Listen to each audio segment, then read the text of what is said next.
Hello, everybody, and welcome to Saturday of the fourth and final cup here for the Dragonflight season. My name is Aya. I'm joined here with Zico, Venruki, and Subites. Yesterday, we saw the European teams face off for their last chance to get into Championship Sunday and their last chance to earn those points to get in top 3 and also stay in top 8. And now, Ven, we're heading into North America. And this is a bit different also if you look at the standings and where the teams are currently ranked, just in terms of it's kind of a little bit top heavy. What do you think? Yeah, there's no doubt about it. Europe, it was kind of an even story. I mean, everyone was kind of similar on points. In the fourth cup, it was really up for grabs who was going to get that first, second, and third position. In North America, it's a little bit different. At this point, Luminosity and Golden Guardians, they've kind of solidified their spot in that top 2. And the third place position is going to be up for grabs. You can see how close it is. If you look at the third place, all the way down, let's say to the 8th place with Silver Sentinel. I mean, they're only 60 points away from each other. So it really is going to be one of those things where in this fourth and final cup, any of these teams can kind of rise to the occasion. And if any of them do have a deep run, they could earn their spot in that grand finals. Yeah, this is going to be an extremely competitive day. And just as a reminder also, if you weren't here yesterday, we're doing top 12 once again. But we can talk about the gauntlet for a second. Of course, they're trying to make it into that top 3, like Ven just mentioned. But they also have a chance to stay in that top 8. So that's also a very competitive spot to get into, Sid. Yeah, I mean, all these teams are just so narrowly matched in terms of points overall that you could just get 4th and then be the final boss in the gauntlet as opposed to 8th and being the first team that has to play, because that's the way the gauntlet is going to play out in stages. It'll be 8th place versus 7th, and 7th versus whoever wins that versus 6th, whoever wins that versus 5th, and whoever wins that versus 4th. So you can avoid any possible teams that might have some counter compositions to you if you can just navigate into 4th and then hopefully have somebody else dispose of your competition earlier on in the gauntlet. So you definitely want to be avoiding that, getting as high as you can. So there's a lot on the line for all of the teams. I would say ideally you get 3rd place, because then you don't even have to play in the gauntlet at all. And all these teams are really close to that line right now. You've got a first look at the gauntlet here, or for the tournament today, Power Men versus the Golden Guardians. This is a really big series for Power Men. If they can win this series and stay in the upper side, then they're really establishing themselves. Where's Gordy as well? Pressure on them to make sure that they don't lose to RNG so they can keep that 3rd place position. And then Fighting All Evil versus the Silver Sentinels. The Silver Sentinels going to have another deep run like we saw. Seems like their team was popping off, but then they fell off in the last cup. We didn't see them, but they're back here to try and make a show in the 4th one. Yep, this is going to be an interesting day of games. That I think I'm most excited for this first series. Power Men, Golden Guardians. This is a team that is Golden Guardians really been ramping up, Zico. And then Power Men, they're kind of on the up a little bit too. They're kind of here to prove themselves. Do you think they can do it here in the 4th cup? Yeah, I mean, I think the Powermen have a great shot. They're playing that rogue lock with the Thugonomics, one of the best destruction warlocks in the game. And we saw that composition yesterday, utilized by Poggers, utilized by the agents, very popular now in Europe. Destruction got some buffs, so definitely the Powermen could come out here swinging. And like Sid mentioned, this is going to be very, very important for the standings. The Golden Guardians, they're already through. They got that top 2 locked in. So if you can knock them out and send them down there to the lower bracket and start, having them kind of clean up down there while you're just coasting in that upper bracket, that is going to be a fantastic position for you to be in. And also, we also have Where is Gordy up there in that upper bracket as well. And, they are neck and neck in those point standings with Power Men. So a lot of those teams that are gunning for that top 3 position, they're going to want to stay in that upper bracket. And if you can send down one of these 2 sharks down there, things are going to be looking good for you if you're the Power Men.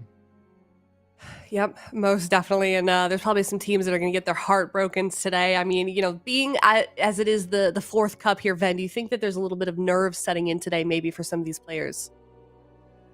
I would say so. I mean, it is, kind of their last opportunity to make it into that top 3. Of course, a lot of these teams are going to have that safety net of the gauntlet. I don't know how safe that really is going to be. I mean, one of the teams will rise to the occasion, but it's not going to be easy.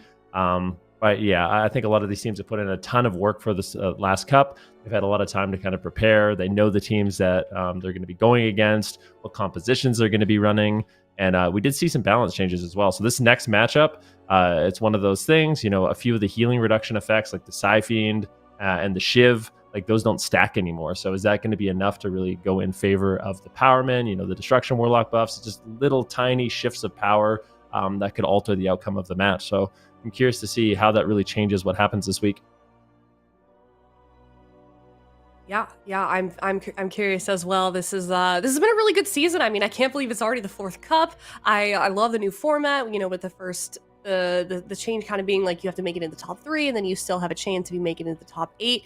How do you feel like the tone of this season has been, Supatis, comparatively to last year? I mean, it's the Luminosity Gaming show, as Venruki said in one of their series throughout these weeks. They're still running the show here. They control the monopoly on this region. Aside from that, all the other teams, I mean, Golden Guardians really has popped off this season. I feel like they've had a really successful run. They've been tearing it up, really direct rivals. So can anybody, level up to challenge them? Can the Golden Guardians be able to overcome Luminosity Gaming? That's kind of the struggle for power right now in the North American region.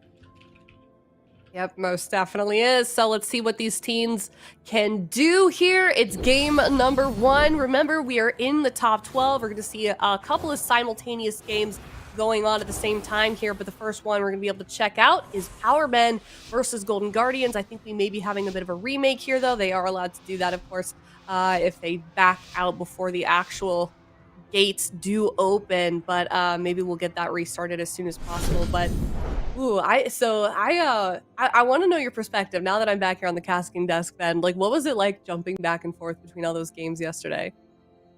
I mean, it's exciting, right? You see lots of different composition, different teams trying to keep track of what score everyone has. It was a lot of fun, and that's something we're going to get to see here today. I do kind of want to talk about what we just saw in that opener. So, yeah, with the blind pick, I didn't know if it was too quick for you to see anything because I didn't see anything. So go ahead.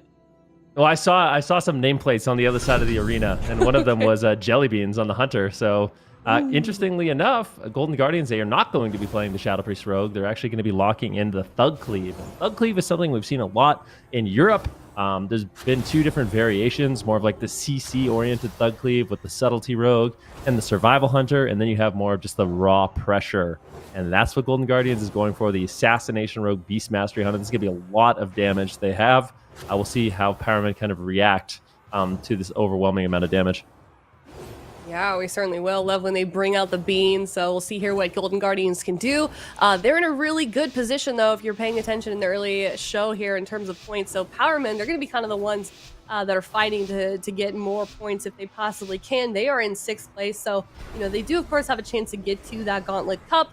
But we will see if maybe they can get just a little bit higher, maybe in some of those standings or those points. But we're going to see that opener happening soon. Peekaboo looking to make a connection here in game number 1. Yeah, and it looks like they will start off on Daze. Daze had a lot of trouble, has to trade out his evasion and Cloak of Shadows early on, full blind here on Tuna. They do manage to force out the trinket and sacrifice it. I don't know if that sacrifice is really needed. It might be more of a preemptive thing to avoid follow-up crowd control, but I would say this is a great start for the Golden Guardians. Need to kind of find their footing here. Absolute's going to try to stay ahead of the damage with the Power Word Barrier, keeping his team nice and healthy, and they're basically just waiting for the next time they can get crowd control here onto Tuna. So it's going to start with a fear or a trap, but here's the double Mortal Coil. They need to survive. Big Chaos Bolt on Jelly Beans. Pain Suppression will be enough for him to survive. He does land the trap here onto Tuna as they make another attempt onto Daze, and he might have to trade in a big way. This kidney shot is scary. Oh! Smoke Bomb drops, and good night. Beautiful set there by Golden Guardians. You can tell Carl's pretty happy about that game number 1 victory. So really proud of this team, Golden Guardians. I mean, they've been making so many adaptations this year. They've always been known for that Rogue Shadow Priest composition, Carlos on that Shaman, and now they've really been stepping it up. We're seeing them try new specs, new compositions, and it's really paying off for them, I feel like. So they're going to get that game number 1 victory, and a really good game, first game for Golden Guardians. Yeah, I think that's a really good point. We're seeing a lot of flexibility here from Golden Guardians. We may have thrown some criticism to them in the past. I feel like this is a team that just gets criticism. It's like when they play the Rogue Shadow Priest, people are like, you need to be alting. And then when they alt, people say, oh, you need to be playing your Rogue Shadow Priest. But I think they've kind of stepped it up this year, playing lots of different compositions. This meta seems really good for them as well. I mean, finally, we get to see Jelly Beans on the Hunter with Peekaboo. I feel like this is a comp we haven't seen them run in such a long time, but it looked really good. And these guys have such great synergy. Offensively, we can see here the final moments. Dazed really doesn't want to trinket. He thinks he's going to be getting, the blessing of protection, but too little, too late. A beautiful smoke bomb from Peekaboo throws a wrench in the plans of Powermen, and unfortunately, they will take a quick loss in that game number 1. And Golden Guardians with a beautiful performance. Yeah, most definitely. We're going to be heading into game number 2 here for this series, maybe, or we'll hop over to another one. Not really sure the status of the other games that are happening at the same time right now. We've got Riley's Radical Rangers versus Luminosity coming up as well. But for this one in particular, Powermen, since they did lose that last one, we see them picking a map here for this next one. But is that a comp you want to see them try again, Ben?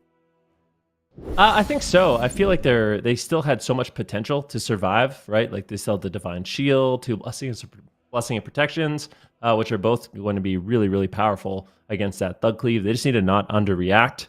I think they may have gotten caught off guard by the amount of pressure that the Golden Guardians was able to put out, but I feel like if they do better rotating through their defensives, they can make that match last a lot longer. And that's where, as the Destruction Warlock, you're really going to pop off, right? If you can actually get into the later game where people don't have their trinkets, you just bring so much damage and disruption. I think that's where Thugonomics can really kind of carry the game. They just have to get to that point. Yeah, I mean, it seemed like as soon as that opener happened on a Powerman, they were kind of on the back foot that entire game. Yep, no doubt about it. It was an early trade by them. So we'll see if they do make any comp adaptations. They do, of course, have other things they can run. I mean, maybe they bring in Tuna on the Restoration Druid, but nope. Same exact match. We are going to Ashamane's Fall, so a little bit of a bigger map. It's going to give Powermen a little bit more flexibility to try to run and hide away from Golden Guardians as they try, to pull off these lethal setups.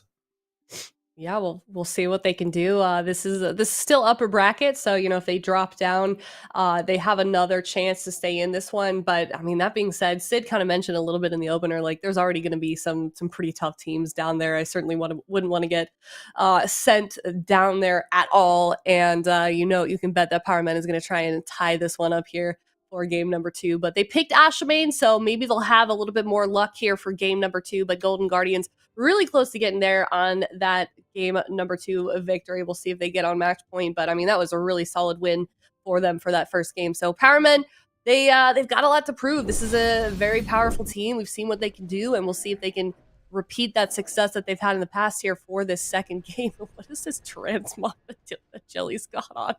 That's fantastic. Like an evil angel wings or something like that, yeah.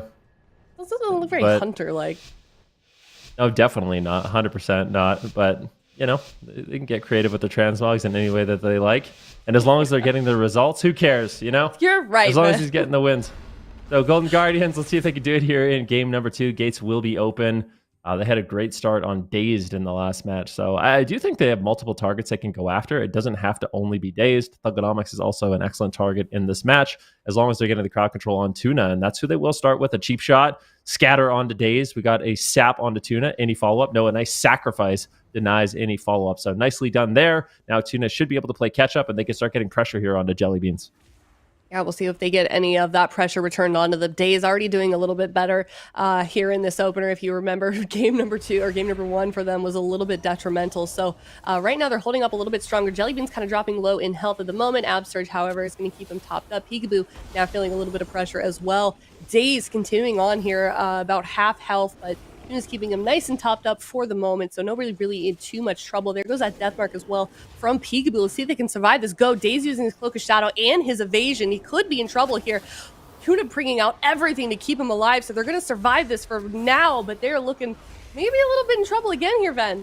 Ooh, yeah, but Jellybeans at the same time taking a lot of pressure. So Thugonomics has been doing a great job. Beautiful death goal here on a Peekaboo. Can they take him down? Kitty shot on Days. They have to survive this setup, and I think they may have done it if Powerman can hold on a little bit longer, but a beautiful interrupt from Peekaboo. The Shadow Step kick might be enough to take down Days. He's on death's door and will get dropped. Jellybeans on that Survival Hunter can move over, but that was close. That was a lot closer than we thought. I mean, Golden Guardians was heavily pressured in this match.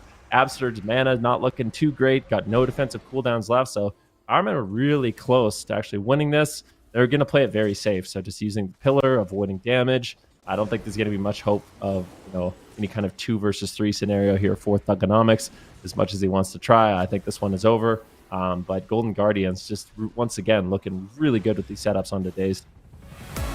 You were right, though. I mean, they were really close. Why weren't they able to make that finish on the side of Powerman? It's just they ran out of time, right? If they just had a bit more time, they had one more setup, one set of diminishing returns, then they definitely could have pulled out ahead. But we are going to be hopping into... Are you kidding me? Oh, what?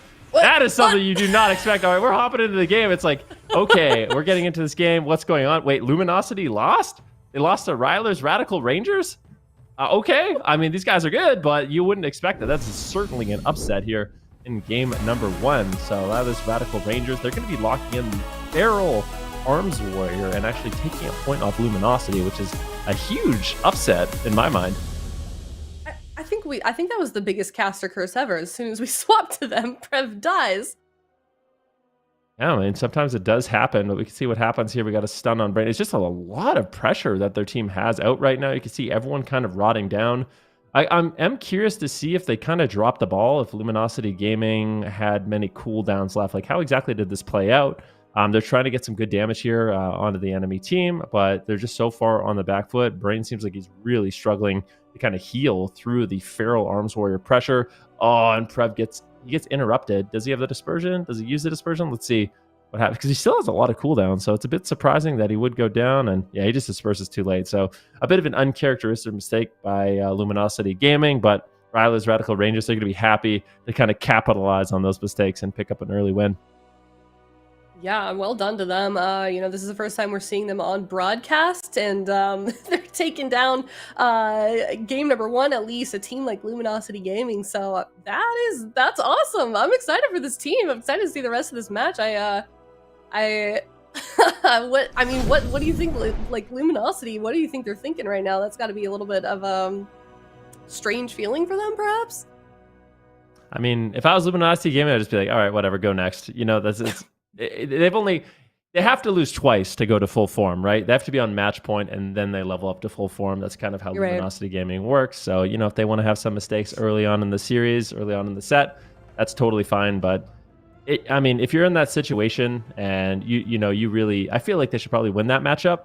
And you go down without using all your defensive cooldowns, you kind of just got to shake it off, go next, and just continue to play your game. And I fully expect that's what we will see from Luminosity in the next one. Yeah.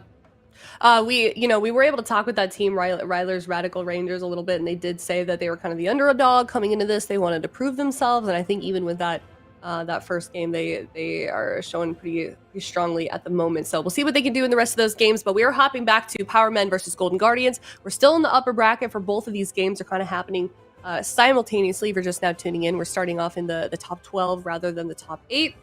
Looks like we're heading to Hook Point as well. Golden Guardians is, of course, on the match point. Power Men continuing on with this composition in a much smaller map this time around, Ben. Yep, going to a nice small map. So Power Men, they're trying everything, right? They got the Grand. That's kind of like the perfect map. Can't go back there. All right, let's try big. Oh, that was a little too big. All right, now we're going to try small. So we're going to Hook Point. Exactly. They're just trying to get the perfect temperature. The perfect size of a map. So we'll see if the smaller map ends up working out for them. I don't really know if it will. To be honest, I feel like Golden Guardians, they're getting their crowd control. I guess maybe they just want to avoid the pillar. Like Thugonomics. The only way I could think about this is Thugonomics is all right, these guys are pillaring me too much. Like when we do have pressure, they're able to just line of sight until their setups. And on Hook Point, it's a lot harder, a lot more difficult to actually get that line of sight. So I think Power Men, they kind of just want to push the pace, accelerate that clock, because eventually they are going to lose. Eventually, crowd control will land on Tuna, a kidney shot will land on Daze, and the game will be over. So they have to just try to live as many of those setups as possible and allow Thugonomics to really, kind of get going on that Warlock. So you're saying that Power Men, this comp that they're playing, is not one that does well in the late stages of a game? Well, I wouldn't say that it's a comp that doesn't do well, because Destro and Assassination are definitely capable of pulling off a late game win, but I would say they're on a timer because Golden Guardians are just so on point with their crowd control. Eventually, Tuna will be in CC and Dazed will be in a kidney shot, and when those two things happen, somebody has to use something, and there's only so many times that can happen where you actually have a response, so eventually there's just nothing left. So that's kind of the timer, right? They have to perfectly rotate through the defensives to make sure they're avoiding these setups and pull off a win before the clock runs out and there's no cooldowns left. Okay, well, let's see what they can do. This is the last chance here for Power Men to stay in the upper bracket. Golden Guardians, they're going to be coming in here pretty strongly with that 2-0 score at the moment. Thugonomics just running around in his little rocket ship here, but getting opened up by Peekaboo. Yeah, it's going to be opened up on by Peekaboo. Kidney shot on Jellybeans, counter kidney shot here on the Dazed, and we got a Fear on Tuna, so this is a beautiful setup. What are they going to use? Smoke Bomb drops down by Dazed. A little bit of a defensive Smoke Bomb there. Slugonomics is trying to disrupt the enemy team as much as possible. The Dazed life is just going down. This pressure is immense. Abster sits through the full blind, which is a huge win for Golden Guardians. Just need to avoid Thugonomics. He's able to get out so much pressure on that Warlock if he is able to get those casts off. So that's why they're using this pillar. But on this map, it's a lot more difficult. Now have a blind onto Tuna. He's trying to sit that. Peekaboo, can he land the sap? He does land the sap, and now Dazed is in so much trouble. He actually gates the kidney, but unfortunately, it's going to be a trinket, blessing, and protection. Anyways, he could just outright die. This is such a scary moment. At the same time, though, Powerman is finding pressure in the match. They do get the kidney shot onto Jellybeans, but I feel like Dazed, it's only a matter of time before he goes down. Yeah, I think so too. Doesn't really have much left on him, and Golden Guardians is continuing right now in their pressure, just completely relentless. We're about a minute into this game. They really haven't been able to last too much longer than about this point right here. Dazed dropping in health lower and lower, and it looks like he's going to be in trouble, but Tuna keeping him alive for now. We've got Jellybeans actually now also dropping in health here. There goes that Void Shift from Absurge, but in the meantime, Powerman does go down. That's a 3-0 victory for them. They'll move forward. Powerman is going to be in that lower bracket. Yep. Unfortunate for Powerman. They just needed to hold on a little bit longer. I feel like one of the things we're seeing in Europe a little bit more is the Assassination Rogues actually playing Dwarf. So it's really nice if you're playing Night Elf, because it allows you to use Shadow Meld, which allows you to re-stealth, which allows you to use your really powerful Garrotes and get openers. So you obviously, the Night Elf is very, very nice, but I feel like if they went Dwarf, they would have been able to survive that last death mark and actually have a little bit longer and buy themselves a bit more time. So we'll see if they make any adaptations in the lower bracket, but we are going to be hopping into game number 2 between Luminosity Gaming and Ryler's Radical Rangers. We saw a bit of an upset win by Ryler's Radical Rangers in that game number 1. Let's see if they can continue that momentum. Yeah, let's see it. Game number 1 victory, if not something that everyone is able to do on a team like Luminosity. They've been dominating the NA bracket for so long, and Drake already running out of cooldown series using that Cloak of Shadows, so you can tell that he's a little bit worried right now for his survival, but Prev also kind of dropping low. Rain also, I mean, this team is really feeling it from this team that we have yet to see here on the AWC broadcast, so I don't know, they may be able to get a second victory here, but we're only about a minute into this one. Frenzy now getting quite a bit of damage dropping onto him. He's going to stabilize, though, with Kubsky, keeping him nice and topped up with that Void Shift. And they're going to be okay for now, but now it might be a little bit more even. I think the turns have tabled a little bit on Ryler's, but I mean, kind of no one looks safe at the moment, especially for Frenzy, and he is going to go down. Luminosity tying this one up here. We'll see. I mean, we'll see if Ryler's going to be able to get another win off of Luminosity, but do you think this is a change of momentum here for Luminosity? Yeah, I mean, it's kind of like I mentioned, Luminosity Gaming, when we got into that first game, I was like, wait, what? They lost. Like, I'm going to have to see the replay. And then watching the replay, it's like, okay, this is kind of going the way you think it would.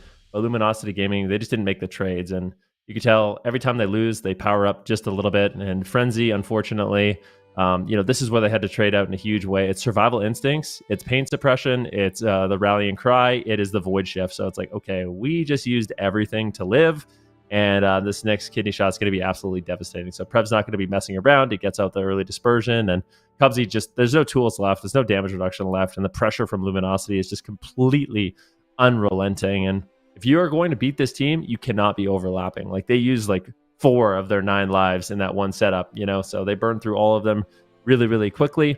And unfortunately for Frenzy, the next setup, he ultimately falls. So we'll see what they can do. I get the feeling that Luminosity Gaming is kind of advantaged in this matchup if it kind of plays out the way you'd expect.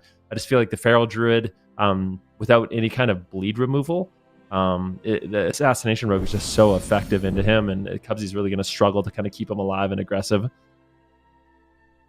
Yeah, we'll see how those subsequent games do go. That's also an upper bracket. If you're just now tuning in, we're kind of hopping back and forth between 2 series. We just saw that Golden Guardians one conclude with 3-0, and now we're watching this other upper bracket match go on in the top 12 as well. Luminosity tying that up in the last game here. So Ryler's Radical Rangers, actually some funny lore about this team. I guess the rest of the team didn't get to decide their name. Ryler's decided it for them, or Ryler, and so he named it after himself. But this team actually met in LFG in Shadowlands, so it sounds like they've been playing together for a pretty good amount of time, and now here they are competing in AWC, hoping to prove themselves. And that is a rough start. I would hate to make it like my first time on broadcast, Ben, and to be up against Luminosity Gaming for game number 1. That just seems a bit nerve-wracking.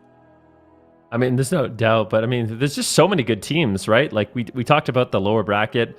Nobody is guaranteed this week. Like every single matchup, I feel like both teams are capable of winning. So yeah, you really got to give respect to every single one of your opponents. But yeah, going up against Luminosity Gaming, they're basically a brick wall. Nobody can beat them. At this point, nobody can beat them. So it's certainly going to be difficult. But I think picking up that early game win is one of those things where it gives you a lot of confidence. You can kind of rally behind that. Like, you know what, we can beat these guys. Let's go. Get excited about it and see if they can continue that. But Luminosity Gaming kind of powered up after that game number 1 loss. And I think it's going to be really difficult for Ryler's Radical Rangers to pull off a win in this series. Yeah, we'll have to see here as we move into this game number 3. It's best of 5, of course, still. And then Ryler's Radical Rangers, if they do end up losing, or Luminosity, they'll go down to that lower bracket. And we've talked about it so much already. Like you just said it, man, how many good teams are here competing still in the NA bracket. So even if you do drop down in the lower bracket, it's going to be a very long and difficult day, I think, for any of the teams down there. So yeah, we'll see what they can do. It's really cool to see so many new teams here, not just in this 4th cup, but in the first 3 as well, kind of coming up in EU and NA. And I mean, yesterday, if you guys were tuning in, the bots yesterday were another team that we hadn't yet seen in AWC, just kind of making a show here for the cup number 4. Yeah, still, I mean, whenever people think that they have the meta figured out, you have teams like the bots coming in with the most wacky composition you would ever, no one ever was like, oh yeah, I bet Brewmaster, Fistweaver Monk, Arms Warrior is going to be a really good comp. Like that's going to be the answer to all these assassination rogues. Well, it turns out that it actually is. And yeah, in Europe, they're still in the upper bracket. They're looking good to potentially win the entire thing. We'll see if they can do it tomorrow. But yeah, North America, I'm curious because, these teams, like I mentioned at the top of the day, had a lot of time to prepare, practice different things. There has been some balance changes over the last week, so we'll see if any of them are going to step up with some different compositions, some different specs, and try to make something work with some surprises. And that's what I'm looking forward to seeing most, is just how these teams really do adapt. And I think it's been one of the impressive things about a lot of these newer rosters is I feel like players are starting to realize, like, hey, we can't just play one composition. We need to have that flexibility. So they build their roster around that. They can play lots of different compositions, and they don't get caught into the situation where they're just getting counter-comped and there's nothing that they can really do. So it has really been fun to see some of these newer teams have that same level of maturity as some of the veteran teams. Yeah, definitely. I mean, you're definitely right. Also, just with the adaptations that we're seeing, it's a requirement for sure. I feel like, for example, you've got a team like My Way. They've been the jungle team for so long, and now you're seeing them play it maybe half the time. I feel like you can't even call them the jungle team anymore. Or like the last match that we just saw, Golden Guardians really making adaptations as well. So it's cool to see across the board, everyone sort of stepping up, everyone multi-classing, and having it really pay off for a lot of these long-standing teams that have only had one comp for so long, and now all of a sudden we're seeing them play a wider range of compositions and specs and having it take them really far. So we're going to head into game number 3 here on Blades Edge Arena as well. This is the 3rd game here for this series. Wiley's Radical Rangers, first time we've seen them here in the AWC, and they're against Luminosity, and they were able to take a game number 1 victory from them. But Luminosity, they're coming back strong, proving their worth here in this 3rd game on Blades Edge. Yep, let's see what they can do. Blades Edge, a bit of an unconventional pick. A lot of teams don't like to run it. Frenzy might be going for some sort of Typhoon play where he actually knocks them off. We'll see what they decide to do, or how they're going to use this as the axis elevation to their advantage. I kind of fear for Kubsky. Like, I think that this map could easily backfire. You do not, as an enemy healer, you don't really want to play on top of Brain and Prev. They have so much crowd control, and they're very good at getting it off. With the Psychic Horror on the Kubsky, Prev in position, gets the Psychic Scream, and this is the crowd control that I'm talking about. But Warrior just doing such a good job getting initial pressure, kind of keeping Luminosity on the back foot. Yeah, already you're kind of seeing them have to blow through just a couple of cooldowns to stay topped up at the moment. Worried he's going to be Bladestorming here in the middle. He's going to go back to his team, though, to try and get a little bit of a topped up in terms of his health. But everybody here in the middle of this map right now, just kind of trying to get something done, kind of on top of each other. We're seeing Drake drop here low in health. He's still got that Cloak of Shadows, so he's going to be okay for the moment here. Brain keeping him nice and topped up and stabilized at the moment, but he's still dropping in half health every once in a while here. And then on the other side, we've got Frenzy dropping low in health as well. Kubsky keeping him alive for now, however, and then it just feels like every time I look back and forth, someone's dipping a little bit in health. It seems like a little bit of a volatile match at the moment. I mean, you think this would be completely one-sided given Luminosity's history, but not so. Riley's Radical Rangers are going to go down here in game number 3. Luminosity on match point, but I mean, that was not maybe as safe as you would think that it would be, is kind of what I was getting at, Ben. What do you think? I feel like Luminosity Gaming, they felt pretty cozy in that match. Yeah, I feel like they still have the stuff they were rotating through. Like, they're just slowly getting cooldowns out of the way. At the beginning, it kind of seemed like it was like an even match, right? But the thing is, what we're seeing from Ryler's Radical Rangers is they're having to trade out like these major damage reduction cooldowns. So the pain suppression, you know, the rapture, the power word barrier, the survival instincts. And then once those are gone, the game just spirals out of control, and it's impossible for Cupsy to kind of heal through the damage. So right now, we'll see this kind of final setup. We have a gouge onto Cupsky into the Psychic Horror. Prev is in position. What does he do? He gets a triple fear, and Cupsky is forced to actually use his swap. But after the swap, we see the silence, and that's it. So even though he totally shifted health with his Druid, the Druid shortly falls after. And this is what I'm talking about. On this map, I feel like you never want to be in a position where you're playing on top of Prev and Brain. Like, you really need space as the enemy healer, because it's basically a guarantee you're going to get crowd controlled on diminishing return against this team unless you can range them. So I don't like this pick of Blade's Edge. Maybe it was worth trying. They tried to go for, you know, some fancy knockoffs from Frenzy to try to like buy them some space, but I don't think it worked out. And I think if they want to have any hope of actually winning this, we need to be going to like a really large map where Cupsky can actually have a moment to breathe and stay away from the crowd control. They've got other comps as well. They apparently play jungle also. Is that something that might be a better option for them? Maybe. I mean, yeah, having the hunter, you could actually, depending on the specialization you play, might give you some more crowd control. You can remove. They're not gonna. Okay, we don't need to talk about. They're not gonna do that. So they're gonna be locking in the feral. Yeah, Arms Warrior Discipline Priest once again. And I do like what they're doing defensively. You know, they're using those cooldowns early to try to just keep momentum on their side. But there is a point. It's very similar to that last match where we saw when you're playing against an assassination rogue. And they have someone that has really heavy CC, like a hunter, like we saw from Jellybeans, or a Prev and Brain on the Shadow Priest Paladin. It's only a matter of time before you go down. So you have to figure out a way to try to end the game before your healer just is in instant crowd control and you're in a kidney shot and you don't have any cooldowns left, because it is an inevitability. It will happen and you will lose the game when that happens. So you are kind of on a timer. And I do wonder what they should go for. I mean, maybe they have to go after Brain. It's not easy to kill or take down a Holy Paladin, but it seems like that's the path of least resistance, where they have the least amount of cooldowns that they could rotate through and actually keep someone alive. So they might have to like really mix it up, spice things up, and go after the Holy Paladin here. All right, let's see if they can accomplish that here. Empyrean Domain, Luminosity on match point. Riley's Radical Rangers dangerously close to dropping down here to the lower bracket. Let's see if they can stay in this one to a game number 5. Yeah, let's see if they can do it. Riley's Radical Rangers, they took a very unexpected game number win, but Luminosity Gaming, anytime they lose, they power up just a little bit. They only get full form when their backs are totally against the wall to get that reverse sweep, but they're not an easy team to beat. Currently the number 1 point earners, and Riley's Radical Rangers are trying to get a deep run at this tournament, trying to make it into the top 8, but it's looking like, I don't want to count them out, but it's looking like they're going to have to make a lower bracket run. Let's see if they can prove me wrong. Let's see if they can win here on Empyrean Domain. I think they're going to have to do something crazy, kind of force overlaps too, a bit of a panic from Luminosity Gaming if they do want to end up winning this one, because I feel like if Luminosity Gaming, they make the right trades, they can survive for quite a long time.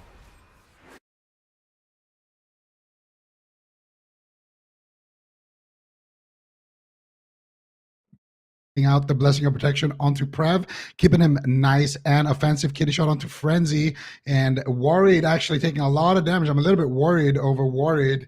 He's dropping quite low there. Kubsky, though, he's got his Rapture right now rolling, so he should be able to keep them alive for a little bit here and keep them aggressive. But the question is, what can they actually get done? So far, they forced a Blessing of Protection. They need more. They do get the Desperate Prayer there from Prev as well, but they really wanted that Dispersion. And now Frenzy, he is in a Kitty shot. There's a smoke bomb. There's no trinket here. Big trouble on Frenzy. How is he going to make it out? He won't, potentially. Kubsky with the hero save comes in there with the Void Shift, but it is already looking absolutely dire because they still have pretty much every cooldown left, Van. Yeah, this is not looking good. We got a death mark here for Drake as well. So I feel like as soon as the pain suppression does end here by Kubsky, Drake is just going to pull the trigger and get really aggressive. Watch out for the death mark from Drake. Here's the kidney shot. Is he even going to use it? We have a silence on the Kubsky. He might not even use it. There it is. At the last second, Frenzy ultimately will go down, and it's an inevitability against Luminosity Gaming. It's just, their pressure is just so overwhelming. This composition has been so good for them for such a long time. They're absolute experts at it. And at least in North America, it has just been unbeatable for years. Like, nobody's beating these guys with this comp. And I wonder in this fourth cup if anyone has figured anything out, or if once again it's just going to be the Luminosity Gaming show.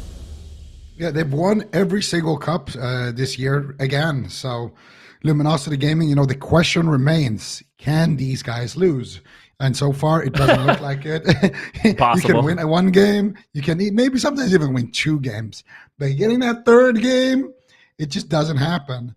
And you can see here the breakdown of damage. I kind of like the composition, though. It's not very often we get to see the kitty cleaves come out. So it is kind of nice to see that from the Riley's Radical Rangers. But yeah, the kitty cleave not going to be working out here. And here's the other thing, there's a lot of other teams that run this composition. We're potentially going to be able to see those teams in that lower bracket kind of adapt this strategy and potentially use that. So for Riley's Radical Rangers, when you get exposed like this on broadcast early on, the other teams are like, oh, okay. Well, we're taking notes here. This could be good. Yeah, we'll have to see what kind of notes they do end up taking. But we are going to have our next kind of block of series coming up next. It's going to be Fighting All Evil versus Silver Sentinels. Fighting All Evil is going to be Vigorista, Nate, Tony, and Giant. So they have a couple different compositions that they can run. We're also going to be seeing RNG going up against Where's Gordy. So another really good set of matches. What's interesting about this particular team is we might be seeing the only Windwalker showdown we've seen. Wealthy Man's actually coming in on the assassination rogue. Where's Gordy? What? We found him. He's finally here. Hey, Wealthy Man. So they're actually going to be tagging him in. I thought we might see like a Chun-Li Gutso Windwalker showdown, but nope. Where's Gordy? They found Wealthy Man. And I feel like, I don't know who's going to win this one, but I would give a slight edge here to Where's Gordy.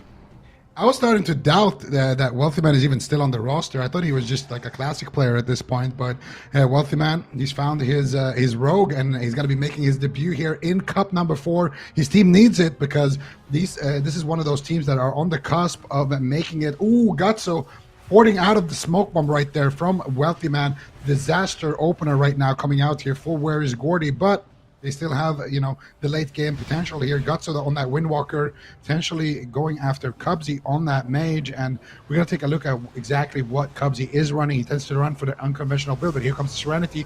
Big damage onto Wealthy Man. Flops in a fear. Wealthy Man will make the trade, though. Trades out just the Banish, still has the Evasion, still has the Cloak and his Trinket. You have the Nazem with a Kidney Shot. And Gutso actually looking for a potential swap here over onto Flop, but Flop still has basically everything, so I'm not sure if it's going to amount to too much. Full blind sap onto Devastonia, and Nazem's falling behind. Gutso's falling behind. Gutso, though, able to keep himself alive here, and now paralyzing Flop. Nazem actually staying alive as well, so they are able to hold on to that Trinket. Gutso, though, in a Kidney Shot, will be able to get top there from that Nature Swiftness, and that was the blind sap go right there, and they actually didn't force any Trinkets, any major defensives, so not a bad start so far for RNG. Cubsy is going to be immortal in this matchup. Like, it would be absolutely unbelievable if he could actually die.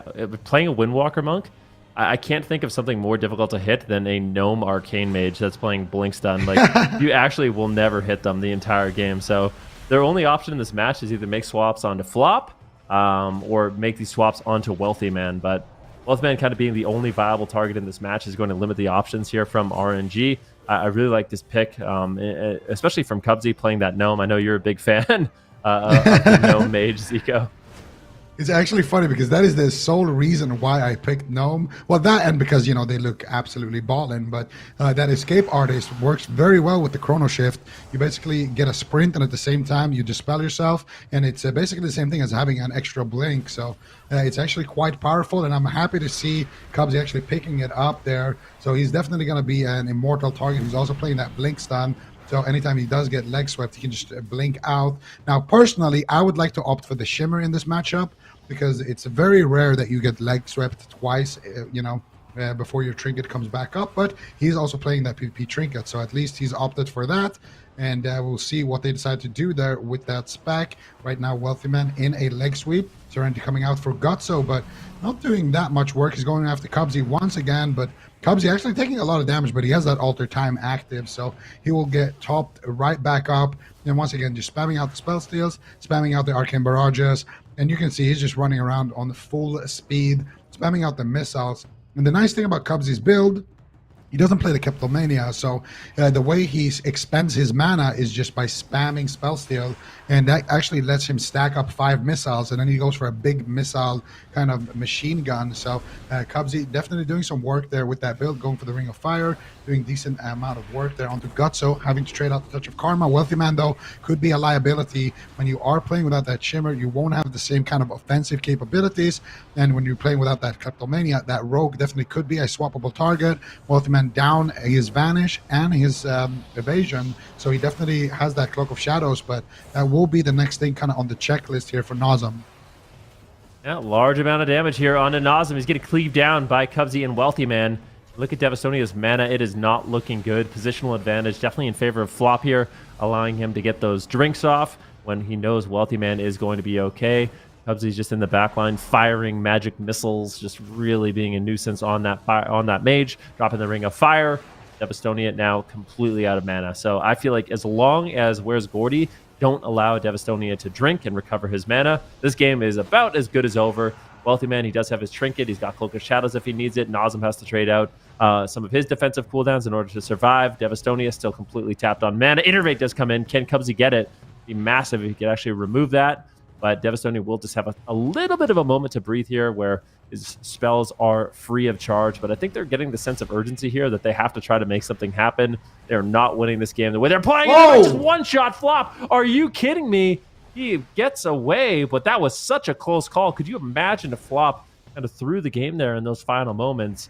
That I like that RNG kind of realized, hey, you know what? If we just sit back, we're not winning this game. We need to kind of play a little bit more aggressive, play on top of Flop, and maybe they bought themselves a little bit of a window here.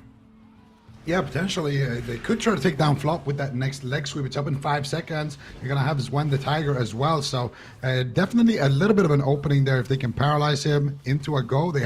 He has nothing. And Cubsy actually taking a lot of damage, forced into that ice block here. And this is the problem when you play that Blink Stun. You actually do have... Oh, Wealthy Man trying to sap Devastonia right now, but Devastonia doesn't move around. Who are they going to go after? Flop has no Bark Skin. He has no Iron Bark for another 8 seconds. That window where he won't have an Bark Skin is getting shorter and shorter. But Devastonia once again sitting down for the drink, and Nazem spamming out the fears. Devastonia, I do think, got just a little bit of mana here, but Cubsy is there spamming out the spell steals.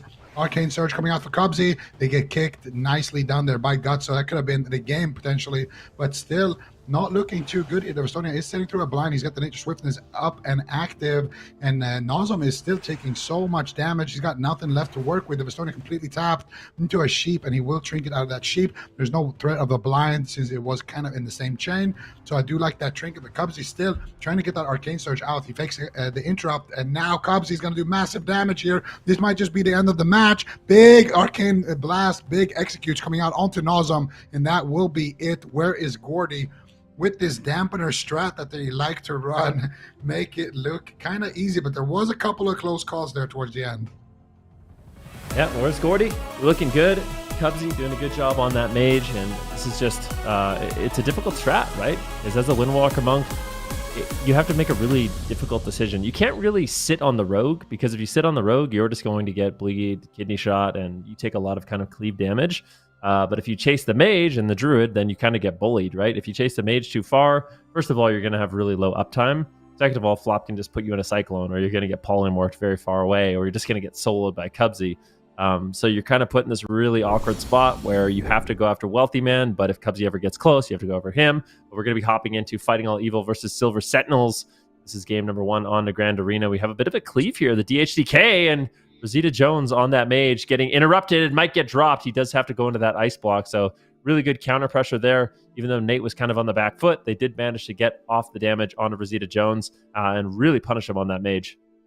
Yeah, that's a pretty significant cooldown to have forced already this early into the match. Flay actually sitting through an asphyxiate. Nate, though, taking a lot of damage. You got a polymorph onto Tony into a reshape. Rosita Jones with beautiful control right now. They do get the DR stab into the mind control by Flay. Nate might just flop right here. Tony trinketing that mind control means that Naj has a secure win condition here. You can just send the blind after that DR finishes. So Nate really needs to get aggressive right now while his healer is on that mind control DR. They do get the imprisonment there. And here comes the spell steal. Here comes the damage. They land a kick onto Tony. Rosita Jones trying to carry the team, and there's the full blind. Nate needs to run, but he can't. He trinkets out. He's trying to get away, but the executes are going to be flying in. Can they get the follow-up? They do find the sheep. Nate has nothing left and will drop behind the pillar. Excellent setup coming out from the Silver Sentinels. Really, really good control there from Rosita Jones. Landing the polymorph, landing the resheep, and then Flay is there as well with the follow-up mind control, forcing out that trinket and kind of putting them in checkmate. Yeah, really nicely done there, and that's the thing. You are kind of vulnerable on that Demon Hunter, especially if Rosita Jones can get those polymorphs. It was looking really, really good. That being said, Rosita Jones, he did not have the ice block, so it was kind of a close match. I feel like Silver Sentinels could have easily lost that one if they could have just survived a little bit longer. It's just really, really difficult when you're playing that Evoker. If you kind of have to play it like a mid-range, and when you play at that mid-range, you're susceptible to getting, stunned by the rogue, and then put into a polymorph, or a polymorph's going to sneak through from Rosita Jones. Like, if anybody accidentally feeds him, precog, then it's really difficult to avoid the polymorph. It's going to happen really, really quick. So, yeah, you can't afford to be making really any mistakes in terms of interrupts. But we are going to Tiger's Peak. So, RNG, they're going to be selecting Tiger's Peak here in this game number 2. Where's Gordy locking in the same composition, the same matchup? What do you think that they should do different? Because I feel like, from RNG's point of view, this is a really tough matchup. Like, if I was Gutso, I don't know what you do. I think you have to make swaps on flop. Like, maybe they need to play more aggressive. Like, if you're the Destro team, I feel like you kind of have to push in, because sitting back is not winning you the game. Yeah, I completely agree with that. So I think the main point of pressure is going to be Cubsy during spell locks. I think if Nazem lands a spell lock and they swap to Cubsy anytime they land those, that's their big window where they can get a lot of pressure, force him into a really, really tough situation.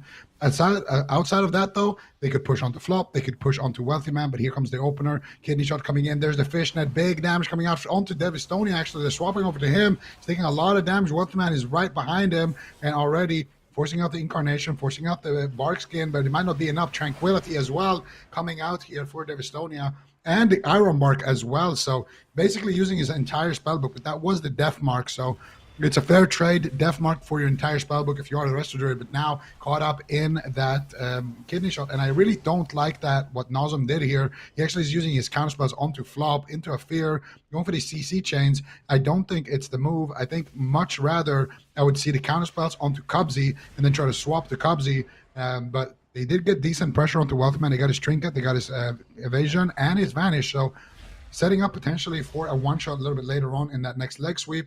It's not all bad for them, but they are going to have to kind of try to play around the Druid's cooldowns and the Rogue's cooldowns. And I feel like the next time Wealthy Man is in trouble on that next leg sweep, Flop is going to be right there to try to save him with potentially the Iron Bark. Right now he's got the Incarnation active, so nobody on where is Gordy is going to be in trouble, and it's going to be a slower pacing. They roll over actually and kick Cubsy. This is what I like to see.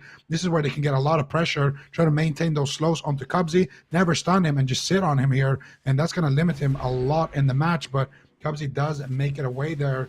potentially with that escape artist, and he actually did use the escape artist right there. So that gnome actually coming in very clutch. They swap into Wealthy Man. There's that leg sweep, but that was the deflection coming out from Flop. He didn't even have to use his Iron Bark. So Wealthy Man not looking in too much trouble. He still has his Cloak of Shadows, and they also have a full blind for Devastonia if they want to try to set something up there, try to get his trinket that way, and maybe try to set up a kill later with that next step mark. Yeah, right now, Gutso does have some uptime onto Cubsy, but with that alter time, I think Cubsy's going to be A-okay. They make a swap here onto Wealthy Man. Big Chaos Bolt! It doesn't look like they're going to be able to take him down, but that was a good setup. That's exactly what you want. And I think baiting Wealthy Man behind the pillar just allows Gutso to instantly use his teleport, right? Like he can use his Transcendence if he wants to get a swap. So if I was RNG, that would be one of the lines of play I would like. See Devastonia right now going to be sitting through a full blind, and there's no follow-up sap, so that blind really not getting anything done. They didn't really have any damage committed, and I feel like RNG, they didn't fall for the bait, and that's like a little bit of a victory in terms of defense for them. Gutso has that Serenity. Are there any openings? It doesn't look like it. Maybe if they interrupt Cubsy, they can get his Ice Block. Big damage coming in from Gutso. Is he going to use the Serenity? You might just go for, a surprise Serenity with a Rising Sun kick. He does use his on-use trinket, so looking like he does want to get aggressive. A swap here now onto Flop. Can they take him down? This is Serenity. This is all the cooldowns, but Flop is just going to use his trinket, Tranquility, avoid that damage, and unfortunately, Gutso doesn't really have much pressure left. But I do like the fact that they made a swap onto Flop at the same time, though. Now you see where's Gordy getting pressure here onto Devastonia. They have pressure in multiple places. Gutso's getting low. Nosm's getting low. Devastonia is getting pressured, and where's Gordy has a lot of momentum right now. Yeah, really, really nice swap there to Flop, and really nice swap to Devastonia. Devastonia not with a lot of mana left here. There's a spell lock onto Cubsy. I would like to see them actually go after him when they land those, if possible, but right now there's just so much pressure onto Nosm. He's actually going to gateway back there, using his Unending Resolve as well, his Hellstone, using basically his entire spell book. It really has to be that all-in onto Flop, potentially. They do that the Paralyze, but Flop's in bear form, so they can't commit. The leg sweep there, really nice read by Flop, and Flop, that was the scary moment right there. He had no bark skin, he had no trinket, so they could have landed a leg sweep and maybe some good pressure there. That could have been it, but right now Nosm getting blasted, and Cubsy just manages to send him home there with the arcane missiles, and of course that big execute barrage. I feel like that's like, where's Gordy? They're just spamming out the spell steals, they're just trying to work that mana advantage, but eventually Cubsy has to dump his missiles, and if you can lock him and swap to him during those moments, I feel like that is your kind of ticket to victory, because that way at least you're shutting him down in the match, not allowing him to get those kicks or not allowing him to get those big damage hits off, because that's essentially what's killing you. Cubsy's pad damage is not actually that high compared to everybody else. It's decently high, but it's really those big bursts at the end there, but we don't have time to discuss that. We are in round number 2 between Fighting All Evil and the Silver Sentinels, and things are already looking quite dicey here for Flay. Yeah, definitely. Look at Naj. He's getting low. Does get caught into the stun. Flay had a bit of a panic moment there, like you mentioned, Tony. Let's see if he can avoid the crowd control. This is the cheap shot into the full Ring of Frost. Somebody's going to have to use something. Got a kidney shot right now on an 8, but no, yeah, I guess he had a lot of heal over time effects. Good pre-healing there by Tony, and they don't have to use their trinket. That looked like a really beautiful setup, but I guess Tony did manage to get a lot of healing there, and that buys them a lot of time. Like, it's not often you're going to get those consistent setups. You have a big swap here on Naj. He's got no cooldowns. He's forced to use the trinket, and he survived. Pain suppression trades here from Flay, and these swaps on a Naj have been absolutely devastating from Fighting All Evil. Yeah, big swaps here, but right now kidney shot onto Nate. They got a sheep onto Tony. That might just be it. Trinket Netherwall coming out here, and he actually has the touch of the Magi. He could have walked on top of Tony there, broke him out of CC, but they continue the chain with a full fear. Do they have anything more? They do have a short polymorph there as well. Nate's in big trouble. He reverses the sheep. He catches some heals. He drops the darkness, and I think that should be enough for him to stay alive now. They need to push the gas pedal here onto Naj and try to take him down. He's got no cooldowns left. There's the grip. There's the triple stun. They do have the pain suppression though, and Flay will trade it. They need to swap the Flay potentially here, and they're just going to try to go through that pain suppression. They might actually be able to, but forced to run back. Tony caught up in that sheep, and Flay pushing in for the follow-up fear. They get a re-sheep. There's the fear as well. Kidney shot onto Nate. Big damage. Look at Rosita Jones. Hard casting right now. There's the kick coming out though from Vigorista, and that kick might be enough to save Nate, but it won't. Nate will get dropped, and a very explosive match right there. I really like those swaps that they were doing between the Rogue and the Priest. and that off kick was nice as well from Vigorista, but it just wasn't enough. Rosita Jones able to get the KO there and able to get the CC as well. Really well done by him. We are dropping into match point between Where's Gordy and RNG. Very important game for Where's Gordy to win here because they want to keep on trucking up in that upper bracket and have a better performance than what we saw from the Power Man. And if they can stay in that upper bracket as long as possible, they'll be able to potentially start pulling ahead there for the race to third. All right, let's see what they can do. We have Where's Gordy moving in. They have them on match point right now. The series is looking really, really good for Where's Gordy. Cubsy on that Arcane Mage just doing devastating amounts of damage with those Arcane missiles. See right now, Gutso taking a lot of pressure in the Smoke Bomb. Might have to make a trade, but opting not to. So not enough damage for them to really force him to use the Diffuse Magic, the Touch of Karma, really just nothing there. And now Gutso wants to get aggressive. Who can they go after? It does look like they want to go after Flop, but he pre-bear forms the Incapacitate. Really nicely done there by Flop. And that's one of the things, like if you don't have pressure on somebody, it is really easy for Flop to be like, okay, well, nobody's taking any damage. And this monk obviously wants to make a swap on me. So, I'm going to be in bear form. It becomes a lot more difficult to read those situations when you actually have pressure out and, Flop has to heal and actually keep somebody alive. So I don't know how RNG is going to clean those setups up a little bit more. But I feel like they definitely need to try to find the swaps on Flop. I think that's going to be their ticket to winning this one. Yeah, absolutely. We saw them swap the Flop in that previous matchup, but they are kind of on the timer here. Here comes the swap, actually. Paralyzed into leg sweep. But look at Cubsy just spamming out the polymers. Flop using literally nothing here. He's just going to trade out the bark skin for safety measures. Cubsy with a really, really nice peel right there. Now shutting down Nosm as well with the counterspell and just ducking back here with Flop, spamming out the spell steals on everything that moves and building up those arcane missile stacks for a big, big hit later on. And I feel like Cubsy's just playing his role beautifully. There's no HOTS here onto Nosm. Every single time you see a life bloom, it's just stripped off. There's the overgrowth. You can already expect all of those HOTS to start dripping away. And Cubsy actually spamming out the missiles here on the pillar. They have the Shiv as well earlier on, and another Shiv coming out there from Wealthy Man, but swapping the Wealthy Man, big damage coming in onto him, and Wealthy Man does get picked up with the Iron Bark in trade for the Serenity, so it's not a bad trade here from Flop. I do believe Flop is also playing the Stone Bark. It definitely looked like it right there, which makes him heal more when he has that Iron Bark active as well. Kidney Shot onto Nosm, Ring of Fire, burning everyone on the map, and Cubsy just spamming out the spell steals once again, allowing those dots to do some work. All the time coming out. Cubsy actually forced to Trinket there. I do believe it looked like it. No, it was just a Dispel. Cubsy is going to have that active. He's going to teleport back with it all the time. He has a Blink as well back from that. And now they're going to try to sit onto Cubsy, but there is that Dragon's Breath Sheep onto Gutso. And Nosm taking a lot of damage here, losing kind of the race here against Wealthy Man. And Devistonia sitting through a full blind sap here. Doesn't want to Trinket. Deathmark hasn't been committed because he doesn't want to get all in. So he's going to sit through that chain and then top everybody up with the last second of his incarnations. So far, RNG, they're staying alive, but mana is starting to be in Where's Gordy's favor. Yeah, this is looking really good for Where's Gordy. Gutso taking some pressure here, and that is going to be the Tranquility from Devastonia. But a big swap here onto Wealthy Man. Does not want to underreact to the situation.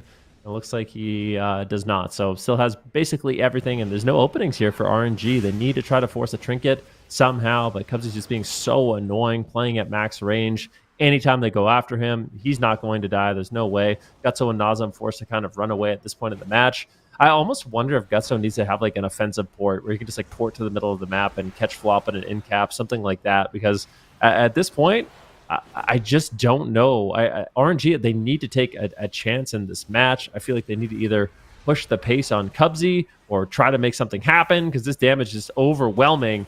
And with this defensive positioning that they have, they just cannot get anything going. They do end up getting the unending resolve from Nosm, so that's one more thing that they get out of the way. Now a Kidney Shot onto Gutso, getting pressure in multiple places, forcing Devastonia to kind of spam out his mana.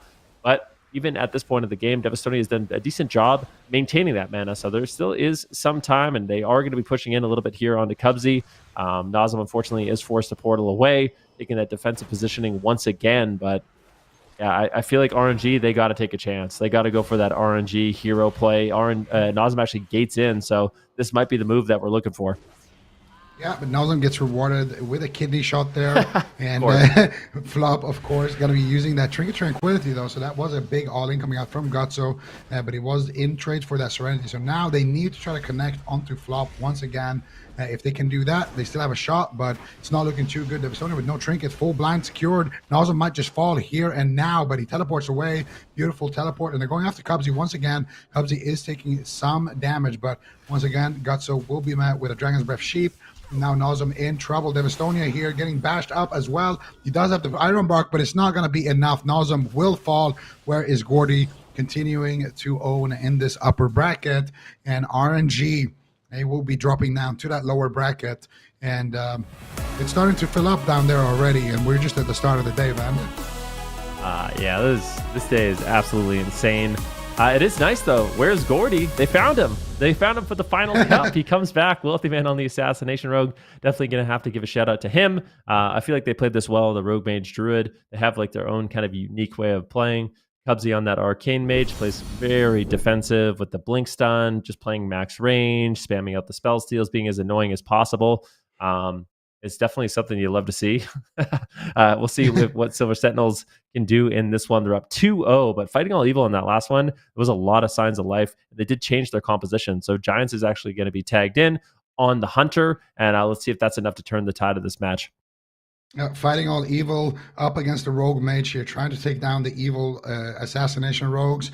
And let's see exactly what they can do here. Naj right now dropping quite low on HP, already had to use his trinket. There's the setup as well with the blinding sleet onto Flay, but it doesn't look like they can actually find any trap just yet. They're trying to slow him down, and Giants not going to be able to push in and land it just yet. Rosita Jones blinking away for safety, trying to go for that kick into a Ring of Frost. Beautiful shutdown though, and Flay now they're stacking up to deny the trap, but nicely sniped there by Giants. Now, can they find the pressure? Rosita Jones actually finds the sheep onto Tony, and that will be the turtle coming out here from Giants. Now, Triple Fear coming out as well from Flay. Giants still in a lot of trouble. Rosita Jones all over him. Presence of Mind. Big damage coming out, but Rosita Jones needs to be careful. Has to be using the ice block right there. So, fighting all evil, they do have to trade, but they do also force the trade from the Silver Sentinels. Silver Sentinels ahead in this position at the moment, as long as they can stay on Giants here. I think they win in the next kidney shot, assuming they connect crowd control on Tony at the same time. Tony jumping in to the fray, trying to get a heal up here. Roar Sacrifice rescuing him during the kidney shot behind the pillar here on the tombstones, trying to line of sight, and they managed to survive another kidney shot. Giants isn't stunned. He's going to be able to kite, but barrier comes down from Flay. That's going to block the kill onto Rosita Jones for another setup here, giving even more opportunities. They've got Deathmark ready to go as well on this next kidney. There's still no trinket, and they might just send it and finish off fighting all evil. But at the same time, Rosita Jones getting pressure. Is he just going to fall here? They absolutely blast him out at the last possible second. Naj is trying to go for the kill here, but it looks like actually he's just going to tap out. Fighting all evil take a win with the Hunter substitute, playing a Hunter Death Knight composition. And what's very interesting about this team is that Fighting All Evil is the team, I believe, that knocked Liquid down to the lower bracket. So a very formidable opponent here, and now flexing multiple compositions and proving that they're going to be a threat for this Rogue Mage Priest team as well. Yeah, definitely nice to see them kind of bringing it back here in the series. And we are going to go to Ashamain's Fault, which I feel like is not that bad of a map if you are fighting all evil. If you're the hunter, you're the target. It's going to give you a lot of space to move around, maybe get some kiting going on the Assassination Rogue. And I really feel like this matchup is going to come down to Vigorista. He's the free player, you know? They've been going after Giants. They've been CCing Tony. And I feel like it's going to be up to Vigorista to shut down Naj, because one thing that's probably the most annoying thing for like a melee player or a rogue player is when you like shadow step to the hunter, you kidney shot him and you try to get aggressive, and then you just get gripped back, chains of ice, blinding sleet, pet stun. You know, you just get all these like little micro CCs slowing you down and allowing the hunter to get away. I feel like he's going to have to be a key player with that, because I do feel like if they can stay alive long enough, they have the offense to close it out. Just land it in Tim stun, land the freezing traps, and eventually you're going to be able to take down this Arcane Mage. He's going to be taking a lot of damage in that matchup, but it's of course easier said than done. Even in that last game, Flay did try to trinket and void chip. I think Rosita Jones might have been, you know, on a little bit of a ledge or something, so he wasn't able to get it off in time. Either way, We have a series on our hands here. Silver Sentinels leading up 2-1. Asherman's Fall going to be the map. Ooh, Naj almost getting dropped out of stealth right there. Vigarista, he's going to be the target of choice for now. He grips Rosita Jones in, and Flay is just going to grip him back to that pillar. So they already kind of waste their Asphyxiate Giant sitting in stealth here, waiting for the moment to strike. They're actually committing a little bit onto Vigarista. Giant's looking for the trap here, but he does get pulled out immediately. Kidney shot, and Tony is in a sheep. They're splitting their pressure, though. I feel like the mage wants to go after the DK, but the rogue wants to go after the hunter. So this is actually not that bad of an opener for Tony. He's going to have a little bit of catch-up to do, but I feel like no one is going to have to use their personal defensives, which is good for fighting all evil. All right, let's see if they can stay stable here. Hunters are very fragile and definitely susceptible to burst. Here comes the kidney shot, and it looks like Tony is going to rescue Giants back to the pillar. They swap back to Vigorista, just hitting whatever's in their line of sight, trying to bait some cooldowns here. If they can get an Icebound Fortitude, it'd be excellent on this push. Can they get it? They get the anti-magic zone, which is now just one more cooldown not available for Giants on the impending swap. But maybe they just kill the Death Knight outright here. They're pretty hard committed. They're going to get Obsidian Scales. They're going to get a lot of cooldowns now with the Icebound Fortitude out of the way as well. This is a big opening, but Naj is getting pressured at the same moment. Trading evasion, trying to dodge those attacks of both the Hunter Pets and the Death Knight. Flay sleepwalked at the moment, but he is in position here. Potentially go for crowd control in the near future. Decides to just abandon the push, grip Naj behind the pillar. They're going to swap immediately to Rosita Jones and push it for an ice block. Can they connect enough damage? Vigorista might have overextended. He trinkets out of the kidney shot, but can Tony keep him going? It's match point. He's got to keep his team alive if they want to avoid the lower bracket. Can he keep him going? There's the full freezing trap. Flay knows he needs to trinket. He needs to trade cooldowns right now. He needs to keep his team as offensive as possible, but he gets blinded on his trinket by Vigorista. They're just hammering down on Naj. A sleepwalk out of the blind. Can they finish him through it? Into a strangulate. Naj is critically low. Void Shift comes through. They're killing him through 2 health bars, but a kidney shot intercepts Vigorista, stopping his assaults, but they've left this Beast Mastery Hunter open. Luckily, Rosita, he's got a Ring of Frost, pinning all of the undead and animal pets of this composition, but now that Ring of Frost is over, if Vigorista can stabilize in these next couple seconds, Naj is surely to fall. Yeah, Vigorista, he's going to be able to Death Strike now that disarm has subsided. Full freezing trap potentially onto Flay. Rosita Jones eats it, but is it going to be enough? Naj still on 50% HP. Rapture coming out for Flay should be able to stabilize Naj here with those big shields, and it looks like Naj will be able to survive thanks to that beautiful play there from Rosita Jones. Rosita Jones now looking for the offensive play, goes for the Dragon's Breath, gets the polymorph. Here comes the damage as well. He gets kicked on the Arcane Surge. Giants trading out the aspect of the turtle early on. He knows if he falls behind, the CC chain is going to be a long one. They get a sheep, into another sheep, into a full fear. Giants is on his last leg here. Here comes the Arcane Surge, big damage, and there it is. Rosita Jones takes control over that final match here and sends Fighting All Evil down to that lower bracket. Really nicely done, but also got to give a big shout out to Flay. He kept his entire team away through or alive through what looked like an impossible situation, and that power infusion there at the end is actually what allowed Rosita Jones to get that CC chain. Rosita Jones was kicked right as he went for that Dragon's Breath polymorph by the Evoker. Actually, I think we're going to see it. So this is actually the sheep right after he got it, but he has the power infusion right here. So the power infusion allows him to get kicked, Dragon's Breath, and then still land the sheep at the tail end of that Dragon's Breath, and then they get the sheep into the sheep, into the sheep, into the fear, into the cheap shot, and then they have the damage to get off that Arcane Surge with that Arcane Surge, and they're able to swap to Giants. And it all comes down to Rosita Jones. Right here, you see that? He's still kicked, and then boom, he gets the sheep anyway because of that power infusion. So that power infusion, you know, we don't talk about it too often, but it is such a strong cooldown for the Discipline Priest. 25% haste. It's basically a Bloodlust, and you know, you can also proc Bloodlust these days as a mage. So you know, that haste is really going to enable Rosita Jones to make plays like this. But I feel like the big play in this matchup was for sure when he ate that trap a little bit earlier on. So, and you can see it right there. He's still kicked, and now he starts casting. It's like 0.4 seconds left of that Dragon's Breath, or whatever, you know, maybe even less, and he still has enough haste to actually get it off without a gap. It's just huge. Game definitely felt over. Flay actually gets a Shadow or Death on a trap here too, right at the end of the game to get a fear. So like if Flay is trapped here, I think his team loses. If Flay was trapped earlier when Rosita Jones eats the trap, he loses. So both of those plays really epic. I really feel like Flay has been popping off throughout this competition with that Shadow or Death in one of the cups previously against the Golden Guardians. This Shadow or Death here on the trap to get a fear. Like, this team is really leveling up here for the fourth cup. So Silver Sentinels still having a really good shot at trying to grab that top 3 position in the upper side. I do now believe that we are going to the lower bracket after this point, as that was the final upper side. So when I'm looking at the schedule here, I believe it's either RNG Ascension or Fighting All Evil and Shall We. So it looks like RNG Ascension is going to be the next Yep. round here. Ascension being Palomor's RMP, but they've been playing a lot of Shadow Priest Rogue Disc. How do you feel about that? Do you think Whaler, do you think he can do it with Disc Priest, or should he have another healer prepared at this point?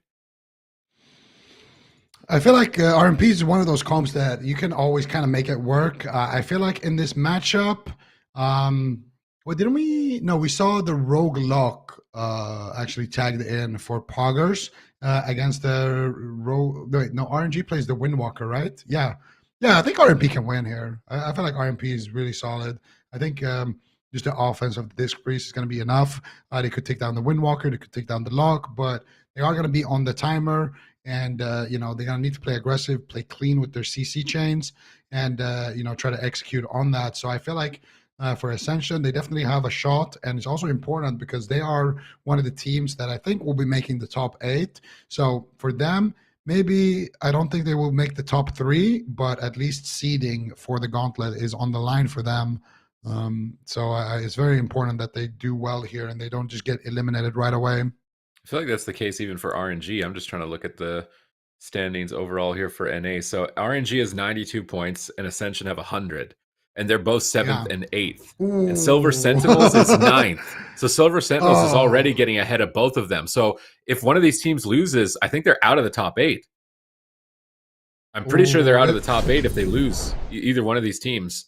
So like they need this win. And of course, Fighting All Evil still in the competition as well. That could possibly contest that position. The only team that's not showing up here, where am I looking? Yeah, Silver Sentinels in 8th, tied there. Well, I think it's just not updated 100%. But yeah, Ascension and RNG, either one of these teams could be losing their spot, losing their opportunity completely to qualify to the gauntlet if they lose here. Yeah, and like you said, Silver Sentinels winning their series means that they passed both RNG and Ascension. So nobody's safe here today. They need that top 8 for the gauntlet if they want to be able to make that dream run and try to qualify for the finals where all the big money and glory awaits. And we're going to see what they can do here. At least their fate is in their own hands. If Ascension wins this one, they're going to feel a lot more confident knocking out, one of their direct competitors and keeping their lead there. And same thing goes for RNG. So it really is a best case scenario if you are one of these two teams that you get matched against the team that's, right next to you in that seeding, because at least your fate is in your own hands. You don't have to sit there and pray that they lose to somebody else. You just come in, bring a good game, do your best, and let's see where the ships fall. And potentially even more so. I don't want to actually count out Ascension or RNG because I said the top 3 is not on the line. It definitely is on the line. All they need to have is, 2 better placings than Where is Gordy, Shall We, Liquid, and Powerman. Powerman already down in the lower bracket, so that's looking possible. Liquid, I think, also are in the lower bracket, so that's also possible. So just Shall We and Where is Gordy that are still remaining in that upper bracket out of those teams that are fighting for that 3rd position. So if Where is Gordy loses, Shall We loses, and you can get to beat them early enough in the in that lower bracket, all of a sudden top 3 is on the line. So they have every single thing to play for here. It's such a tight race here in North America. Even the Silver Sentinels, if they have a deep run this weekend, they could make a dream run through this bracket, going from 9th all the way to 3rd. So it really is just crazy here in North America. Anybody can take that last spot, and everybody wants that spot. The only teams who are kind of feeling safe right now is the Golden Guardians and Luminosity. They're just watching the chaos unfold, chilling. Sitting in their little throne, just on the chair, just like, yeah, we got our spot. We're chilling. All of you just keep fighting amongst each other for the spot to be deserving and worthy of being among us. This lower bracket is going to be all about hanging on, and they're just on the cliff's edge of losing all opportunities to qualify. But if they can hang on in the lower side, then they can get into the top 3. It's still wide open here. Where's Gordy? It would probably be the number 1 competitor for that 3rd spot, considering they're still in the upper side here. Whereas Shall We and Liquid Empowerment are now in the lower side. So where's Gordy? They're kind of like the team that's vying to maintain that third place position, to which they are tied right now. But it could still be blown wide open later on. These teams bring a lot of unique compositions that people might not be ready for in the lower side, like RNG's Windwalker, Destrolock, the only team in the tournament playing this. And then Ascension, they've been flexing some multi-comping every week to week. Sometimes they're bringing in a Fire Mage, sometimes they're bringing in an Arcane Mage. I think even in the open bracket, they played a Frost Mage RMP. So they have some flexibility within that domain. And we saw how important actually having a Frost Mage was in Europe if you run into some of these melee cleaves that were running them down as Arcane. So very important for Ascension overall. This is a series of hanging on to dear life right now. Just hold on to the edge. Don't let go, because you're going to be falling into an endless pit of not being able to qualify to the Gauntlet. And they did. Oh my God, the first time a Boomkin is on broadcast. Dippy, don't get us nerfed. Take it easy. Take it easy, Dippy. Control yourself. Oh my goodness, Sid. This is like the perfect storm. You just got tagged in, and Dippy just got tagged in on the Boomkin. We have our Boomkin expert on the desk, and we have him in game. We have all that we need for this matchup, and Palomar going to be playing that assassination. We're going for the kidney shot onto Gutso, bleeding up Nazem and Gutso. Now, they are playing that Boomkin into that Resto Druid, which means you don't have that root beam flexibility. So you're going to need to use that Solar Beam potentially onto Nazem, or just use it as an interrupt on the Resto Druid. Yeah, using it to interrupt fear when you're popping your cooldowns is probably going to be the most optimal here, but they've got to make sure that they're protecting Dippy, because a Windwalker can still tear you apart. Dippy's kiting right now, avoiding him. Step over onto Gutso with that kidney shot. Is Dippy going to send some cooldowns just yet? Still hasn't gone for the Orbital Strike, which is a new ability, which we haven't seen on broadcast. Incarnation's a 2-minute cooldown. You get this little skill shot laser. You shoot at the target, and it does a bunch of damage, activates your Incarnation. So a nice little utility and damage spell there coming through for Dippy, and I think he is running the single target build, as I saw him casting Stellar Flare. He's got a Cyclone here on the leg sweep. That's the advantages of the Boomkin, is the Cyclone. A Solar Beam on Fear to stop any sort of peels as they're setting up damage here onto Gutso, but not committing too much. So he gets a full moon proc from that Orbit Breaker. Is he just going to go down here? Huge damage onto Gutso. He trades out the Karma just in time. Dippy fishing for Cyclones, trying to fake cast an interrupt right now, as I believe Gutso is still in diminishing return. I like what Dippy is doing whenever Gutso goes on him, pulling him behind a pillar and trying to solo him. That's generally the best strategy when you're fighting a melee DPS as a balanced druid, is to pull him out of position and just take him on by yourself. So now he's actually popped his precog, so he's going to get free Cyclone. They're going to swap targets. Looks like they're poking Devastonia. They bait Barkskin without a kidney. They actually get Trank Shield. They went for a Death Mark. They're actually just all-inning Devastonia in a cheap shot. I actually don't mind that aggression, being the fact that he can't remove the Death Mark. That's going to be a really good way to run him out of mana, and they still have Incarnation to shoot at any moment here. Oh, big damage coming out onto Guts, so they might just pull the trigger on the Incarnation. Huge Star Surges flying in. Guts is going to trinket and respect that Smoke Bomb. He still has his Diffuse Magic, though, which is really important when you are fighting these spellcasters. Palomar now getting swapped to. Big damage coming out here from Gutso. And Gutso getting cycloned up here. Dippy doing what he can here on the Moonkin, proccing that precog once again, faking out the interrupt of Nazem, I do believe. Kidney shot onto Gutso. Big damage coming out here. There's a full moon proccing onto Nazem as well. And they do actually get the Solar Beam onto Devastonia, shooting some Star Surges now onto Devastonia as well. Everybody's just rotting down to this Moonkin pressure. The first time we see it in the AWC, Nazem porting back, but Gutso is left in midfield, and there it is. He's going to have to use that Dampen Harm as well now. Actually getting that Ring of Peace kick onto Dippy. Dippy actually taking a lot of damage here, but they actually gave him that Power Infusion, and he's going to have a lot of damage here ready. And Gutso in that Cyclone right now. Nazem pushing up. Who are they going to go after? Palomar going for the restop. They go after Gutso. Double Garrett coming out onto Gutso and Nazem. Who will he pull the trigger on, Sid? That is the question. Oh, another kidney shot on Gutso. No trinket. They're going to Iron Bark. Full Moon proccing on Devastonia in the backline. This is exactly what you need against a Resto Druid, is split damage on multiple targets, so he has to expend huge mana to heal 3 players. You can see Star Surge is lopped towards Nazem, trying to burst him down, but we can see these Nether Portals for Nazem on Palomar. Is he ready for this? Pain Suppression soaks the hits. Nazem's going to portal away. He's free casting in the backline. Palomar might have overextended. His Cloak of Shadows may be forced here in a moment if they've got more damage to commit. The kidney shot Gutso. They're holding him at bay. Both teams taking a highly neutral position, but I feel like the Druid is slowly getting ahead if this game keeps playing out like this. He's got so much more mana. He's constantly sitting in cat and drinking when he needs to. He jumps in for a bash, not able to find it. Now he's caught into a blind. He trinkets the blind. They could swap to Devastonia. Oh, I wish that Palomar just waited. He's going to go throw the Death Mark anyways. Can they kill him through Barkskin with no stun lock? He's disarmed. There's going to be no way that he dies right here. Ring of Peace bouncing him away for a moment. Palomar now on the run. I feel like there was just a little bit more patience there from Palomar. They could have easily killed Devastonia with the next kidney shot and Death Mark. Yeah, absolutely. You're not going to have that. So the Estonia won't have to worry about that. And they're going after Gutso once again. And I do feel like the Whaler is dropping on mana right now. They do have good pressure onto Gutso. Palomar at the same time taking a lot of damage. He doesn't have the Cloak of Shadows. Leg sweep coming in. Big hits coming out. And that will be the pain suppression from Whaler to save the day. Dippy also taking a massive rising sun kick there to the face. And I got to give Dippy a lot of credit here. I feel like he's had precog the entire game. And here comes more damage. They're going after different targets though. Dippy going after Nazem and Palomar going after Gutso. Gutso dropping quite low there, going after Palomar. Palomar shadow stepping defensively, still has the evasion to work with.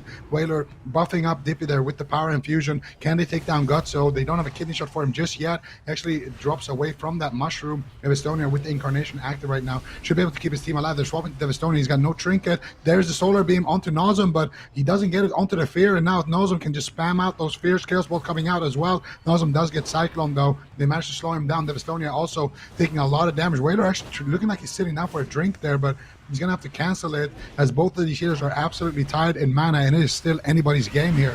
All right, who's going to take it? Whaler's been healing with nothing for a long time, but Devastonia, this is the first time we've seen him hit 0 mana. Gutso's making a big push on Dippy behind the pillar. Palomar's not in position to really help him. Gutso's doing whatever he wants. He's rolling over, gets a double leg sweep onto both Palomar and Whaler. Nazem's pushing forward, looking to try and spam fear and enable his Windwalker to get offensive here. This is Serenity. This is a scary moment here for Ascension. They need to weather this storm and survive a bit longer. The kidney shot Gutso, but he pre-karmas it. That's redirecting even further damage onto Ascension, which is already at a boiling point. Heart of the Wild's going to come up from Dippy. He's trying to Cyclone. He's trying to support and toss out some heals in the near future, I would imagine. They're going after Nazem and dampening. I think he's going to be a better target. Star Surge is cutting through the Dark Pack, but Dippy's still in trouble. Needs to try and kite. Gutso's trying to stay on him. He gets Typhooned away behind the pillar. Palomar looks like he's trying to retreat, but he's getting snared, having a tough time either retreating or committing. Nazem's going to portal away. Gutso, Fist of Fury flying. Palomar could go down. He Cloak of Shadows critically low, 10%. Whaler has 0 mana. He's got Void Shift, but he's spell locked. He's likely going to have to trade it here. He's paralyzed now. He might have to trinket. Palomar vanishes from the fight. He's garroting the Resto Druid. He's going on a solo mission. He's going to get caught. Void Shift comes through at the last possible second for Whaler.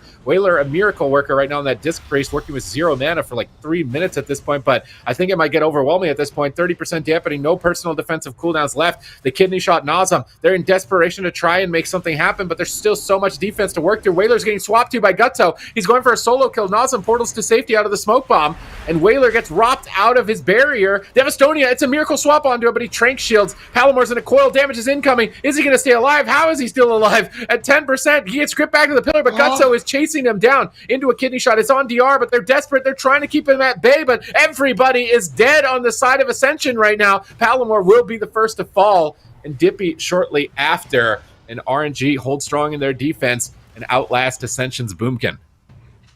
Beautiful game here from both of these teams. You could tell both of them really, really want to avoid being knocked out and losing that not only gauntlet position, but also a potential for that top 3 seed. And I think it all comes down to Devastonia actually being able to get that drink at one point there towards the later stage of the game. He had no mana left when that game was over, and he got to drink to about 30 or so percent when his team was being aggressive. So really nice window there to find that drink. Really nice actually to able to get that drink and stay alive and actually manage to get those heals out, because it was not looking too good. Whaler on that Discipline Priest also doing a lot of damage, and look at Dippy on the Moonkin actually topping the damage here. So what do you think of this matchup, Sid? What do you think about the Boomkin so far being tagged in?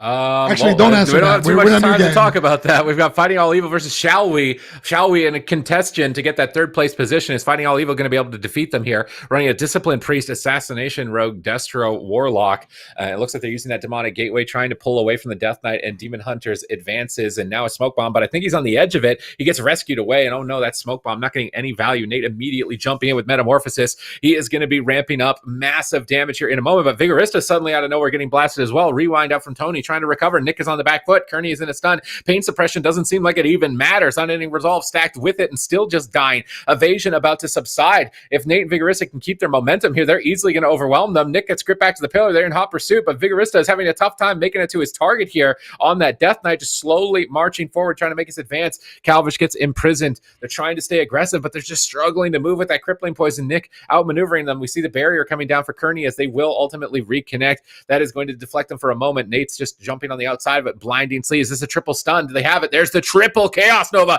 into the hunt. A massive combo of damage. Pain suppression trades up for Kearney, but they're all getting cut down. You cannot stand on top of each other against a Demon Hunter. They're just absolutely getting shredded. Absolutely insane stun right there coming out. Big combo. Kearney now in a strangulate. They're going after Vigorista. They're going after Calvish on the other side as well. Calvish is trying to kite here, staying alive, doing a decent job here. Kearney with basically no cooldowns left aside from that void shift, but he has no trinket. Can he access it in time? Calvish dropping so low. He manages to get a shield and a power word life right there. And they also use the Battle Master right there into a sleep though onto Kearney. Might cost him that he didn't use the void shift. He's definitely going to have to use it now, but he's caught in imprisonment. Calvish will fall and the greed will be punished. They're fighting all evil, taking up the game against Shall We. Huge pickup here because Shall We also one of those teams in contention for that third seed. If they can get gate kept by fighting all evil, who currently are very low on points, that is going to be extremely good for the other teams like Where Is Gordy, like Power Man, all of these other teams that are fighting for that third place position. And, they're just gatekeeping everyone here. I mean, if you're Where's Gordy, you're just like this. You're just like, come on, fighting all evil. Like, please, dude, just knock them out. Like they're our closest competition right now. Please just send them out. They're definitely the biggest fans for them, and getting a game 1 win like that is definitely going to build some confidence. What's strange to me is Fighting All Evil just got knocked down by RMP, right? And Calvish is a notorious RMP team, so why wouldn't they also do that? Is what I'm wondering. That is a great question, but I feel like, I don't know. Wait, was he sub last game? I honestly can't tell you. I want to say that he wasn't, but it's Calvish, so maybe he was. I want to say that he wasn't, but we'll see. They're going to go for the sub Destro anyway on a large map. So I feel like the Destro Rogue is also, like, they can do what the RMP does, which is just... so Calvish was sub last game, so it's the same comps being used here for both teams, and I feel like the Destro Rogue or the Mage Rogue, it doesn't really matter that much. I feel like you can definitely take down Demon Hunter. The one thing though is that Tony was caught in a lot of sheeps by Rosita Jones, so I feel like that is the one silver lining here. And now they're also going to have that Game 5 advantage. You could tag in Giants again on the side of Fighting All Evil, but here comes the opener onto Nick already. Big pressure coming out. They're actually going to go after Tony here. Huge damage, but look at that Fell Eruption slowing down Calvin. He's going to trinket. There's the Fell Stand though. Huge hits of damage coming out. Tony will respect it with the Emerald Communion, but he holds on to his trinket, which is a big victory here. Calvin did use a lot there to try to get that going, so not a bad start, but Nate's now getting swapped. He takes a lot of damage. He didn't have a pre-blur right there, and he doesn't actually need to blur anymore. So once again, Tony here working some miracles in this opening stage. I do like the Subtlety Rogue pick. I think that it is really good into both Demon Hunter and Preservation Evoker. Look at the pressure even onto the Death Knight. Vigorista almost getting taken down here. Calvish now the target for a moment. Kearney's caught in a stun. He's getting an evasion right away. Can they stun that evasion? They do. Asphyxiate him on it. He's not going to be able to dodge. They have to void shift. They have to trinket. And suddenly they're falling apart here. They still have a lot of major cooldowns on the side of Fighting All Evil, and I don't think they want to be prioritizing the Death Knight. Big swap on Tony. Calvish is soloing Tony behind the pillar right now. He takes him out single-handedly on the Subtlety Rogue, and that's exactly why he's locking the specialization in. That is a Preservation Evoker's worst nightmare. Absolutely insane stuff from Calvish. I guess that's one way to win the game. Just swap between the Demon Hunter, swap between the Evoker, and they had the Trinket as well available there, and Trinket kind of late there on the side of Tony, but Calvish with just a really unsurprising amount, or a really surprising amount of pressure coming in there in the last seconds, and just basically soloing him. That looked pretty scary. I mean, the opener, they almost killed him in the opener as well. There's just a lot of pressure coming out, but how much of that was the map? Because I feel like Nick got to lob out a lot of Chaos Bolts. He just had so much pressure in the match, but we don't have time to talk about that. We are going into the next game between RNG and Ascension. The Boomkin Dream is alive. They're going to be tagging him in once again. And let's see if Ascension can tie this one up. Already a lot of pressure on Devastone. He's got Trinket, and he will use the Tranquility and the Barkskin holding on to his Trinket. And that was the Death Mark from Palomore. So not a bad trade right there for Devastone. He's going to have the Trinket for the blind. He survives the Death Mark. And so far, the pressure is in favor of Ascension, but I do suspect Devastone to be able to pick up everybody. And the pressure might actually turn here over onto Whaler. He trades out the Power Word Barrier, and Whaler should be able to stay alive with that. They're still going after Devastonia, though. He does have the Trinket. He's in bear form. He reads the swap, and it looks like Devastonia will be completely fine. They're going to try to turn their Ascension over onto Gutso on that Windwalker. Nawsum lobbing out some Chaos Bolts here, doing decent damage over onto Palomore as he is getting swapped to here, Sid. Yeah, let's see if they can set this up. Gutso into a Cyclone, Nazem into a Bash, trying to remove the Warlock. He ports away from the Cyclone. Nice portal by Nazem, and it seems like they're pretty hammered down here on Devastonia. I think swapping between Windwalker and Druid is going to be their best strategy. This way they're splitting their hots up, catching them off guard, and just rotate the kidneys off DR, basically, and keep your pressure going at all times. This will be the best way to run them out of mana. I love this blind on the swap to bait him to Trinket, and then you can swap back to him later on. They need to make sure they get a sap on it, and Palomar's disarmed. He didn't have Vanish, so I don't think he's going to be able to get it. He's not. And they don't get Trinket from Devastonia. That's definitely going to put them behind here. Dippy faking even more interrupts, gets another precog proc. I don't even know if he's been kicked once throughout this series at this point. Gutso into another Cyclone. Palomar's just soloing Devastonia. This is exactly what you want as the assassination. And Nazem's trying to get there to help him, gating in, but Palomar's just going to roll over and kick him immediately. You can see the pressure on Devastonia's mana bar by running him down, but now Palomar's getting punished. Whaler's getting punished as well for trying to move forward with him to help him out. Caught in a fear. Nazem getting blasted. Palomar getting blasted, constantly back and forth. Whaler has to void shift, but his entire team is dead. Oh my goodness, Smoke Bomb coming out though onto Guts, so can it take him down in a miracle swap? He's so low. Mind Blast coming out here for Whaler. He's trying to do what he can, adding insult to injury, but Devastonia is there to deflect it with that Incarnation. Paralyze onto Whaler, Cyclone onto Dippy. Who are they going to go after? They fear Whaler. The setup is looking clean. Palomar once again going after Devastonia here on that Rogue, but he might have overextended a little bit. He gets the pain suppression from Whaler. Whaler actually still holding on to a couple of those charges in his back pocket. Nazem getting caught up in that Root Solar Beam right there, and Dippy is going to be extremely scary right now with that Power Infusion. Can he get the pressure that they need? It looks like Gutso could be the target here. They bleed up Nazem as well. Gutso Cyclone on low HP. Devastonia as well behind the pillar, trying to keep himself alive. Whaler actually with a mana lead. Big damage coming out onto Nazem. Nazem now getting cloned low. I really like these low clones coming out from Dippy. Can they continue the pressure though? Devastonia is completely tapped. They need to try to get back onto him. He's got no hots, and that's exactly where Palomar is going right now, but he gets caught up in a leg sweep on his way over. He might get dropped. Another pain suppression coming out here from Whaler to save the day, but he gets gripped with a nice vortex on the grip. Dippy now taking a lot of damage there as well. Palomar dropping lower and lower. Shadow steps defensively, and I can't believe it. Whaler has managed to keep him alive, and look at Devastonia sitting in the backline there for a drink. This is absolutely huge momentum swing in favor of RNG. Devastonia's going to come back with big mana lead,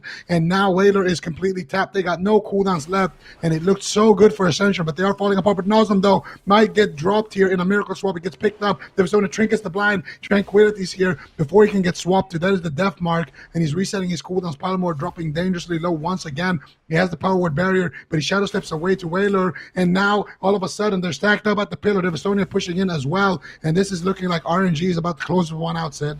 Oh, full fear onto Whaler. This could be it for Dippy in game 2. Caught in a leg sweep on his trinket. He trinketed a nether warded clone. Gets punished for it in the full leg sweep swap. And once again, Ascension now on match point. And even though I was excited to see it, is it time to also retire it at this point? Facing down RNG's team. It just seems so difficult for them to cross midfield. They don't have enough disruption to prevent the Warlock from peeling for the Druid.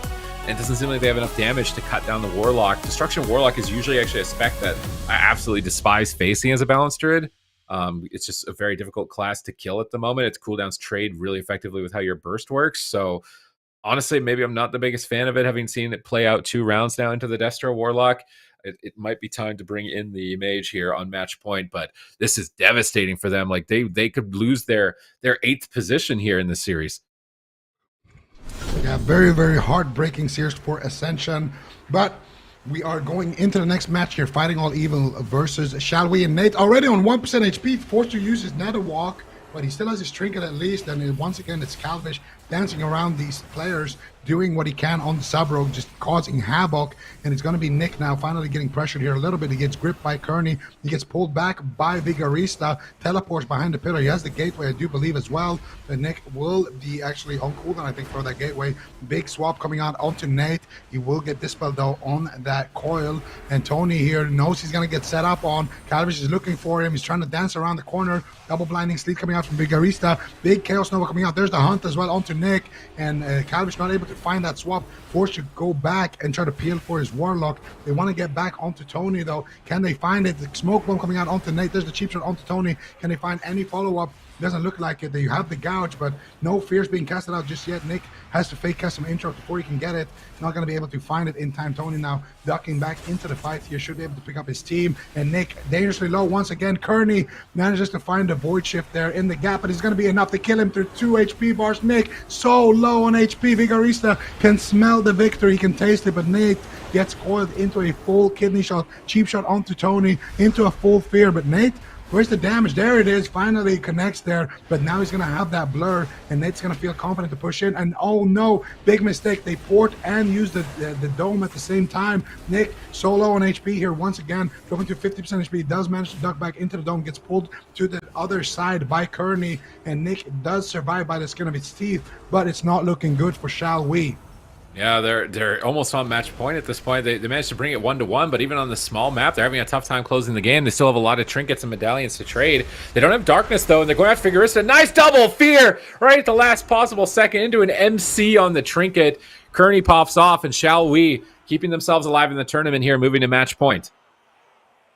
That was extremely close. I would love to see a mage tagged in right now for Shall We, because I feel like the Warlock, I mean, it didn't look good there. Let's be honest. The Warlock was absolutely getting demolished. But this was also hook point. This was, you know, kind of the worst case scenario here for Shall We, and they still managed to succeed. So unfortunately for Where Is Gordy, they're not going to be happy about the outcome of that one, especially being such a close game. But Fighting All Evil still has one more life left in this series before they will be completely eliminated, and their hopes and dreams of that top 8 will be eliminated.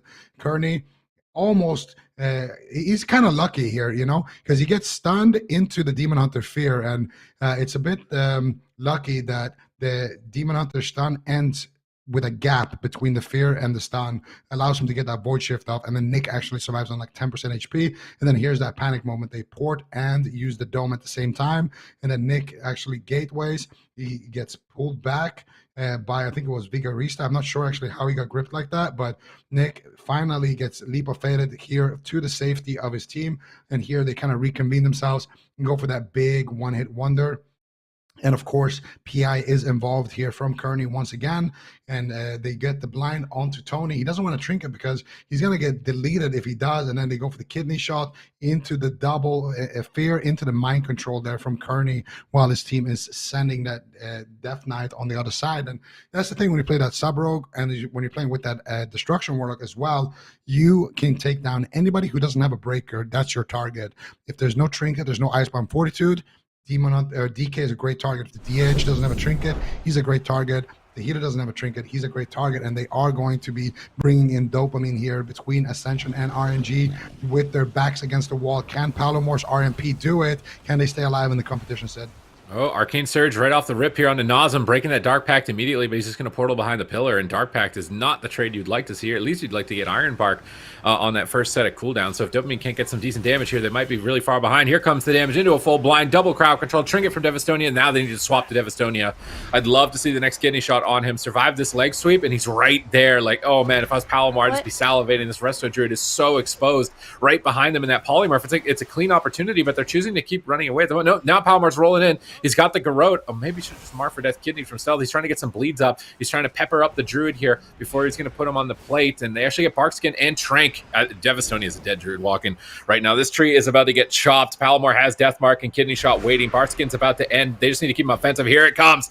Deathmark, monster damage incoming. They're fearing Palomar. They need to get Palomar out of these fears as soon as possible. Devastonia survives the Kidney Shot. Is he going to survive much longer, though? A disarm comes onto Palomar. Dopamine needs to get some damage out right at this moment, and somehow, some way, Devastonia is defying death right now to survive through Deathmark like this so easily, just hugging the corner, enabling Nazem and Gutso to peel for him, and he manages to escape.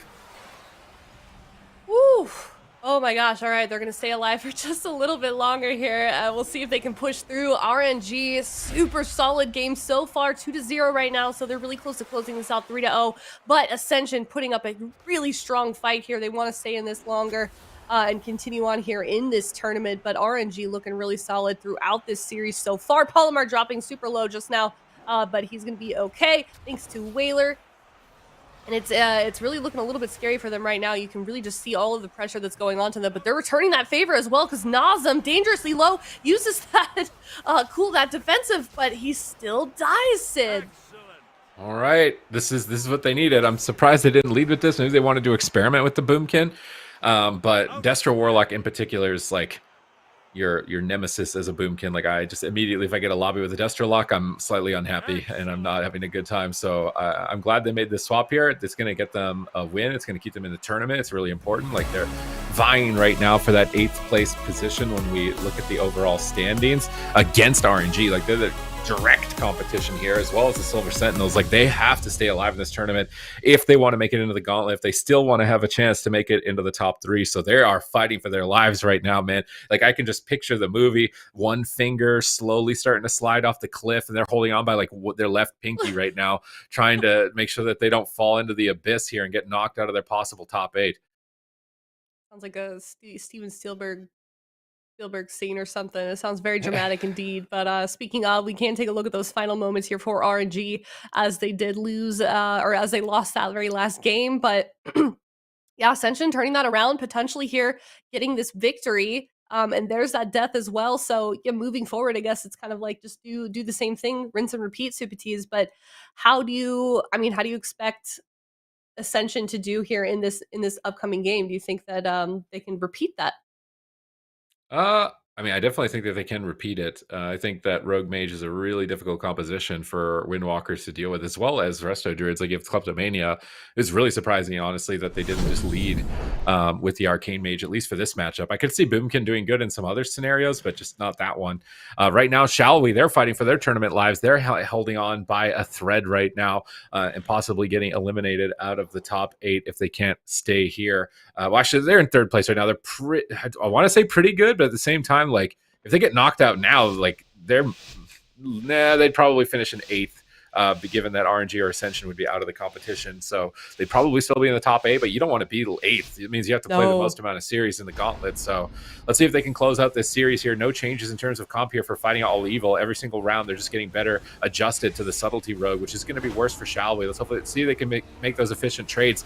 Tony immuning the first stun here with that deep breath flying through the skies, but Calvish in hot pursuit chasing him down. He pre-walls, but they're going after Nate instead. He's going to rescue Nate back to the pillar, give him that big absorb shield, but they've already cut through it. Big heals coming out from Tony here. He's already traded 1 Obsidian Scales trying to preempt an attack, so he's already down 1 personal defensive. Calvish still trying to find who's going to be his main target. Looks like he wants Nate, but he gets gripped in by Vigorista, trying to set them up for a double stun, but gateway away on that stun by Nick, so he's going to be able to escape to safety. Here comes the swap onto Tony. Are they ready for it? Anti-magic zone comes down. Is that going to be enough for him? It looks like it will be, as he manages to survive through that swap and also keep Nate alive during that stun. So during this time, when Evoker and Demon Hunter on stun DR, they need to play aggressive. They need to be pushing the pace, getting on top of them, and getting as much damage out as possible. All right, well, let's see what they can do here as they're going to keep pushing through this match. Nick dropping low. He's going to be fine, though, for now. Vigorista, however, hammering on top of him, uses that asphyxiate to get him in a stun here. And he's continuing to drop low in health. Kearney keeping him alive for now, but they're looking really on the back foot right now. This is really good for them. They've got to turn it around here. Nate is using that nether walk to keep alive also because he's a little bit in trouble. Tony Black, however, really topped up on mana, so he's going to be nice and comfy in that regard, but Nate is certainly not. He's got that darkness, no blur available though. He's really feeling that pressure. He's got so many Calvish just right on top of him, right up in his face, and he is going to go down. And that's going to tie it up here for this series as well. Fighting All Evil really needed that victory to stay in this one, Sid.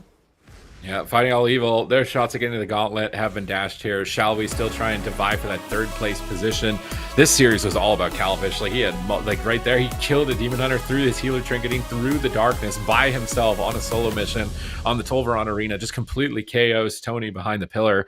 Calvish wants this, man. He is playing his heart out here in this series, and he's getting to do it on his main specialization, that Subtlety Rogue. While his damage overall might not be high here, his opportunity cost is definitely outweighing his low damage on the scoreboard. He's picking his moments to spend his damage, not just splurging it all around willy-nilly. So let's see how they're going to play it out now here as we're moving into match point. RNG 1 win away from knocking Ascension possibly out of the top 8. It would be really likely with Silver Sentinels already up in the upper side. So Ascension cannot afford to lose anymore here. They're starting the game aggressive. They got a smoke bomb. They got a Ring of Frost around the corner, blocking the entrance. Big damage incoming. It's Gutso going to go down. He trades the trinket. They're cutting through Karma. Can they finish him through it? Now Zwen is popped for Gutso. He's trying to get aggressive. Is Palomar ready for the attack here? Gutso is lining up a lot of damage. Nazem getting the Immolate up, getting ready for the Conflags, getting ready for the Shadow Burns. Mortal Coiling Palomar away. And now he's got a precog proc. He's faked through the interrupts. Devastonia into the sap, though. Gutso at the same time trying to protect himself with a Ring of Peace.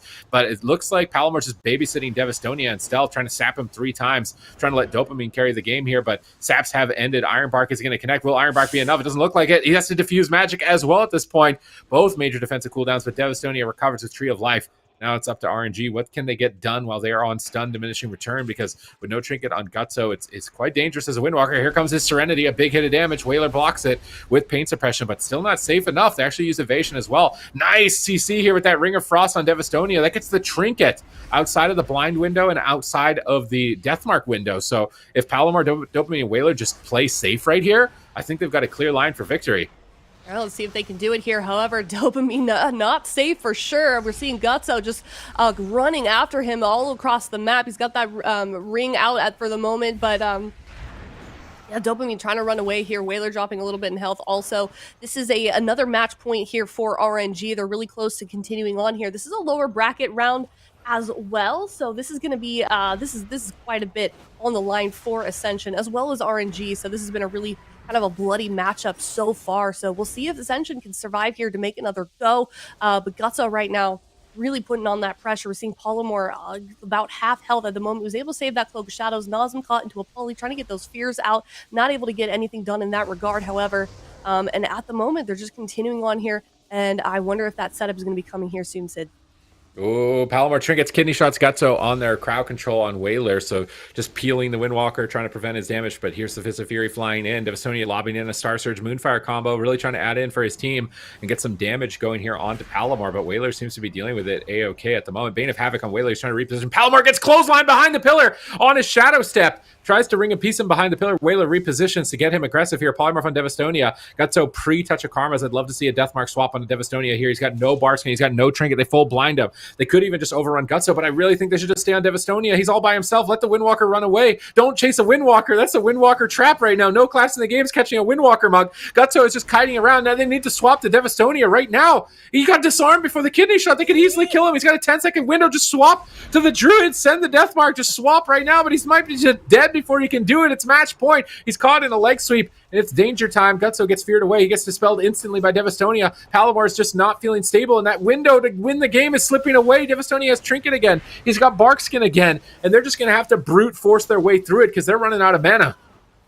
That was their window of opportunity. They may have wasted it. But that being said, Palomar gets really, really close there to dying here. Nazem using Unending Resolve on the other side because he's dropping also low, getting that pressure out onto him. Palomar still trying to run away from Gutso. He's really not making it easy. I mean, you are absolutely right. So it is so hard to run away from a monk. Their mobility is just insane. Ascension continuing to drop in health all across the board. Whaler quite tapped out on mana as well. He's still got some cooldowns to keep his team alive, but this at the moment is looking like it's just kind of a borrowed time here for Ascension. I mean, you can really see that they're just desperate to stay alive at the moment on the side of Ascension. So RNG, they just need to close this one out here. There goes that Void Shift out onto Palomar from Whaler.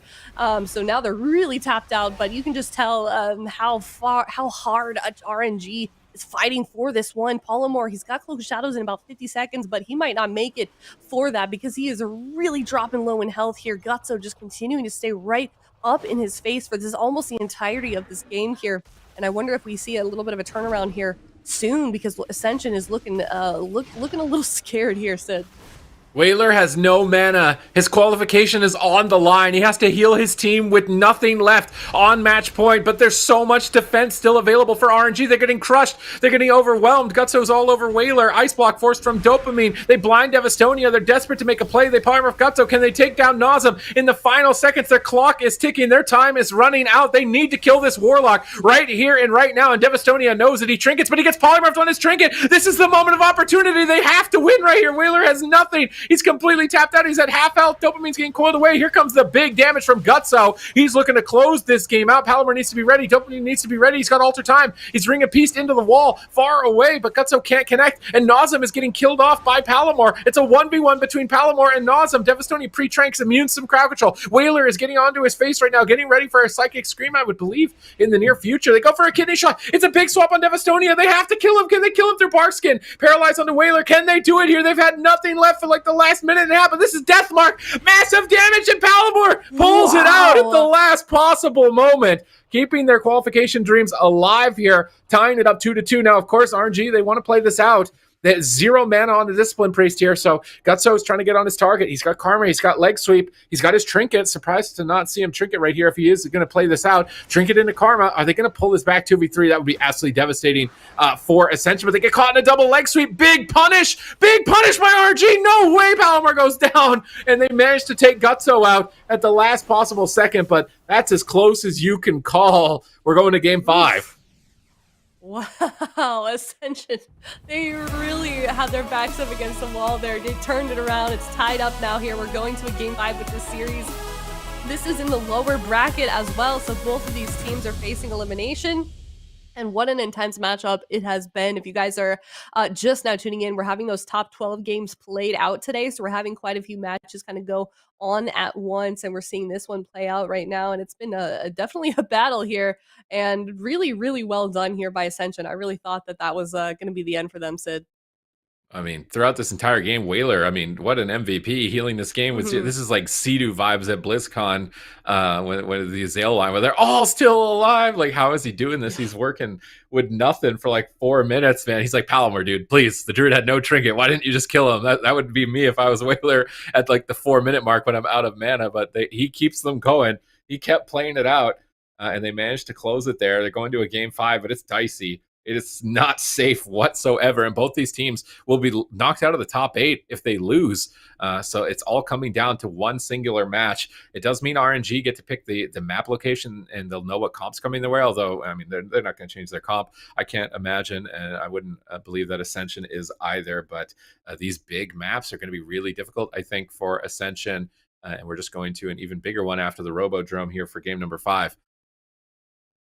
When's the last time we saw a Robodrome? This is another one that I don't feel like we see very often. I feel like this team RNG is the only one that picks it. I'm pretty sure we saw it. Was it last week or the week before, maybe?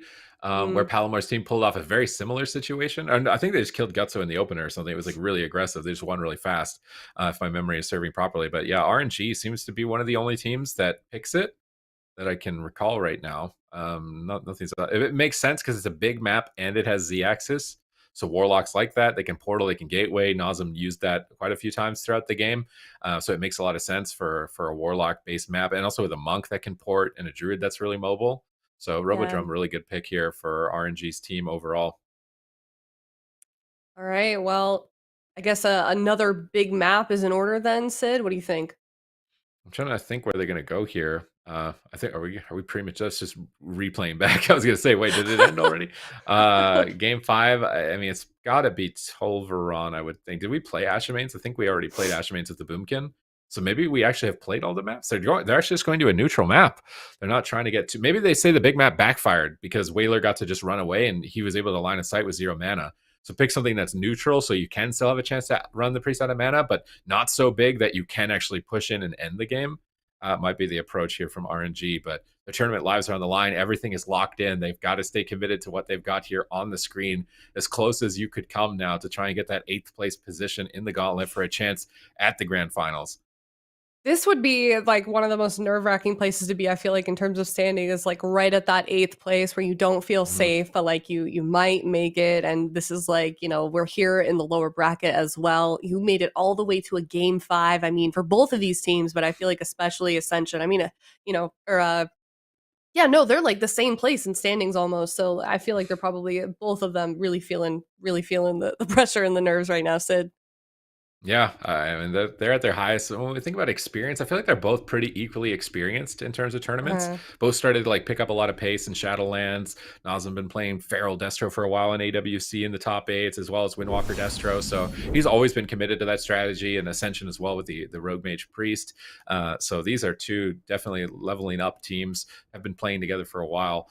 And I'm really excited to see how this ends, because this is as exciting as it gets. Everything is on the line right here. They're going to be completely out for season one if they lose this series right here on either side. And that aggression that Ascension brought in early on, are they going to match it? Are they going to play more timid? Are they going to try and wait for the perfect moment? Are they just going to go ballistic? There's a lot of lines of play that they need to make and be in synergy with each other to make, because if anybody's on the wrong page, I think they're going to get torn apart here. Dopamine dodging the Rain of Fire, invisible right now, trying to fish for a Ring of Frost, I would think, in the near future. He's just going for Arcane Surge. They're just immediately sending on Gutso. Can they kill him in the opener? my God. Massive damage onto him. Karma, Iron Bark. Oh my goodness, I can't believe he actually survived right there. I thought that was lights out for him, but he did trinket. So he is now susceptible to another stun, but Palomar, he's having it turned on him right here as we see stun onto Whaler. They're swapping to Whaler. This is really aggressive right for now from RNG. On match point, you're going on the Disc Priest, and they immediately pull away from that situation, porting away while Devastonia is blind. He actually gets to sit through a blind with no sap, so really good situation for RNG right now,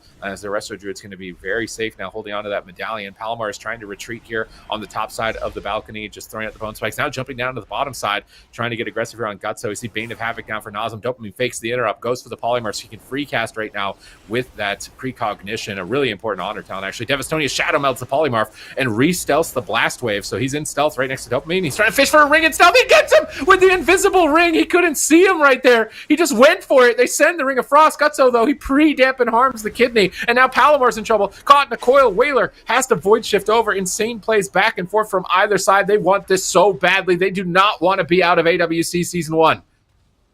No, they definitely don't. Their backs are against the wall here. It's all coming to a head right now. Both of these teams really need to stay in it. You can see how they're playing.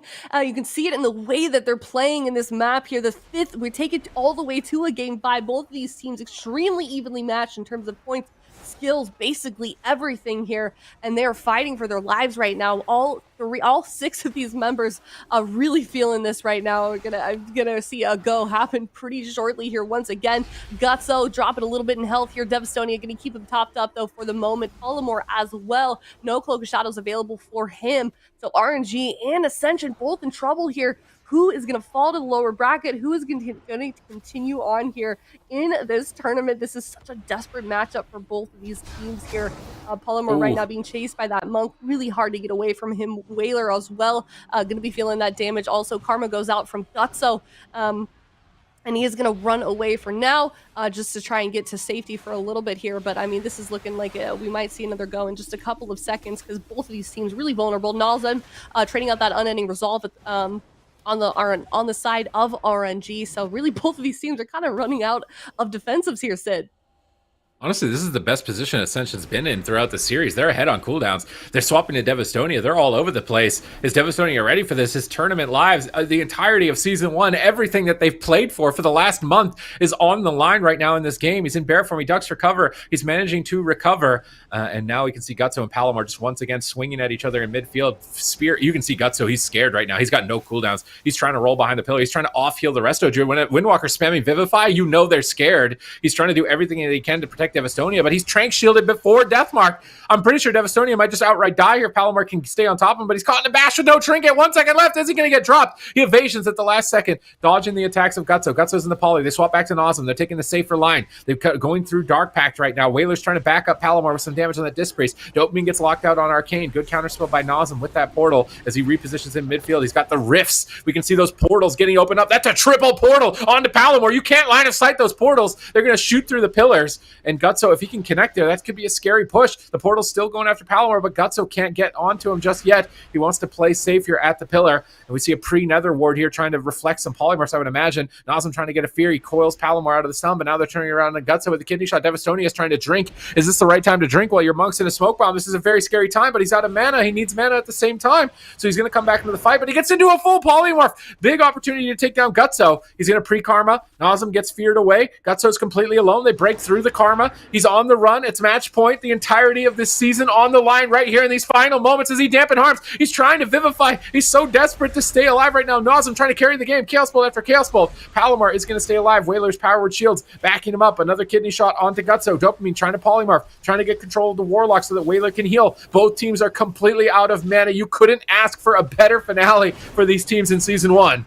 Oh, definitely not. I mean, look at Whaler. I love having these player reactions. You can really just see how tense this moment is for them. Ascension, if they won this game, this is going to be a reverse sweep for them, which would be an incredible feat for them. RNG having won that first 2 games in this series, so this is getting extremely intense right now. Sid, he said, you know, they're very tapped out on mana, but Whaler was able to get topped up just a little bit, so that might be very good for him as we continue on in this game. We're about 5 minutes in, 22% dampening. Does he get anyone caught in that ring here? But Gutso, I mean, look at that. He's about half health right at the moment. Devastating. He's dead! Really feeling it. He's gonna die! Oh! And he goes down. Ascension 3-2. They got that reverse sweep, Sid. Oh man, Dopamine there with the aggression, really taking it to Devastonia. He just got him cornered. There's nothing he could do. That Klepto into Arcane Surge overwhelms Gutso with nothing left, and Ascension substituting in Dopamine at the last possible moment to pull off that series. They're in, I think. Are they guaranteed to qualify? What are the chances here that they can't qualify? So they just knocked out RNG. They're in 7th. Silver Sentinels could pass them, but is Gents Wild Ride still in the tournament? I need to look at the bracket here. There's too many games going on for me to remember 100%. So if Gents Wild Ride is not in the tournament, and we just saw the last team eliminated, Vigorista's team eliminated, I'm pretty sure Ascension are guaranteed at least top 8. Now, of course, you don't really want to be 8th, but I'm pretty sure they just got their 8th spot guaranteed at least. So they were sweating bullets for that one. Maybe a confirmation on our admins from that. I mean, but that is going to be good for them either way. Ascension, they're going to stay here in this tournament. That was scary. I love game 5s like that. That was really intense. Like, I mean, you said it kind of there in the opener of that 5th game. Like, you couldn't ask for a better, head to head like that.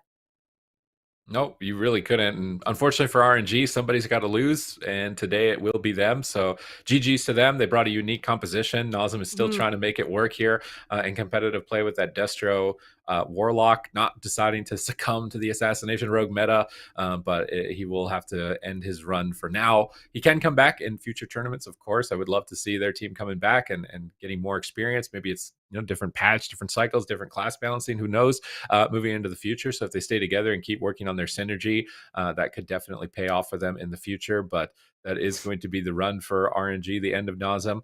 Ascension, they stay alive, they get their top 8 position, and now it's just battling for 3rd. Like, everybody is in the running for 3rd. Like, 3rd is like the difference of 10 points for some people, less than 10 for a lot, sometimes only 20. Like, anybody can just snatch that from Where's Gordy, just like immediately guaranteeing themselves in the finals now for the rest of today. Yeah, the point.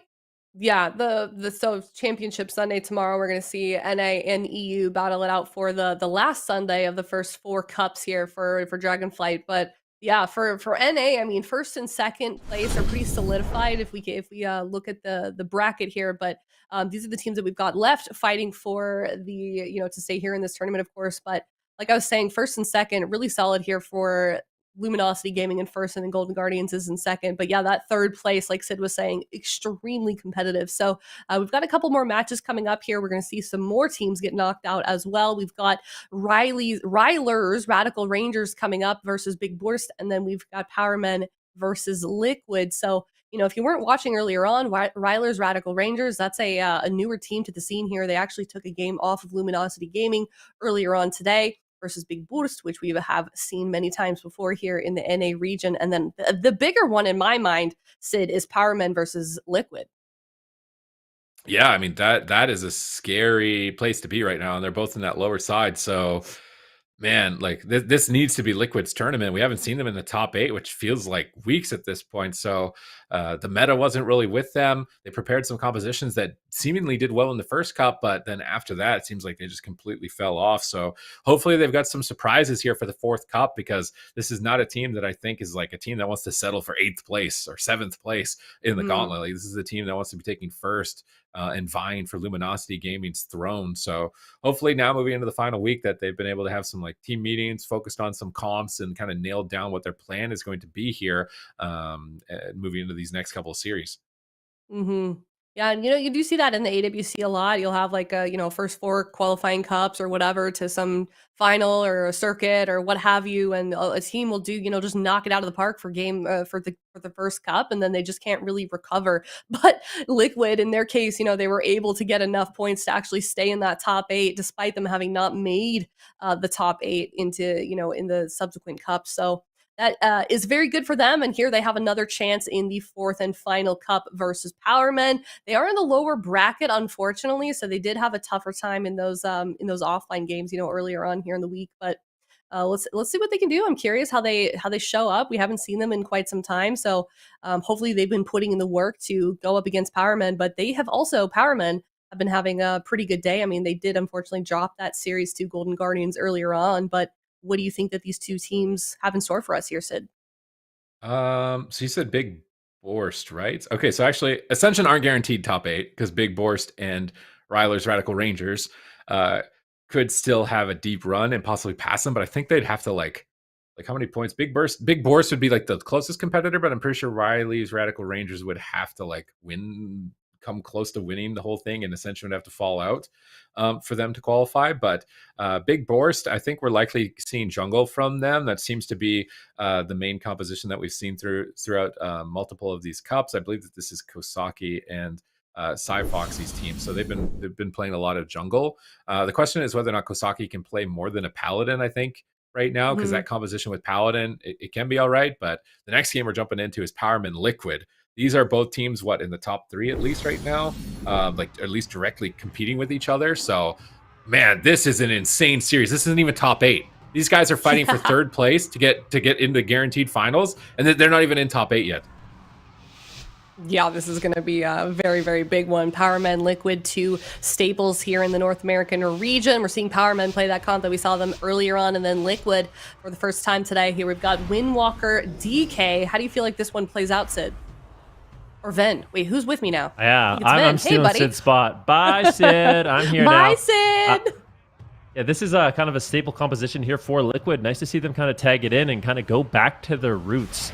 Windwalker is going to be kind of a vulnerable target in this match, so it's going to be up to Cedu to keep Trill nice and healthy. Big kidney shot on Trill in the early stages of the match. Can they keep him alive? He might have to karma so early on in the match, but no, looks like Cedu will be able to keep him alive. There's a lot of on the line for this particular match. Thugonomics taking pressure in the early stages. He will use his portal to get away. And Trill and Mez kind of just all over the place right now. They're putting pressure on multiple people. At the same time, it's going to be Trill on the back foot. He's got the Serenity up with a lot of potential damage here. They do force out the unending resolve from Thugonomics. They might just kill him through it. Trill is just a master of dealing damage on that Windwalker monk, but now he's got no defensive cooldowns left. He is in a lot of trouble.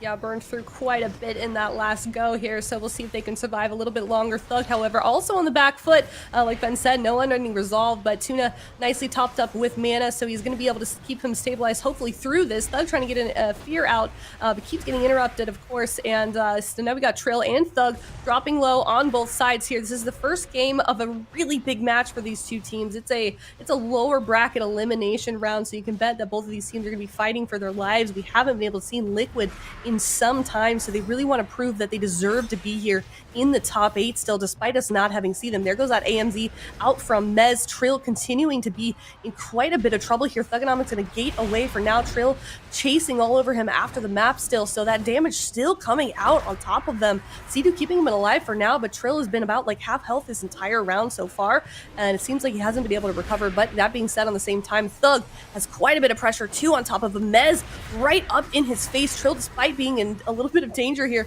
is not going to let go of Ben. Yeah, definitely not. Thugonomics, though, getting low. He needs to be very careful. Trill almost has the touch of karma, rotating up in just a few short seconds. Oh, but he gets caught into a coil. Might not be able to actually access it.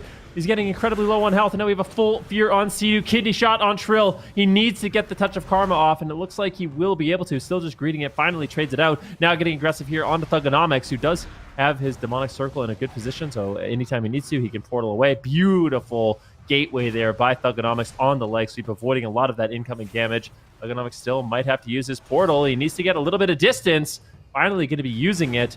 And with that soul burn, does give him a sprint and immunity to snares, buying himself just a moment to breathe in the match. Finally, Tuna can top him off. Now it's going to be Trill once again, who is in trouble. There's no trinket on Trill. There's no trinket on Sea-Doo, but they're just going for it. Pure aggression from Liquid. Woo! Touch of Death comes in from Trill, and they bring out the classic. We see a classic with a little bit of a twist here, a little bit of extra spice with that evoker, but certainly nice to see Liquid come out guns ablaze in game number 1. Yeah, a little bit of Dragonflight spice with the evoker.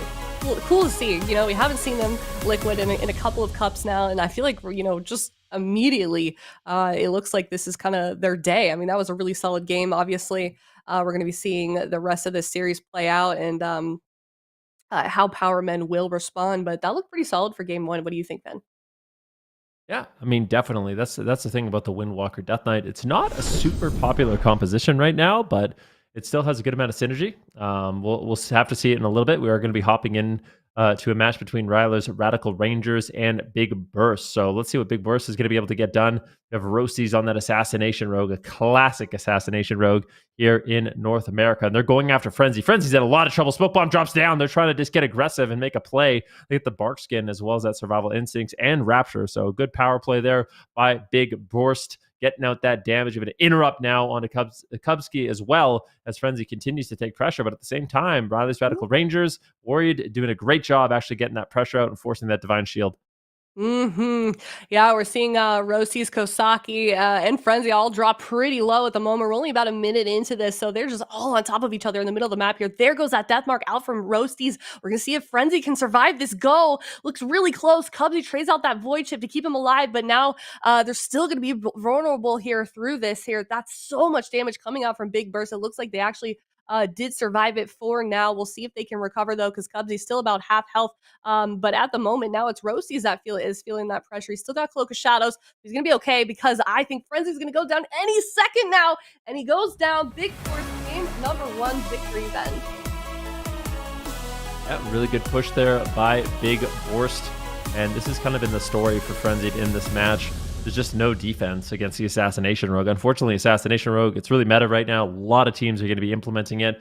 And if you are Frenzy, you can't play Dwarf, right? You can't be a Dwarf Druid or a Dark Iron Dwarf Druid, so you're not going to have access to that Stone Form. You're not going to have access to that Fireblood racial. And then Kubski on the Disciplined Priest, you don't have any way to remove it as well. So you were just burning through your damage reduction so quickly, dealing with that death mark. And if you're overlapping, the void shift with the survival instincts, your cooldowns they're getting cut through rapidly. The consistent damage coming in from Kasaki, Roasties, and Yaski is it's too overwhelming. And unfortunately, Frenzy ultimately falls in game number 1, which has just been kind of the story of today.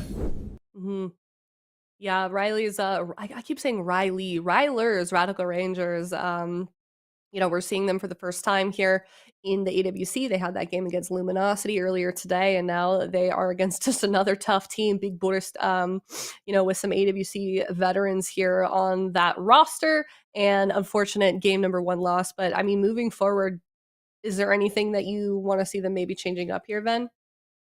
Well, I don't know if they have any other compositions, but the thing about their composition is the Warrior Feral Druid. It has a lot of damage. Like, you have a lot of bleed damage. You have a lot of consistent pressure in the match. The thing that kind of shuts you down is Paladin. So the Paladin with the Blessing of Protection is going to be able to basically give an immunity to their team whenever they're in trouble. So you kind of want like that overwhelming steamroll pressure with that Feral Druid and that Arms Warrior, but they're just continually going against these Paladin Assassination Rogues, which keep you so defensive as the Feral Druid. And also when you finally do get momentum, it's just going to be a Blessing of Protection you're met with that really slows you down. So it's a tough spot to be in. We'll have to see how they handle it in game number 2. Talk a little bit about Powerman versus Liquid. I do wonder if Powerman is going to mix it up. Like, what kind of changes are they going to make here? Are they going to a smaller map, a bigger map? There's a lot of close calls on Trill, so I do expect that their focus in the match will still be that Windwalker Monk. We'll have to see. We do have word that it is going to be Ashamain, so kind of a neutral map. But Ashamain's not too bad for Trill either, to kind of escape the fight, get away, and then be able to portal back in and go after the Warlock once again. So Windwalker DK, you think that's still going to be fine on that large map? Yeah, the thing is, as a composition like Windwalker Death Knight, especially the Death Knight, you can kind of force the fight. You make the map smaller in a way, right? With your Death Grip, with your Chains of Ice, like you have a lot. I like to say that Death Knights have a lot of mobility because in a way that they do, like they can't be snared and they have a lot of anti-mobility, which is in a way mobility. They have a lot of uptime on their target. It can be really difficult to kite a Death Knight team because they can just grip you in multiple times. They have the Abominations Limb, they have Chains of Ice, and then of course a Windwalker Monk isn't going to have that much trouble moving across the map. So I don't think it really matters how big the map is in this particular matchup. Liquid is going to push the pace. They're going to play on top of Thugonomics. Trill's going to have an offensive gateway, and they're going to really test Powerman's defense here. You can really bring the game to you as a DK. And then, in combination with the Windwalker, it's definitely kind of a lethal comp. You're going to have like insane uptime here on their opponent. And we're going to see that play out here in Ashamains. But we're heading into game number 2. This is a big one for both of these teams. Powermen fighting to stay here in the standings. Liquid fighting to kind of keep their reputation alive, because the last time we saw them was in Cup 1, and it looks like they've really kind of gone back to the drawing board, put in that work, and here they are in the 4th and final Cup, facing elimination to prove what they're worth as a team. So we're going to see what they do here in game 2. Is Powerman going to tie it up? Liquid going to put themselves on match point. Let's see what happens here on Ashamains. Yeah, so we are having a little bit of a composition change here. Fuse is going to be tagged in on the Feral Druid. So it's not something you normally see. The Feral Druid, Destra Warlock, Resto Druid. So double Druid. I'm curious to see how this does play out. You would expect the Assassination Rogue to kind of be better here, but Fuse, I think, is going to be going for a lot of spread pressure. So it's likely we see Fuse try to bleed up Sea-Doo, Mez, and Trill, hit multiple targets here, and really just kind of cleave down Liquid. I think that's kind of the main line of play here for bringing in the Feral Druid. But Feral Druid, I think, is going to be a little bit more vulnerable in this matchup as well. So look for Liquid to potentially punish Fuse in swaps if they can't actually get to their main target. Ooh, Mez dropping a little bit low. He's going to trade out that IBF. There's that A-bomb, or Slappy Hands running out also. He's still got that AMS available, so he's going to be topped up. He's going to be okay. But Trill now, there's that Karma also. Fuse, on the other hand, dropping dangerously low also. Tuna using Life Form to keep him stabilized, but Trill continuing to drop in health at the moment. Thugonomics is gripped to the middle. There's AMZ as well, so quite a bit of defensives coming out from both sides, to be honest here. Liquid, frankly, though, looks maybe a little bit more vulnerable. Mez still has AMS, like I said, but Sea-Doo also finding himself here on the back foot, trying to get away from Fuse, who's just right up in his face right now, continuing to chunk down his health. And then we're seeing Trill and Mez continuing on here in the middle of that field. So Fuse is just kind of by himself out in the open. So it looks a little bit scary for him for sure, but Trill continuing to get in trouble here in these situations, and Sea-Doo needs to top him up. And there it goes. So we're going to be okay for now then.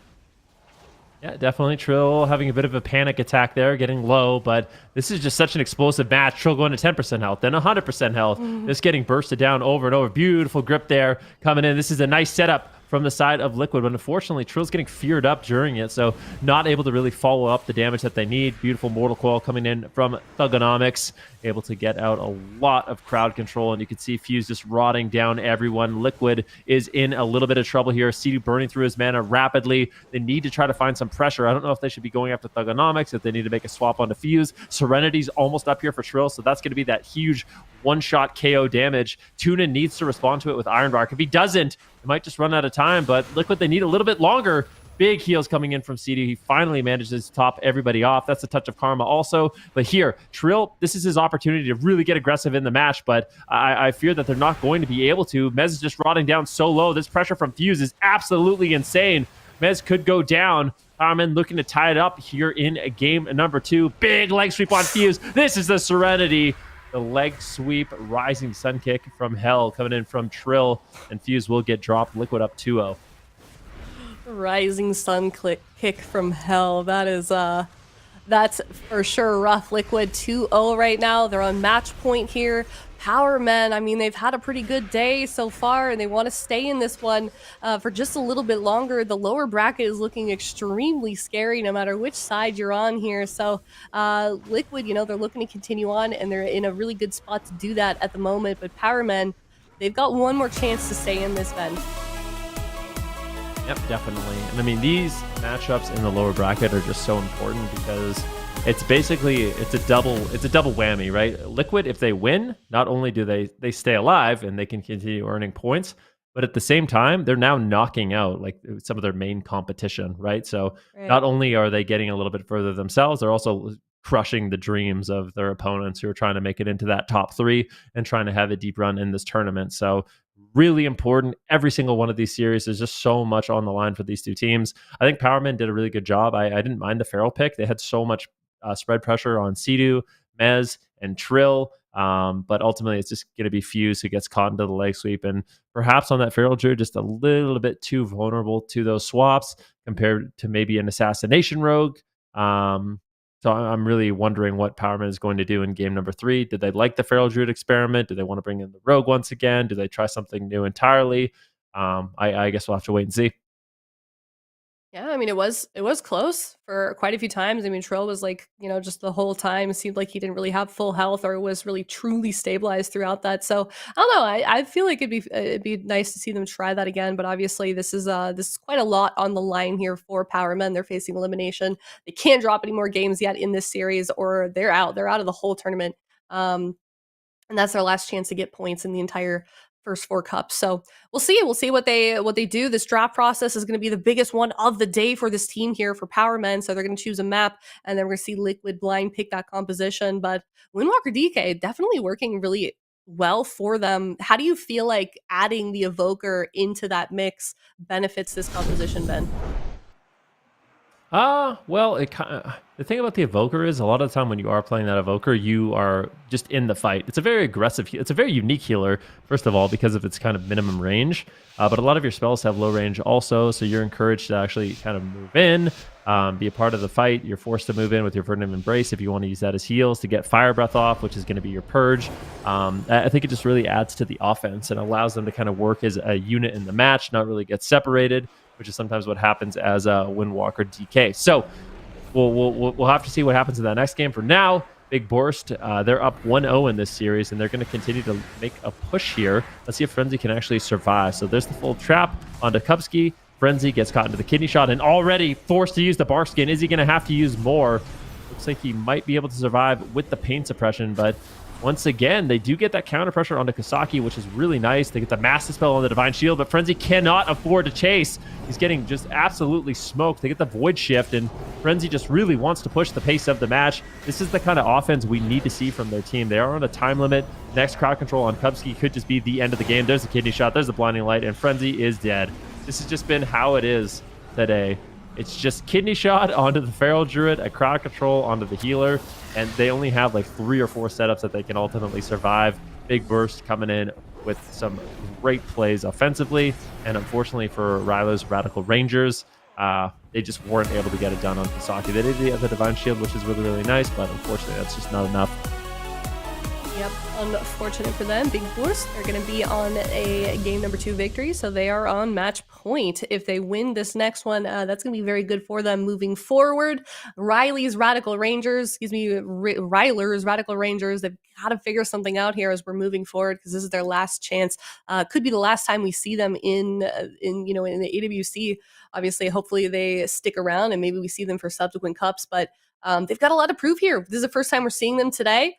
And so far, they've lost both of their match earlier on. So we'll see what they can do in game number 3, but they've got to reverse sweep it at that point. And to do that against a team like Big BOORST might prove to be difficult, but are we seeing them potentially turn it around? What do you think? Or is it just, do you think it's just going to be a 3-0 from Big BOORST? I think I think Big BOORST is looking pretty good. There is that potential that they can go after Kasaki. I think that really is kind of their only chance. Mm-hmm. But it's difficult. I mentioned it earlier in their series a bit earlier today. It's just kidney shot on a Feral Druid, and you don't have any way to deal with the bleeds. Like, you don't have a Blessing of Protection yourself. You don't have the Dark Iron ratio. There's really not that much you have to actually answer an Assassination Rogue kind of just training you down. And it's almost an inevitability with enough crowd control on your healer that you just won't have any damage reduction left, and you ultimately will fall. So they're on a timer. They need to make a play. Going after the Paladin kind of worked for them in that last game. They got some cooldowns, but it just wasn't enough. But going into this game, we have Liquid versus Powerman. They will be tagging in Dazed once again, so favoring that Assassination Rogue over the Feral Druid. Let's see what Liquid can get done. Just bringing in kind of their bread and butter composition, right? Like this is one of the classics of Liquid, going back to their basic fundamentals. They're not going to be trying to bring in their own assassination rogue. They're going to be trying to make their comps work in this meta. Yeah, we'll see if that spells victory for them. If you missed their game number 2 on the side of Power Men, they were playing a Feral Druid and it wouldn't work, but immediately we're seeing Evasion and Cloak of Shadows come out from Daze, so that is not a good way to start off this game, not even a minute into this game. We'll see if they can push forward here through this. Tuna also using that life form to keep his team stabilized. Thugonomics now continuing to drop in health here. We're seeing Trill just remain on top of them, and things are looking scary for sure for Power Men. But on the other hand, we've got Trill about half health, Mez about half health. We've still got Karma and AMS. There goes that AMZ as well from Mez. He's actually playing Frost DK this time around, so see what they can get done. But that's definitely you don't want to be near these two at the same time. That's a lot of cleave damage that has the potential to come out from this composition with Liquid. So Daze really feeling that at the moment. You can see he just continues to get chunked down in health here. Tuna, he's going to be poking out from that pillar on the end of the other side of the map over there, just trying to keep his team up for now. But that was a really big push from Liquid in the beginning, and I wonder if they are able to stabilize to potentially make it go themselves, Ben. Yeah, they almost took down Dazed, but Powermen, they were able to hold on to the trinkets, which is just so important against the Frost Death Knight Windwalker Monk during their setups. That's going to be the most scary moment. So being able to trinket, like at a moment like this, here's the double leg sweep, Beautiful Fears coming in. That's going to be a kidney shot on Trill at the same time. So great denial there by Thugonomics, getting that immediate fear. But Liquid continues to push the pace. Dazed is getting a little bit low at the same time. Tuna's going to have to survive this all in from Mez. Looks like he will with the help of Thugonomics. And now Trill may have overstayed his welcome, but he's going for the touch of death. He gets the rising sun kick once again, and Daze gets dropped. Powermen are eliminated, and Liquid, they stay alive. They bring in the Windwalker Death Knight, and honestly, they look good. I was not expecting that to be a 3-0 from Liquid. I thought that would be game 5 at least here with Powermen. I'm just surprised that they dropped like that. I don't know what you think. I mean, yeah, Powermen is just such a solid team. But the thing is, what Liquid is running, they are really well practiced on this. Like Mez on the Frost Death Knight, Trill on the Windwalker Monk, and Sidu playing that Evoker. They have a lot of synergies with these all-ins. This is the kind of setups that they continually practice. Like Mez on that Death Knight is such a playmaker, always, setting up Trill for the double leg sweeps. Sidu follows it up with the Fire Breath, the Purge everyone. It can be a devastating amount of damage and really difficult setups to actually survive here. So you can see Daze is getting incredibly low. Trill's able to roll over with his Serenity, just get a big Rising Sun kick and end the game. But yeah, I feel like if Liquid can play this composition, they could have a really deep run in this tournament. I feel like one of the problems for Liquid right now is they're trying to find what works for them. There was a period where it seemed like if you didn't have an assassination rogue, you weren't really going to win. And unfortunately for CD, Mez, and Trill, nobody was really playing it, which was interesting because they were a team that last year were actually playing double rogue. So you had not only Sam, but you also had Trill playing rogue, and they're playing double outlaw rogue to beat a lot of the teams. So not having a rogue in Dragonflight was a bit of a surprise. And I feel like they've really struggled in terms of composition, trying to figure out what's going to work. But if they can continue to lock in the Windwalker Death Knight and just have confidence with that composition, they might throw some teams off guard, because this is a comp not a lot of people are playing right now. So maybe you can catch people off guard. Yeah, seems like they're certainly doing that, at least here with Powermen. So we'll see them continue on here today, and then maybe they'll make it to Championship Sunday. They're going to be facing, I believe, the winner of this next series that we have coming up here. It's Shall We versus Ascension, and that's another fight between two pretty strong teams right now in NA. Certainly. Ascension, one of those rosters. They had a really close series, right? Like they tagged in Dippy on the Moonkin, which was a pleasant surprise. Unfortunately, it didn't work against the Destruction Warlock, so they kind of had a reverse sweep with the Rogue Mage Priest. It was a nail biter. It was a close one. So I think Ascension's probably fired up from that last series. They're going to be going into this next one with a lot of momentum, and we'll see. They're one of those teams that need a really deep run. And we'll have to see if they can pull it off. But before we get into that, it is going to be the potential conclusion of Big Burst versus Ryler's Radical Rangers. Ryler's Radical Rangers playing kind of an unorthodox composition right now with the Warrior, the Feral, the Priest. And it's been a struggle against the Paladin Assassination Rogue. Yeah, they, unfortunately have been struggling today. The first game of the day, they actually were able to win against Luminosity, but it's just been a series of losses after that following it. So we'll see what they do. We'll see if they get a reverse sweep. It's not the first time that we've seen a newcomer break out into the scene with, something such as that. But Big Boorst, there's a lot of experience here on this roster. So we're going to get into this game here. Game number 3, Big Boorst. They are 1 victory away from moving forward here in this lower bracket. So let's see what they can do. Or is Ryler's Radical Rangers going to figure out a way to best this team immediately? We're seeing so much damage here going out onto Frenzy, but he's going to be good. But that is a lot of defensives that he traded off to do so. Still has Trinket though, so not completely detrimental for him at the moment, but just already Big Boorst really coming out of the gates pretty aggressively. Kasaki going to be running away, dropped a little bit low in health, and yeah, we'll see what this first play here. Yeah, Kasaki actually opting to play really aggressive. The first Spear of Bastion, he double bopped out of it. Kupski, in the meantime, having to trade out that Void Shift. And look at this. Pain Suppression traded out. Void Shift traded out. There's only Survival Instincts. They might just kill him through everything. Are you kidding me? Frenzy, how's it going to live? Survival Instincts has to get traded. He might just die through it. That was every defensive cooldown. Frenzy, there is no shot. Sap comes in. That's heartbreaking. I mean, and that just shows you why teams are playing with a Paladin, with an Evoker. They're playing Dwarf because Deathmark is just unbelievable burst when it comes in. And unfortunately for Ryler's Radical Rangers, they have not had an answer for it. They traded out in a big way there. I think that was Pain Suppression, that was Void Shift, that was Survival Instincts, and they literally just died through everything. So unfortunate, but they will be eliminated. Big Boorst managing to hold on with a victory. Mm-hmm. Yeah, and Ryler's Radical Rangers, we were speaking with them earlier this week, and they said that they knew coming into this that they were the underdog. So considering how they did and how far they made it for a team that, put themselves in that position, I do feel like they held their own and really proved themselves for a new team here in the AWC. So here's that final game as well. Big Boorst getting that 3-0 victory. And go ahead. Yeah, it was just a Void Shift. Out of the Void Shift, Pain Suppression, and then with Pain Suppression and Survival Instincts, it's just, I guess, too little too late.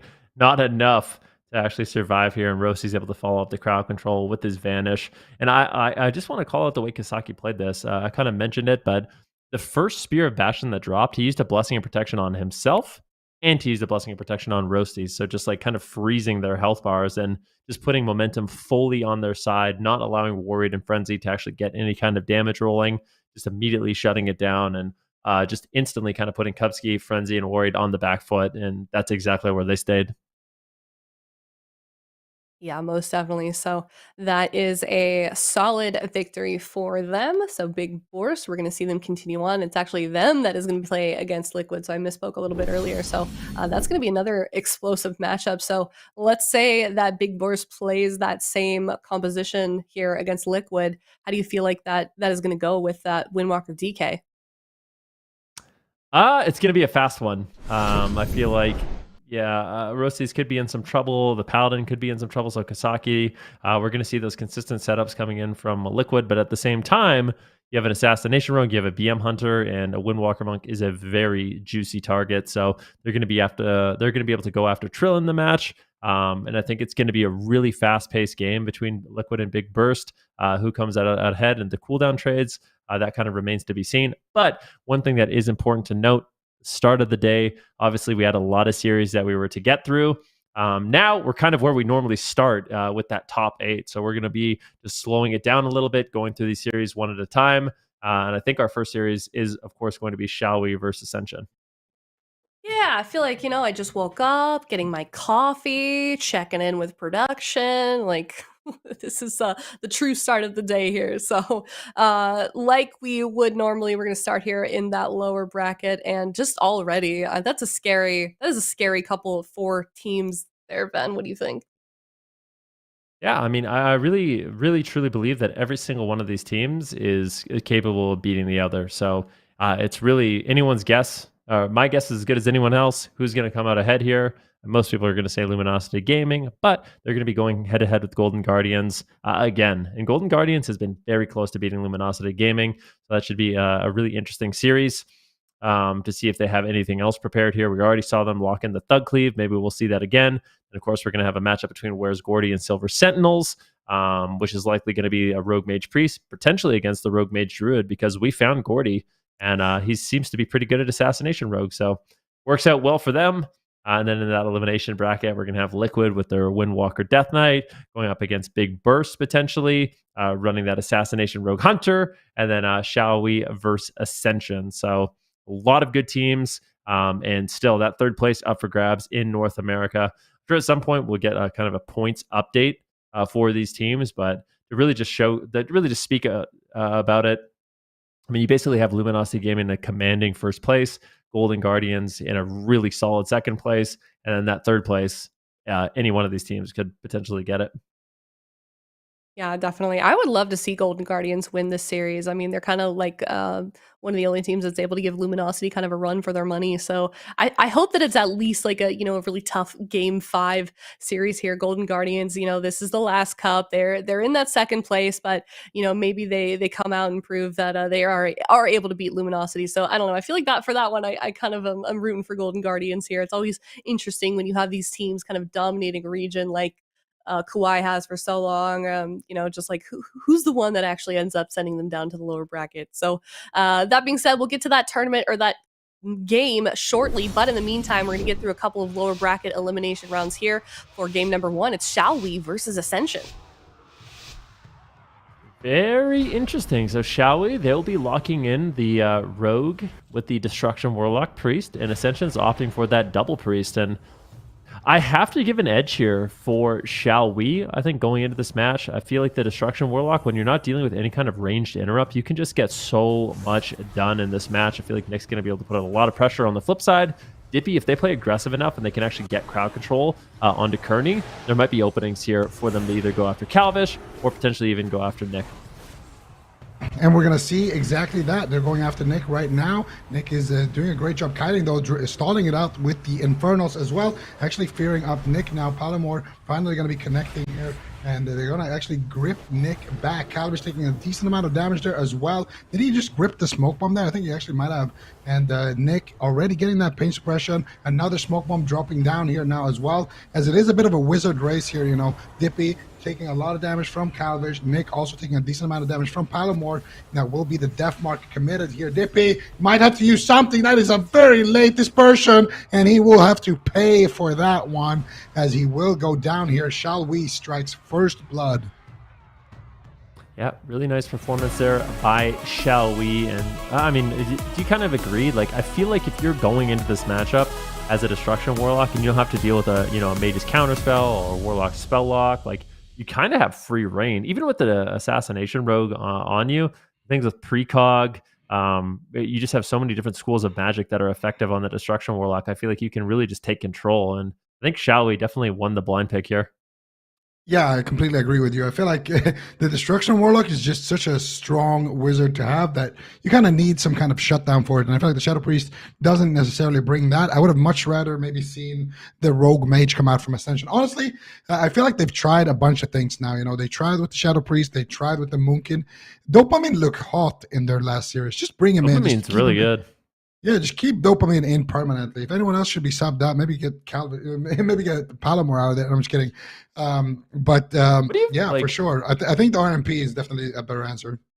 You know what I think would actually be good in this matchup is Fire RMP, like Fire Asa. Yeah. You think that could work? Like, I think that could actually work. I think it could work as long as you don't face a Rest Druid. I feel like Fire is definitely being slept on. And we got round 2 here. No, I'm just kidding. that is inaccurate. We're not going to Power Members Liquid. We already saw that one, and it ended with a what do you say? Rising Sun Kick from Hell. And that one. I think Fire actually, like you said, will be very, very powerful here, because there's one thing that you don't want to face really as Arcane. I mean, you can kind of navigate around it, but it's not ideal to play the Arcane into those Warlocks, because if you do get spell locked, you can absolutely be, put on the back foot. So Fire Mage, you're going to have a lot of schools. You're going to have good, consistent damage. You're going to have consistent goes. You're going to have good pressure. You can also, and the key thing here is you can get a lot of damage out while you're being trained. And also it's effective damage, right? As an Arcane Mage, you can still get good damage out and kite, but usually that damage is on the rogue. So if your rogue is on their warlock, you kind of have to just kite the rogue and, you know, barrage him and run away from him and hit him while you're running with missiles. It's not ideal. Whereas as the Fire Mage, you can kind of get that damage out still while you're kind of tanking the rogue with just instants. So yeah, I think the Fire Mage could be good here. I think the Arcane Mage could be okay as well. One thing though is for sure, I feel like Shadow Priest in general into things that are like really bursty, like Destro Locks and Arcane Mages, things that I have to cast a lot. I don't like it because you don't have that ranged kick like you mentioned. Yeah, it can be really tough. So I think Ascension has a few different options here. They could even Dippy plays Destro Warlock, like he played it earlier in the tournament. So they could go into a mirror match. Maybe they're not the most confident, but if that's their only option, this is still a lower bracket elimination series. You might have to get comfortable with being uncomfortable and play that ult into Nick. But they do have options, and RMP certainly is one of them. They managed to battle it back, and I do feel like sometimes if it a comp's working out, especially one that's kind of as versatile as Rogue Mage Priest, it is something that you could try to lock in and run. But we've seen a lot, like in Europe, for example, we've seen teams like Poggers opt to not play the Rogue Mage Priest into the Destro Warlock Rogue, and I think it's just tough. Like the Destro Warlock right now is so difficult to shut down. It gets out a lot of effective damage. It has burst with those nether portals, just able to spam out the conflags and the shadow burns. Like it's a lot of consistent damage. And not only that, but if you're actually able to free cast, like you're spamming out incinerates and immolates and you get interrupted, then you can just spam fear. So you get a lot of control of the game. And if you happen to get interrupted on fire, you happen to get interrupted on shadow, then guess what? You can cast chaos. Sorry. And get damage out that way as well. So you just have so many effective schools of magic. It kind of makes it an ideal target to get trained. Like if you get trained as the Destro Warlock, you're not even that sad because you're still going to be able to get off casts that matter. Yeah, absolutely. The only thing that's really going to shut you down is, of course, the kidney shot and good pressure. So whatever comp they build needs to have that in mind. They need to be able to actually go after the Destruction Warlock, and they are going to be sticking with the same thing here. So, I mean, for Ascension, I don't mind that they run it down one more time with this comp, but I do feel like there is some glaring weaknesses. Of course, when they did lose, that's the thing, right? You can also chalk it down to play and not necessarily the comp. You can be like, okay, well, we had decent pressure and we have long CC chains. We dispersed too late. We could have easily survived that. We still had Void Shift, we still had dispersion, we still had cooldowns when we fell. So if we played it better, we could have won. And that's apparently how Ascension feels. With that said, though, I do actually really like the Fire Mage. I think it could be kind of good here, but I don't know how much Dopamine has played it. Either way, we're going to have to wait and see. They also did play Boomkin earlier in a similar matchup. I think it was against Roguelike Druid. They played it, and it went 0-2, but it didn't look too bad. I think it could potentially work as well, but Sid said he doesn't like playing Boomkin into Warlock, so maybe we won't see it. Probably more likely to see Dopamine, to be honest. Or Sid. His dreams just shattered. Finally, a Moonkin gets locked in, gets 0-2'd and subbed out. Like, definitely heartbreaking for the guy. We'll see what they decide to do. Dippy, once again, going to be locking in that Shadow Priest. And Dippy is one of those players, very flexible, can play the Moonkin primarily, but he's also a good Destruction Warlock, so they could fall back on that if they really, really need to. And obviously a solid Shadow Priest also. So we'll see what Ascension decides to get done. I'm trying to understand what the main advantage of the double priest is. It's just a lot of instant CC, I suppose. Like if Dippy can actually get in position to get the fears, the psychic horrors, the silences on Kearney, I could see a lot of all-in damage here onto Nick. They just need to make sure that they're not falling behind. And to their credit, they did kind of die without using their cooldowns. So this matchup might actually look better than what we saw in game number 1 if it lasts a little bit longer. Yeah, and we're going to see a fear immediately actually onto Calvish. So he doesn't get a great opener. Kearney put in that disarm, but he's going to gate away and avoid that second Psychic Scream, the one that Dippy actually has. So Dippy needs to try to make his way over to Kearney, gets the silence. He's trying to maybe make his way over there. He gets good damage here onto Nick, also running down Calvish quite decently, but not able to find that fear. And I guess it's because it's on DR actually. They did blind Kearney and he did Trinket, so they're waiting for that DR to fade, and then they will have that big CC chain that they're going to go for. So let's see what they decide to do. Trinket gateway out of that smoke bomb from Palomore. Dippy's still looking good here on health. They still have good pressure here on the side of Ascension. Maybe the comp could work for them. Palomore in a coil right now, Dippy in a kidney shot, and this is where things could get hectic. Whaler already using his Trinket there on that blind. They get a kick onto Nick, and they are standing in that dome, so they should be fine for now. But here comes the discipline damage. Here comes the nether portals. Palomore getting smoked, and Palomore gets dropped. They still have 2 void shifts there as well on their side. Not able to access. Actually, did Whaler use one right there? He maybe used it after the game. I'm not sure actually if he had one or if he already traded one out a little bit earlier during the match. But either way, they still had a second void shift. They still had some cooldowns there to trade. But it just came down to that. They got the blind, they got the Trinket, but they didn't find. I actually don't like that they blind Kearney early on, because early on they actually could have landed the fear, but after that, Dippy really couldn't make his way all the way to Kearney because he was just stuck, in crippling poison and kidney shots and things like that. So really hard for him to actually make his way over there, and it's also really, really risky, with things like Shadow Fury, Infernal Stuns, and he might get feared before he gets the fear. It's just a really risky gamble. A lot of pressure coming out here from Calvish, and let's see here. So Whaler still has his void shift, and Palomore just gets smoke bombed. Yeah, but he used it right after. So because I looked at the cooldown and he just used it for fun on the priest. So I thought, wait, did he actually use it earlier? But no, he did not, and he obviously couldn't use it because of that smoke bomb. So really, really nice smoke bomb coming out from Calvish there. But now they're up 2-0, and this is it's looking like an easy dopamine, if you ask me. Yeah, I think so too.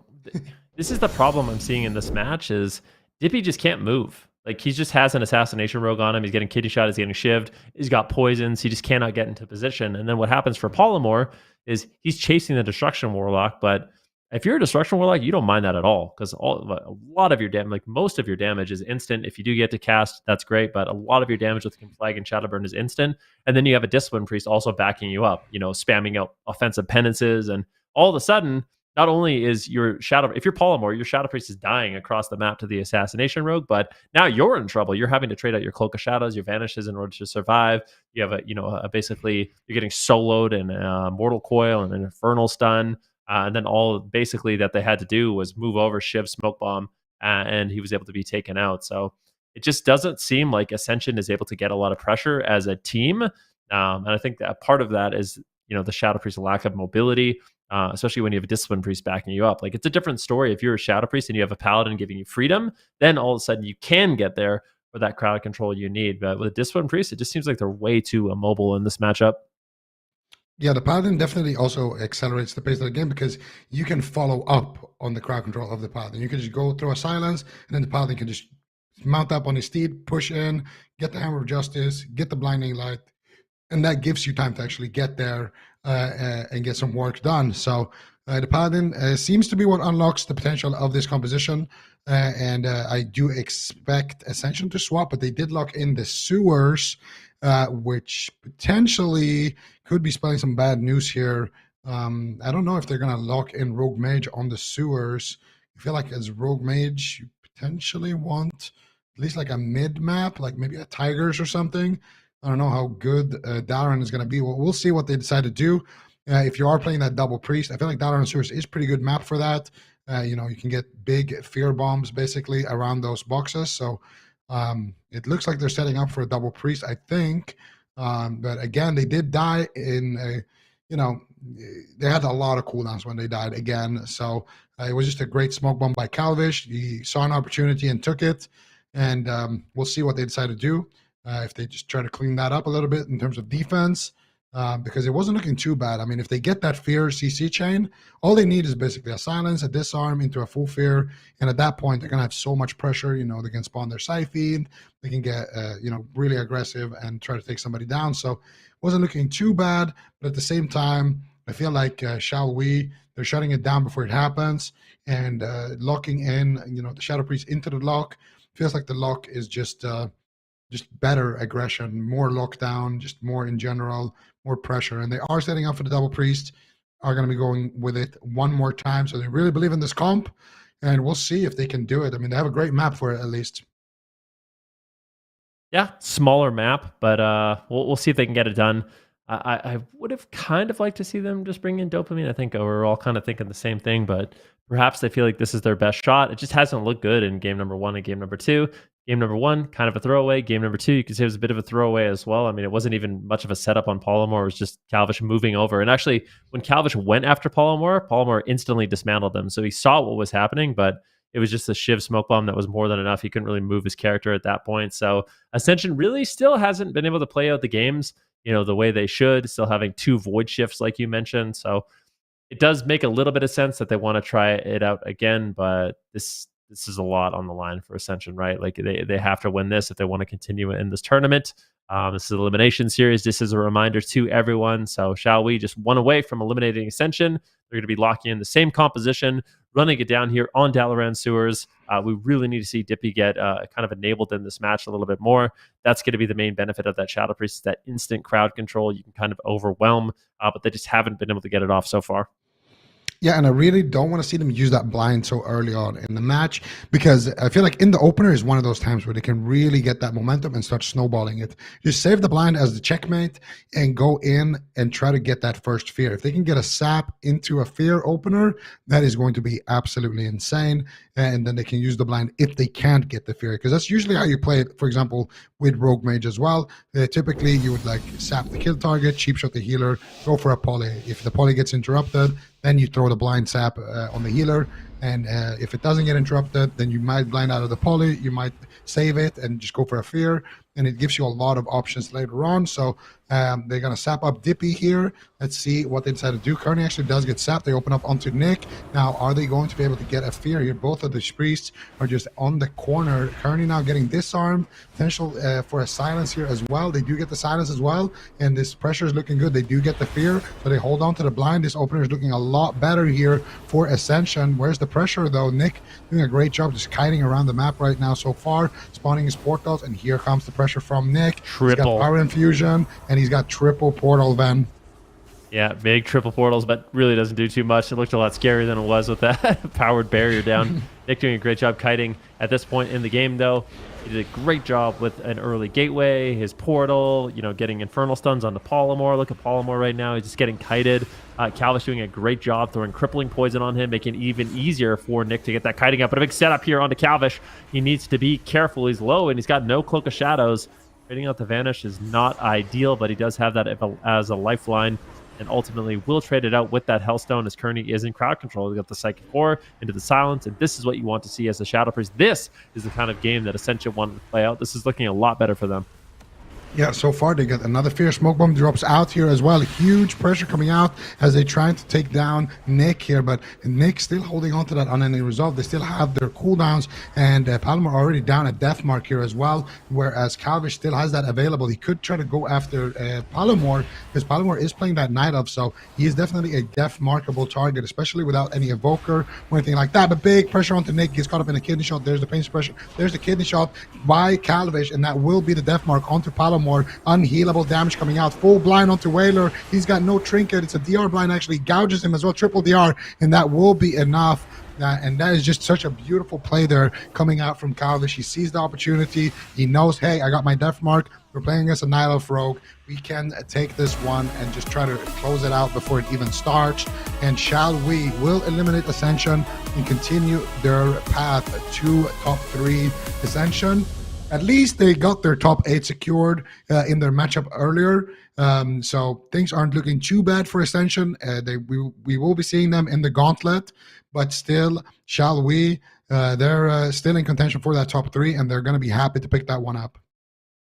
Yep. Look at Nick right now, just casting out the Chaos Bolts, and this is where things got really chaotic for Polymore. So they go for the offensive play here on a Nick, but he gets caught into a kidney shot himself, and they edge the smoke bomb. So a nice smoke bomb there by Calvish, forcing Polymore to trinket, but Whaler goes into the diminishing return blind. Out of the diminishing return blind, he gets gouged, and in that really short period of time, Whaler right now, he's just spamming. He's like, I got Void Shift. Just hold on one more second, please. He's got Void Shift. He's got Pain Suppression. They just had the cooldowns, but that little cheeky DR blind into gouge was 8 seconds of crowd control that Calvish was able to set up. And surprisingly, they were able to take down Polymore. It was a lot. I mean, look when Calvish actually goes. Let's replay again. When Calvish actually goes for crowd control. So here's the fear. There's the blind. Polymore is still pretty good on health. Like, that was Void Shift from Dippy. Can you believe that? Like, they managed to kill Polymore through a full Void Shift from Dippy in a DR blind gouge. Like, that's pretty remarkable. That is pretty remarkable. And I mean, that's the power of the Def Mark. That is why the entire game is playing Dwarfs right now. And the reason why everything's on DR is because Nick actually goes for the aggressive kind of defensive and aggressive unending resolve there. He already had the pain suppression, but he just wanted to get up that. Too. What? He had pain suppression. That is nuts. Like, he had pain suppression up. He got void shifted from Dippy and then still died. Did Whaler trinket there too? I think he did, right? He trinketed a fear. Whaler got coil feared, trinketed, I think, and used something. They used pains up maybe with that. He got void shifted. He got DR blinded into a DR gouge and died. Okay, that's why we played Dwarf. That is why. But I'm curious about that pain suppression. I mean, we're gonna see it here again, I guess. So let's watch the replay. We got to see this again. Like, this is crazy. Look at Whaler. Like, if you're Whaler, what do you? Look at him. How long is that pain suppression on Polymore? Because he trinkets. I want to know, does he trinket and pain suppression him? There's pain suppression. Yeah. So he has pre-pain suppression. He gets void shift. Look at this void shift. That's crazy. Yeah. Okay. So he had pain suppression for pretty much a majority of that time too. It faded there at the end, but it was, at least like 3 seconds of, like, after he got void shifted, he had pain up for like 3 seconds and he still just flopped. And that's the Shiv as well coming in there, right? So it's the Shiv, it's the Def Mark, it's the, it's rough. It's rough out there for sure. Yeah. So Ascension, they've been a fun team to watch, and we will see them in the Gauntlet. So it's not the last of Ascension. Hopefully they will rise up again. And shall we? I mean, they are down here in the bracket of death here. I mean, this is, I mean, do we have the standings? Because where is Gordy? Yeah, there it is. So we got updated standings here, finally. Look at that. Shall we is currently in third after that victory. But whereas Gordy is in that upper bracket. Team Liquid is down there as well on a collision course. Powermen, they're gone. Ascension, they're gone. Silver Sentinels, they are still in the running. And Big BOORST is actually, oh my goodness, wait, what happens if Big BOORST somehow wins the tournament? I don't think that's going to happen, but let's just play with the idea. If they win the entire tournament, So Big BOORST, if they win 3 times, they will tie for 7th. We will have a 3-way tie for 7. I don't even know what happens then. I don't think we've thought about that, but there's probably some room. I'm sure that we've thought about it. Maybe you and I haven't, but there's definitely something in place. Yeah. That would be funny though. I'm kind of team Big BOORST now, but they are up against Liquid, so I don't know how likely that is to happen, but it would be funny if Big BOORST gets knocked out here. I wonder if Big BOORST actually passes Ascension and Silver Sentinels, then they would probably have to play like some kind of tiebreaker for that last spot into the Gauntlet. I don't know, but it's going to be tricky for sure. Big BOORST, they could definitely be the dark horse of the tournament. They did look good earlier. And of course, I think the main story, though, that we got to focus on is the one of the Silver Sentinels, whereas Gordy, Team Liquid, and Shall We picking up that win was absolutely huge. They have 2 points above Where's Gordy. And that's the thing. Each series is worth 20 points. So if Where's Gordy wins, they get 20 more points. If Shall We wins, they also get 20 more points. So they will have those 2 points that will they just need to win the same amount of series as Where is Gordy, and then they will be looking pretty good because they have that 2-point lead. And it might just come down to that 2-point lead for Shall We, or they might get eliminated down here. They are on a collision course here against each other. I mean, all of these teams, sooner or later, they're going to have to face each other. I mean, look at that. Look at those matches. We got Where is Gordy versus the Silver Sentinels. One of them is going to be sent down to the lower bracket. We got Big BOORST versus Liquid. If Big BOORST loses that, Liquid moves on, and their hopes and dreams of top 3 are still alive, but they might face either Where's Gordy or Silver Sentinels, have to win there. Shall We just beat Ascension? They're going to have to face, I think, the winner of, they're going to have to face Golden Guardians or Luminosity, I think. Yeah. It's going to be a bloodbath down here. If you're Where's Gordy or Silver Sentinels, you really, really, really want to win that upper bracket game because you don't want to fight either the Golden Guardians or Luminosity, who have basically just looked bulletproof this entire season. And you definitely don't want to drop down there to Shall We. You don't want to drop down to Team Liquid. There's just way too many teams you want to avoid in that lower bracket. So the best case scenario, if you are Where's Gordy and Silver Sentinels for qualification, stay in that upper bracket. Hold on to your lives up there. Easier said than done with the caliber of teams in here, but definitely winning is always the best option in a tournament like this. 100%. Just win. One thing that I will say, and we haven't talked about it too much today, Shadow Priest Rogue did get some nerfs. Like, it's still going to be a really good composition. But if there's ever a time that Golden Guardians and Luminosity Gaming can lose with their Shadow Priest Rogue, it's going to be this week in this 4th cup. You know, things like Psyfiend and Wound Poison don't stack anymore. Shiv and Psyfiend don't stack anymore. So those healing reduction effects are a little bit worse.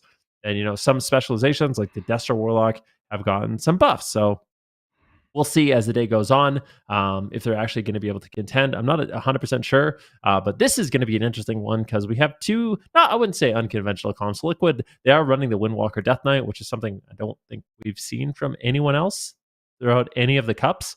So going back to kind of their bread and butter, the composition that put them on the map, Mez and Trill looking really, really good, and CD backing them up. Their offensive pressure, their setups are solid, but they're going up against Big BOORST, and Big BOORST has looked scary today. Roasty's on that assassination rogue. He's been doing it for such a long time.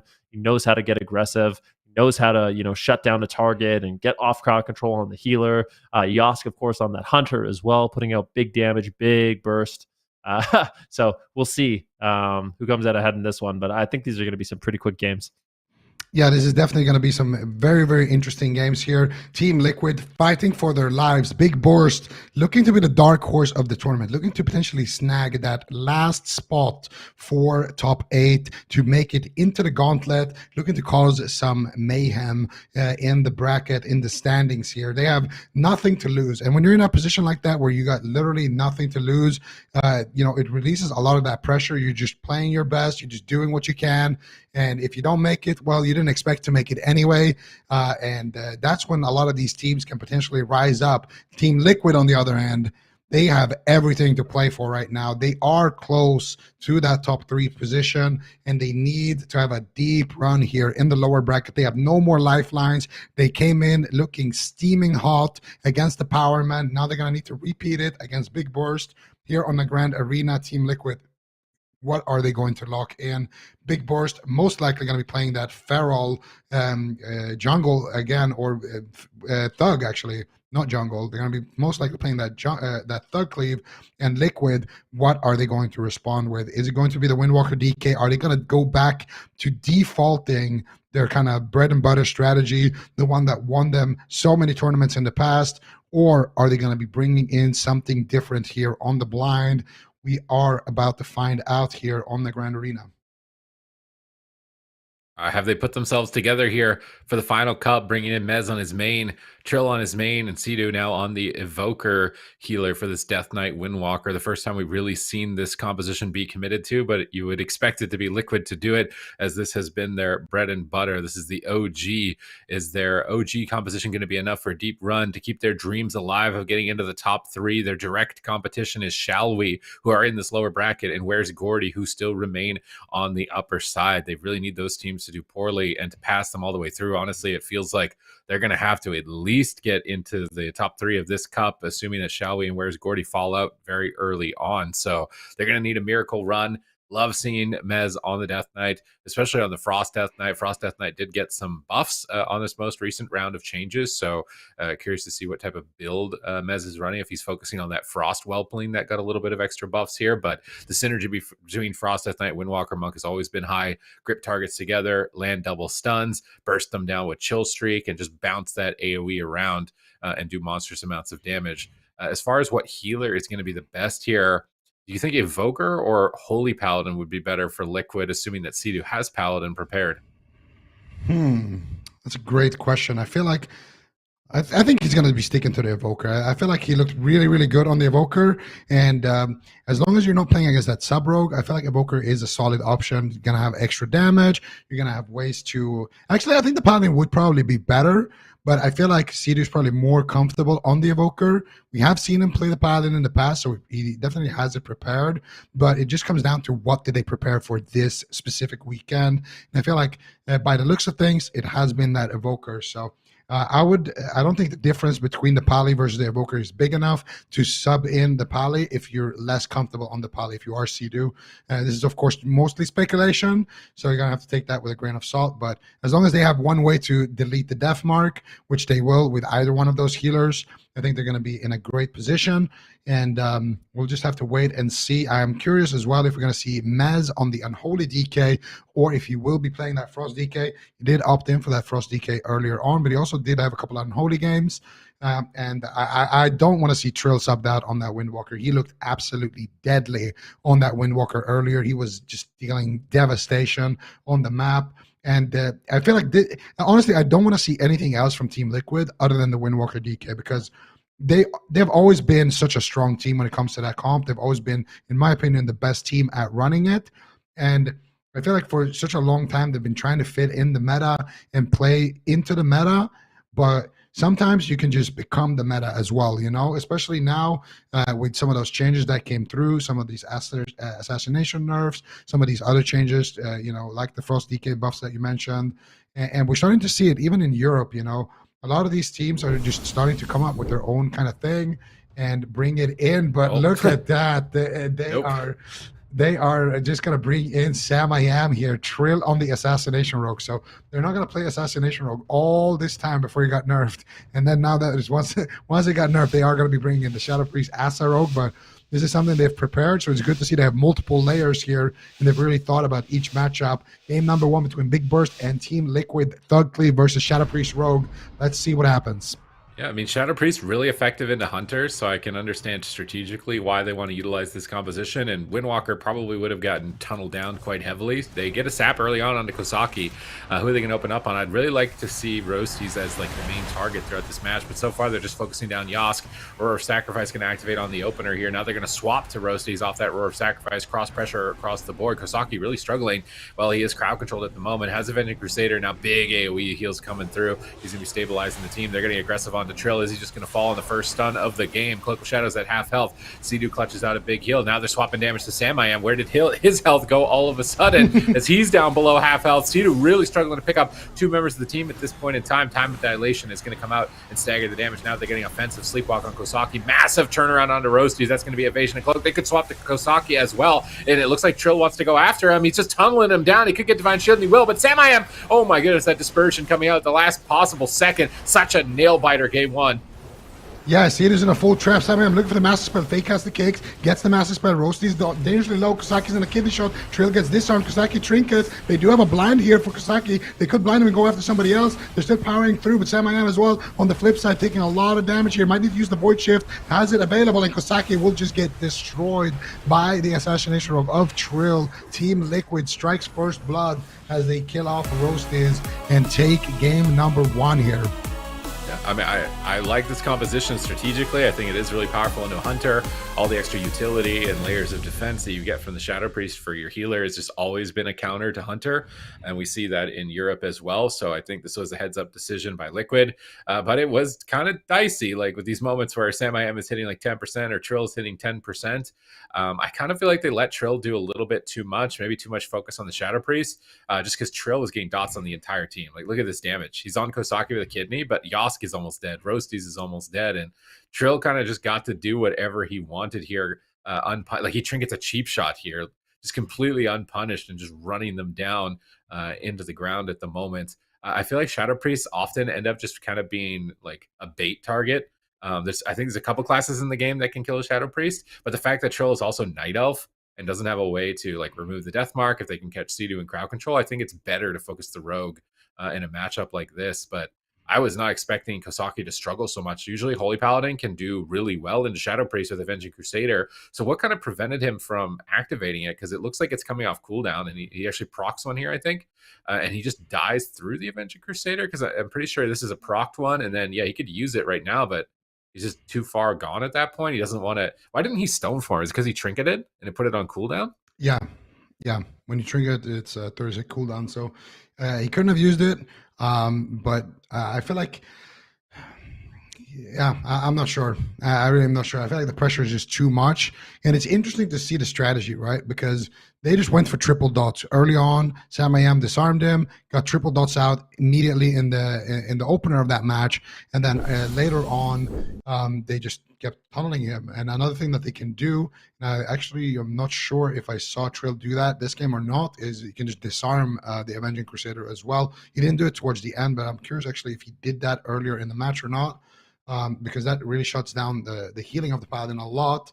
And for Kosaki, it just comes down to a bad defensive rotation. If you have to use your bubble before you use your trinket, usually it's not ideal. Usually you want to trinket, Battle Master, pop your Avenging Crusader, try to stay alive with your own personal cooldowns and really stall for that Divine Shield, and then try to use it a little bit later to recover and buy yourself some more cooldown cycles that way. Because what happens now is you bubble, then you trinket, and then you can get restun and die through your trinket, and that's exactly what happened. So that is one thing. And then the other thing is what you mentioned as well with the pressure. They just went after the Shadow Priest. He dispersed. Then he got a freezing trap. He got Mass Dispel. And then you really didn't have any more pressure. So I feel like matchup-wise, this is really heads-up thinking from Team Liquid. I think they got themselves a good matchup.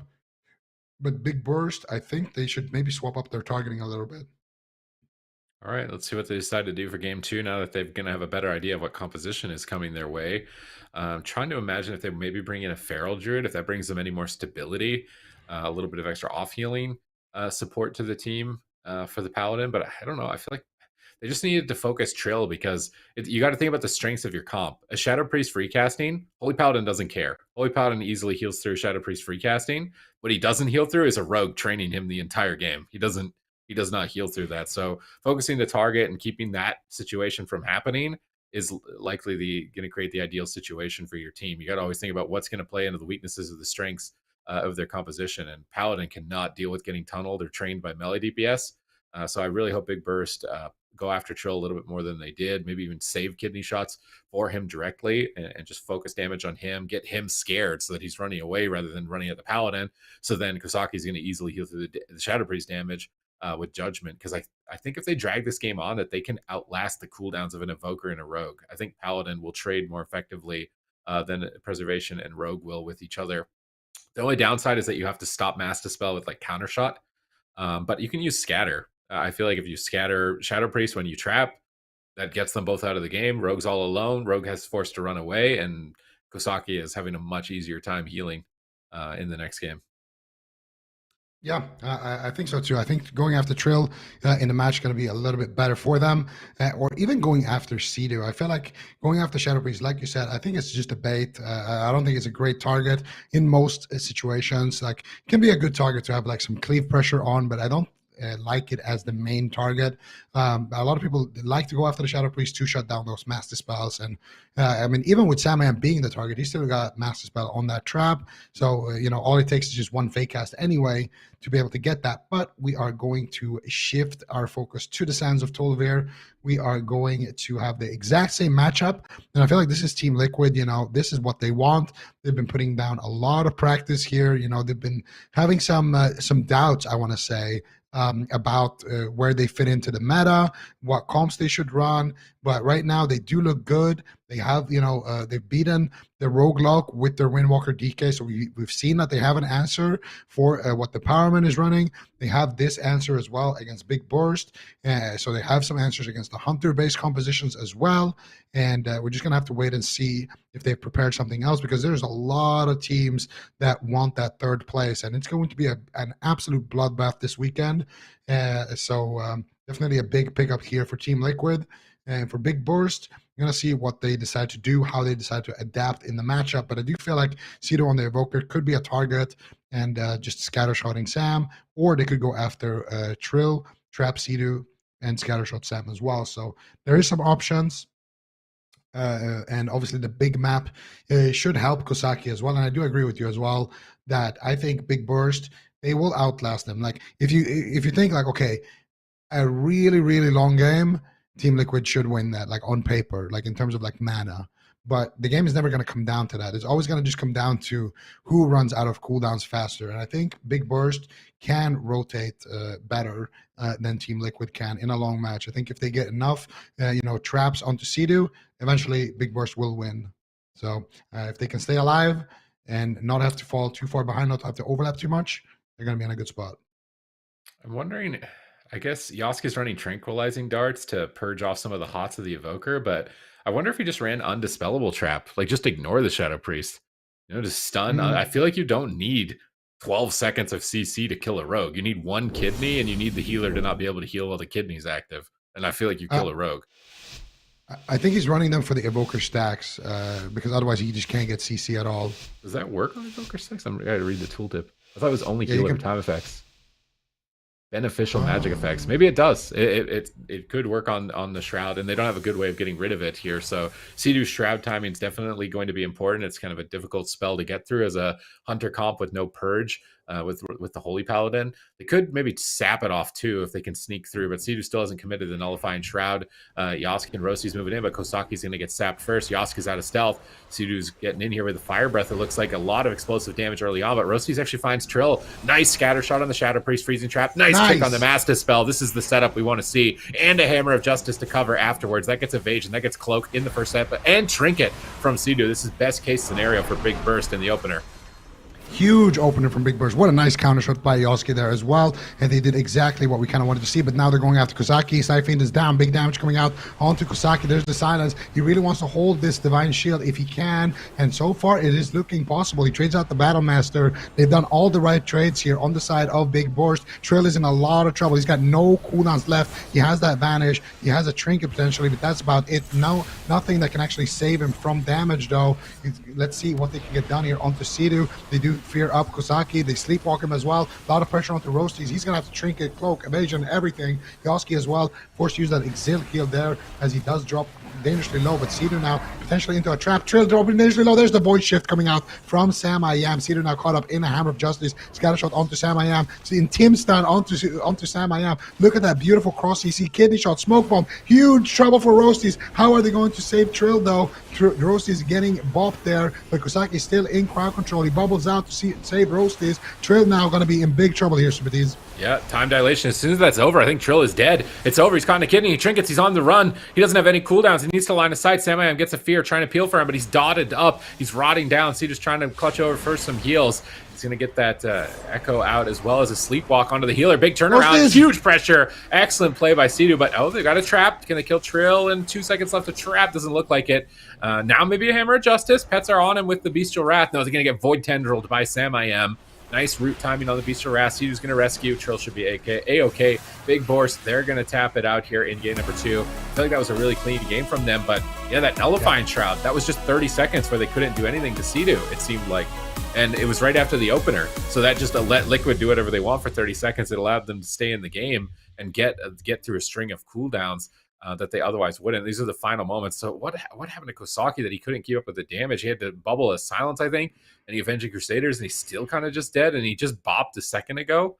So it's like he just burned through like 3 major escapes in just one setup, and then he gets MD'd, I think, into a fear, which really just put him so far behind in terms of keeping up with your roasties. Now into a gouge, like he's just caught in crowd control. This is the danger of the Holy Paladin. When you're getting close to the Avenging Crusader, you're exposed to crowd control, and they played excellently around that to finish this match here. So, man, that's so rough for them. Just it's before this moment in the replay where Sidu just goes immune to crowd control for 30 seconds. And I think even with the Trank shot, you're still gambling it if he's got other buffs on himself as to whether or not you're going to start reducing the cooldown. And it doesn't also completely remove it. It just reduces the overall duration. I thought it was only heal over time effects, but it does have any beneficial magic effect. But maybe they need to, is there a way that they could CC it off is what I'm trying to think. Like maybe you save a Shadow Meld re-stealth and like cheap shot it off 3 times really quick. Because I feel like that's the main reason they can't end the game. Like they got everything in the opener. If they could just get the Shroud off immediately and then send another trap, I feel like they win the game. Yeah, no, I definitely agree. I mean, that game was extremely well played. Like, let's not downplay it at all here. I feel like Big Burst actually played an insane game here. They covered the Shadow Priest. They landed the setups. They landed the cross CC the entire game. They had perfect cross CC. But it just comes down to what you said there. You know, the Nullifying Shroud. It's just too much for them to deal with, and there's not really a good option either. I feel like even if you try to go for like a meld and go for some cheap shots to get it off, that's probably your best case scenario. But even then, it's really hard to actually do, especially on a large map like Tolvir. So I feel like Big Burst, they just don't really have a great option there, except maybe going after Sidu if he trinkets the blind like that in the opener. Because then at least you're on the target. So then it's a lot easier to actually cheap shot those off and actually get your stuns. So could be a potential opening for them, but even then it's going to be extremely tough for them. I feel like Liquid, they've just crafted themselves a really good comp and they're playing it to their strengths. Really, really well played from Liquid side as well with those micro CCs and those tranquilizing darts. I don't think it's only HOTS because all I know is that it always purges my alter time. Like it always purges my all the time, and that's definitely not a HOT. So they always get it on first try. So I'm pretty sure that's the thought process behind it. But yeah, it just doesn't seem to be effective enough for Big Burst here. I think Team Liquid just won away here from eliminating them and eliminating their dreams of making that top 8. And Team Liquid going to be one step closer potentially to that top 3 if they can win this one. I actually feel like I would prefer Roasties to go sub. I feel like if he's a sub rogue, they just kill Evoker every game, or rogue or Evoker. We saw how effective that was with Calvish into the Evoker. So, and this is like the perfect example. You've got rogue that can die to a sub rogue and Evoker that can die to a sub rogue. And Roasties has played sub rogue in the past. Maybe he's rusty on it for this tournament. It's the first time we've seen him break out and play on Big Burst, but I actually think Subtlety Rogue would be really good. And then you can easily get rid of the Nullifying Shroud. You've got Charges of Dance. It's really easy to remove. Get on top of them. Like, it becomes really awkward. Way more crowd control. And it's what Preservation Evokers are honestly just not built to heal through. So if they have that, I'd really like to see it. They're taking the full time to run their clock for their considerations here. Maybe they do try a Sea-Doo all in if he trinkets. This is a really good map to do it. But I'm not sure if Assassination is the move. I just feel like you're always sitting on your death mark. You can't send it on the Shadow Priest because he's going to stone form. If you send it when Sidu is in crowd control, he's going to cauterize it off. Like, I don't really like the Assassination Rogue for Big Burst in this matchup specifically. I'd much rather see a Subtlety. But they're locking it in. Tournament lives on the line. This is their shot to try and get into the top 8 and contest Ascension's position, given that Ascension are now out of the competition. And if they lose here, no shot. Ascension are going to be in our top 8, and Big Burst will be out. Yeah, Big Burst are going to put all their eggs in the Assassination basket. And I would have liked to see the sub rogue as well. But one Assassination rogue that I did like to see was Trill, actually. I feel like he did a great job towards the later stage of that last game. where he got that kind of DR gouge out of the sleepwalk. He kind of shadow stepped around a corner to land the kidney. I feel like he's been very impressive actually on the rogue. And, when you're playing, I mean, we saw him play rogue plenty in Shadowlands with the outlaw, but it is a little bit different when you're playing that assassination rogue. You're a lot more squishy. Obviously, the outlaw back then was more of a kind of a brawler. It was more about just being the tank for your team, staying in, soaking up the damage and cleaving. So a bit of a different role on the assassination rogue. You definitely can go down. So I feel like Trill's been doing a good job, and in general, Team Liquid have been doing a great job at landing the micro CCs. The way they got their kill was actually very impressive as well. They got the Master Spell, they got the DR Fear into the sleep, into the gouge, into the silence. They just had like all these little micro CCs, kind of comboed it with a nice kidney shot, and they kind of found their moment there to get aggressive. So Team Liquid definitely looking very well practiced on this composition, and they're one away from clean sweeping Big Burst and getting one step closer here. Can they do it, though, is the question. To get a sap onto Kosaki. Gates have opened here on a hook point, and we are going to see Kosaki once again getting that empowered Garrow. Trill now going after Yoski and getting some big damage onto him, but they're going to go after Trill once again. Kosaki's in a full fear, though. Big trouble on the Yoski here. They do kill off the Siphon, and they do manage to get that exhilaration here for Yoski, but Kosaki's still in crowd control. Finally going to be coming out, gets the sacrifice. Menu Crusader comes out, and that should be a decent opener for them, able to try to turn things back around onto Trill. He gets gripped, Shadow steps back, Master Spell comes out on the freezing trap. Oh, but they get evasion, so maybe they still got a chance, but they are just dying. Look at this damage from Trill right now. This is why they call him Mr. World of Warcraft. Just huge pressure across the board. Kosaki is struggling. He has to trinket out of the blind. He needs to proc an Avenging Crusader if he wants to recover. He's not getting the proc. He's falling further behind. He could just falter. This is match point. This is their gauntlet on the line. Will they qualify? Samayam's all over them. They're swapping. They smell blood in the water, and Kosaki has to Divine Shield, but he does manage to at least keep his team alive a little bit longer, but there's so many more cooldowns to get through. They need this freezing trap. They need to stop the Master Spell. Yosk is pushing in, but he walks into a sleepwalk. Trills into a kidney shot. Rostis is trying to go for the kill. Hammers are down. Is Sam going to get the Master Spell here? A Dream is Emerald Communion. Big heal coming out for Sidu, and it looks like he's not even crowd controlled anyways. Kosaki, I think he's just outright dead. He's on forbearance. He's cheap shot up, and that is lights out. Liquid are back in week 4, and they are pushing for it in the lower bracket. Really excellent performance there. I really like how they just go aggressive there. They get the kidney shot on the Kosaki earlier, they get the bubble, and then they just kind of reconvene behind the pillar, forcing the team to push in here from Big Burst. And as soon as they do that, they find that next opportunity. Sidu just sends the Emerald Communion, make sure that his team is topped so they can play aggressive. And we're going to see that moment right here. So this is where they force out the Divine Shield, and they're just running back here. They know, okay, we just need to stay alive here. Sidu going for a sleepwalk, trying to slow down the incoming damage a little bit. Trill is in that kidney shot from Roasties, and then here comes Sam with the Master Spell as well. He waits for the freezing trap. Immediately, Master Spells it. Emerald Communion comes out. Siphon is down, and they need to kill off the Siphon. There's a smoke bomb. There is so much things that they need to stop on the side of Big Burst, and they just can't do it. Sidu as well with those disintegrates on that Evoker, adding a little bit of insult to the injury. Team Liquid will be clean sweeping this one in the lower bracket, and they will continue to truck along here as they are awaiting their next opponent. So Team Liquid, we've seen 2 new comps essentially from them, and both have looked very good, winning 3-0, Sid. Yeah, they're going to sit in that lower side. We're going to see them play out later on in the day. Can they stay to make it to Championship Sunday? Because look at those teams that are going to drop down. Like, any of those teams dropping down are pretty intimidating teams. Golden Guardians against Luminosity Gaming. That's up next, man. This is the rematch of a rematch of a rematch. I want to see Absurd Shaman right out of the gates, man. He tried to do it on last point, and it was like really close. I'm like, hey, Shaman could work here. Like this, they should try this next time they go up against Luminosity Gaming. Maybe they play that Hunter comp.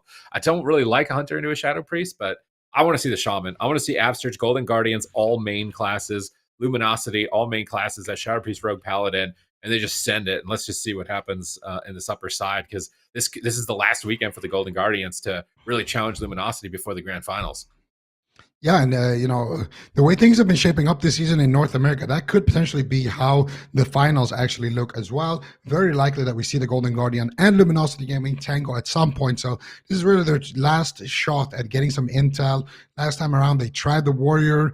I wasn't a big fan of it. They were able to get one victory on it, though. This week, the Warrior could look a little bit better, so maybe we'll see that return. or maybe we'll see something else being cooked up. They tried the Restoration Shaman as well, so that could potentially be another thing, like you mentioned. So we'll see if Absturge is up for the straight up mirror, if he tries to bring in the Shaman, if he's cooked up some new build in the Shaman kitchen, or what they're going to try to do here.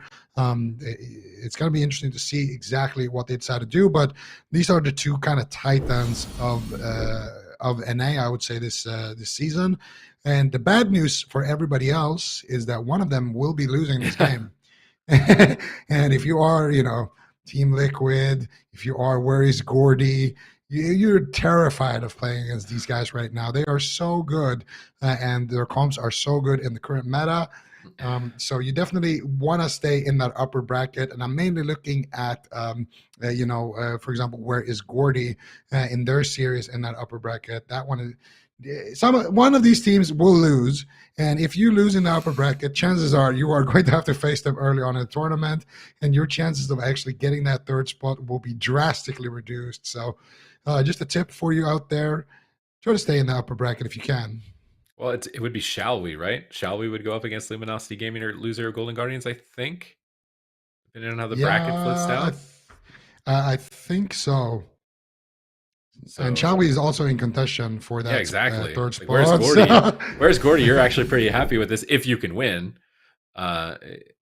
If you can win. So if it's a straight drop down, then they go down to Shall We. Shall We, man. Oh man, they're shaking because they're in the 3 right now, but they could be out of the tournament. And if they are, Where's Gordy gets one step ahead of them, and they're going to take their spot. So this is a really tight race. And then of course, the Silver Sentinels managed to make a deep run. Who knows? Maybe they just knock everybody else out of the competition. All of these teams that are remaining, these 4, are gunning for that 3rd place position. You would think it's Where's Gordy are the most comfortable, but I also feel like RMP has been one of their kryptonite compositions. This is the assassination rigs in general have been really tough for them. So even Rosita Jones's team, Silver Sentinels, is still going to be quite a challenge for them. You see the points all starting to accumulate week after week now with these rosters as they're gunning for that 3rd spot. I think Shall We is the first one that is shaking in their boots because the Golden Guardians or Luminosity Gaming is like, wow, you don't like. Can you imagine if Golden Guardians win this? If you're Shall We as well at that position, you're just like, wow, we're really at least we took Golden Guardians to game 5 last week, but like Luminosity, I don't know if we could do that. Like, if Golden Guardians actually win here, it's like this is just the biggest oh my god moment for Shall We in that lower bracket. Yeah, it's gonna. I mean, Shall We? They're looking good right now. They're in 3rd, but they're not feeling good. They know. Luminosity or Golden Guardians, they're going to have to beat one of them to continue their journey down here. And for Where is Gordy, I mean, they're going to be in a pretty solid position if they can win that upper bracket. That's where they can really start pulling ahead.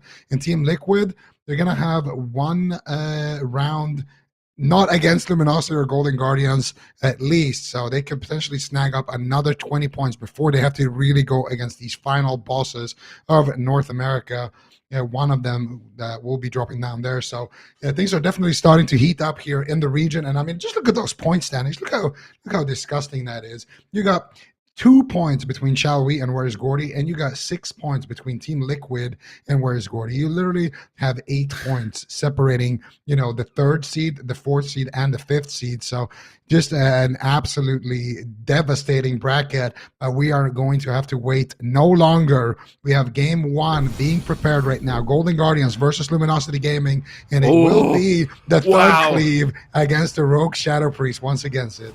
Bringing out the beans here, Absters on the Disc Priest. They got the Survival Hunter as the counter to the Death Mark. A very unique composition from the Golden Guardians. This is going to be enough here. They scatter Drake from stealth, the best start that they could ask for. Prev grips Drake back to the pillar, and Brain gets the sacrifice, redirecting the damage. Now Jellybeans isolated, but Drake is dismantled by Peekaboo, not able to connect just yet. Prev is moving in, gets a double Psychic Scream. Kidney Shot connects. Jellybeans, is it going to survive this? Roar Sacrifice doesn't look like it's going to be enough. Even Pain Suppression might not be enough for Jellybeans here. As they drop the Power Word Barrier, they use 2 major defensive cooldowns to try and recover throughout that counter assault, and all they got in exchange was a Vanish and a Sacrifice. They need a big cooldown. They get the Trinket and Evasion. That's exactly what they needed to get here on that bomb play from Peekaboo. Going for the Death Mark as well. It looks like Brain is just healing through it. Now Jellybeans is falling behind. Are they going to commit it here and just kill him in the Kidney Shot with Death Mark? Drake steps in. It's a kick on Absturge. Still all over Jellybeans. Aspect of the Turtle. He's dying to dots. Absturge needs to pick him up. They're swapping the Peekaboo in midfield as well as that Shadow Crash comes in. Is Peekaboo going to go down? He cloaks off the dots. He's going for a kidney onto Brain, but Jellybeans is just dying at the moment. Abster's just struggling to keep up with the pressure. It's too much. Hammer of Justice, but pain suppression at 10% might not be enough. At the same time, Peekaboo trying to carry the game on Drake, but I don't think he's got enough in him. Void Shift, but Peekaboo's still just going to die. Psyfiend is up at this point. Abster, how are you going to pull this off? Flash Heal after Flash Heal with Evasion, just trying to keep his team above water. They're almost drowning. The boat is taking on water. It's sinking right now for the Golden Guardians, and Abster's just trying to plug the holes with whatever he's got on deck, but he's having such a tough time. Gouge on Abster's. Peekaboo down at 30% into a full blind, and that's lights out for Peekaboo. Luminosity Gaming taking game one despite this surprising comp coming out from the Golden Guardians. Yeah, that looked really explosive at first here. So Golden Guardians, unfortunately, that's a game number one loss for them. Luminosity here are going to take that victory for the first game of this upper bracket game. I mean, this is going to be probably one of the most explosive matches here of the day. I've been looking forward to it for quite some time. So Luminosity, game number one victory. Let's see how it all went down here on the Grand, Sid. Why are they? I mean, they did this last week as well, where they like experimented with the warrior. The warrior got them a win. I would say out of all the comps that they experimented with, that like I guess they got trinket. If they could have stabilized just a little bit here, like they got shield, they got trinket, they got rogue trinket, but they still have to get through void shift and still have to get through another bop. I think that's too many layers of cooldowns. It's kind of like an ogre. It's just it has a lot of layers. I don't know if they can get through all of these layers against this composition. Although like it's spiky, they're getting the buttons. There's just too many of them. I want to see Absurd Shaman, man. I want to see the Shadowbreeze Rogue Shaman. Come on, bring it out. Mains into mains. We saw Liquid bring it in their main comp. Death Knight Windwalker. It's the last weekend. You got to be bringing your best foot forward. Although, like, we love seeing Jellybeans and Peekaboo play together, I just feel like a Paladin composition is going to have too many cooldowns to rotate through. A Shadow Priest on top of that, like, they're just miserable. Absurge is just pure suffering in this game. Like, he's like, all right, I saved Jellybeans, but how am I going to do? What am I going to do to save Peekaboo now after he saves him? And then right after he saves Jellybeans, oh, well, Jellybeans is dead again. So I guess we lose. Not too sure at this point. Brain with some nice little pre-plays here with that pre-sacrifice on the freezing trap, I think, here at this moment as well, was really key in their victory. And then getting aggressive right after that, as you'd expect. Luminosity Gaming, just such a well-rounded team. The monopoly that they own in North America, man, they've just seized the throne and they have never let go. Nobody has been able to completely challenge them just yet. So let's see where the Golden Guardians move from here, what map pick they're going to go for, what comp they're going to go for. I don't mind them experimenting. Especially this early on in the tournament, and especially considering they're almost guaranteed top three. I think there's no way, right? Like they're pretty much guaranteed top three. So just figuring out if something could work. Like we saw Survival Hunter as a decent answer to Assassination Rogue in Europe. So I'm sure that they're like, oh, what if we give that a go and try and see if that works and run it down here against Luminosity Gaming. But seeing it play out here, it just doesn't look like Absurge is going to be able to keep up with the pace. With the amount of overall damage that's coming through and all the cooldowns for his team to get through before he can't keep up with it anymore. Yeah, definitely quite a bit of damage from Luminosity Gaming. So yeah, we'll see if they switch it up here as we move into this second game. But to your point about Luminosity, how they've reigned supreme for so long, it's kind of interesting that like ever since they came onto the scene as this roster on the AWC, like they've stayed at that level too. I feel like every other roster in NA at least has kind of had their ups and downs. Like they'll have a bad week and then they'll have a good week. But I really can't remember like a single weekend that Luminosity or formerly Kawhi has actually sort of had an off week. But that being said, Subatiz, I'll let you react here to what we're seeing. He's MM. He went marksman. Jellybeans marksman hunter and subtlety rogue, man. Oh my god. They're going all in with this. This is an all-in comp if I have ever seen one. This is like all aggro, all pure pressure. There's no elongating the game with this comp. Like you got to win in like less than a minute, maybe a minute and a half, or you're done. So Golden Guardians are bringing out all the stops here. Man, I mean, this comp's going to do a lot of damage, though. And Shadowy Duel is a nice tool to get around. I didn't mean for that to rhyme. A nice tool to get around the defensive cooldowns that are available to Luminosity Gaming. Because if you get Rogue Trinket and then you Shadowy Duel the Rogue, nobody else on his team is really going to be able to help him out too well. So Peekaboo might be able to carry the game in those scenarios while Jellybeans forces that situation. So this is a really surprising pick. They are. I feel like this is a bit of a stretch for them. Like they're reaching for comps at this point. But if it works, it works. Is there something that you would have rather seen here, or are you confident in this one for Golden Guardians? I mean, I want to see Shadow Priest Rogue Shaman. Right. I don't want to be like the downer here and be like they don't stand a shot with this comp, but like I feel like it's Luminosity Gaming. The tools that you have available to yourself, seeing these classes, you're probably not too upset with this overall. And Marksman is just as fragile as Survival Hunter, so. Mm-hmm. I think if you're Luminosity Gaming, you can tell that Golden Guardians are reaching here for a comp, but it's such a powerhouse of damage between all of these classes together that there's some possibilities for them. Potentially, yeah. I mean, and we were kind of talking about Golden Guardians where they are in standings at the moment. They're pretty much going to be guaranteed top 3. They're in that second place, so it's kind of a comfy position to be. They're here up in the upper bracket. They've had a good weekend so far. Luminosity Gaming is kind of one of the only teams that's consistently giving them pressure. So maybe they're kind of just like, hey, this is the last cup before we head into the grand finals. So maybe we just try something different to see what we can do, against this team. I mean, I don't know how much practice they actually get in them, like war games on the tournament realm outside of actual tournament play, but maybe that's their move here. So I'm curious, what does it look like then? We're on hook point, we're in really tight quarters, we switched up some specs. Like, what do you think their winning condition is for Golden Guardian, Sid? I mean, it's got to be killing Rogue. So it's get Rogue Trinket and then like Smoke Bomb and Shadowy Duel. That's basically the entire kit for Subtlety Rogue. Win in Kidney Shot with Smoke Bomb or win in Kidney Shot with Shadowy Duel, especially when you're playing with a Hunter.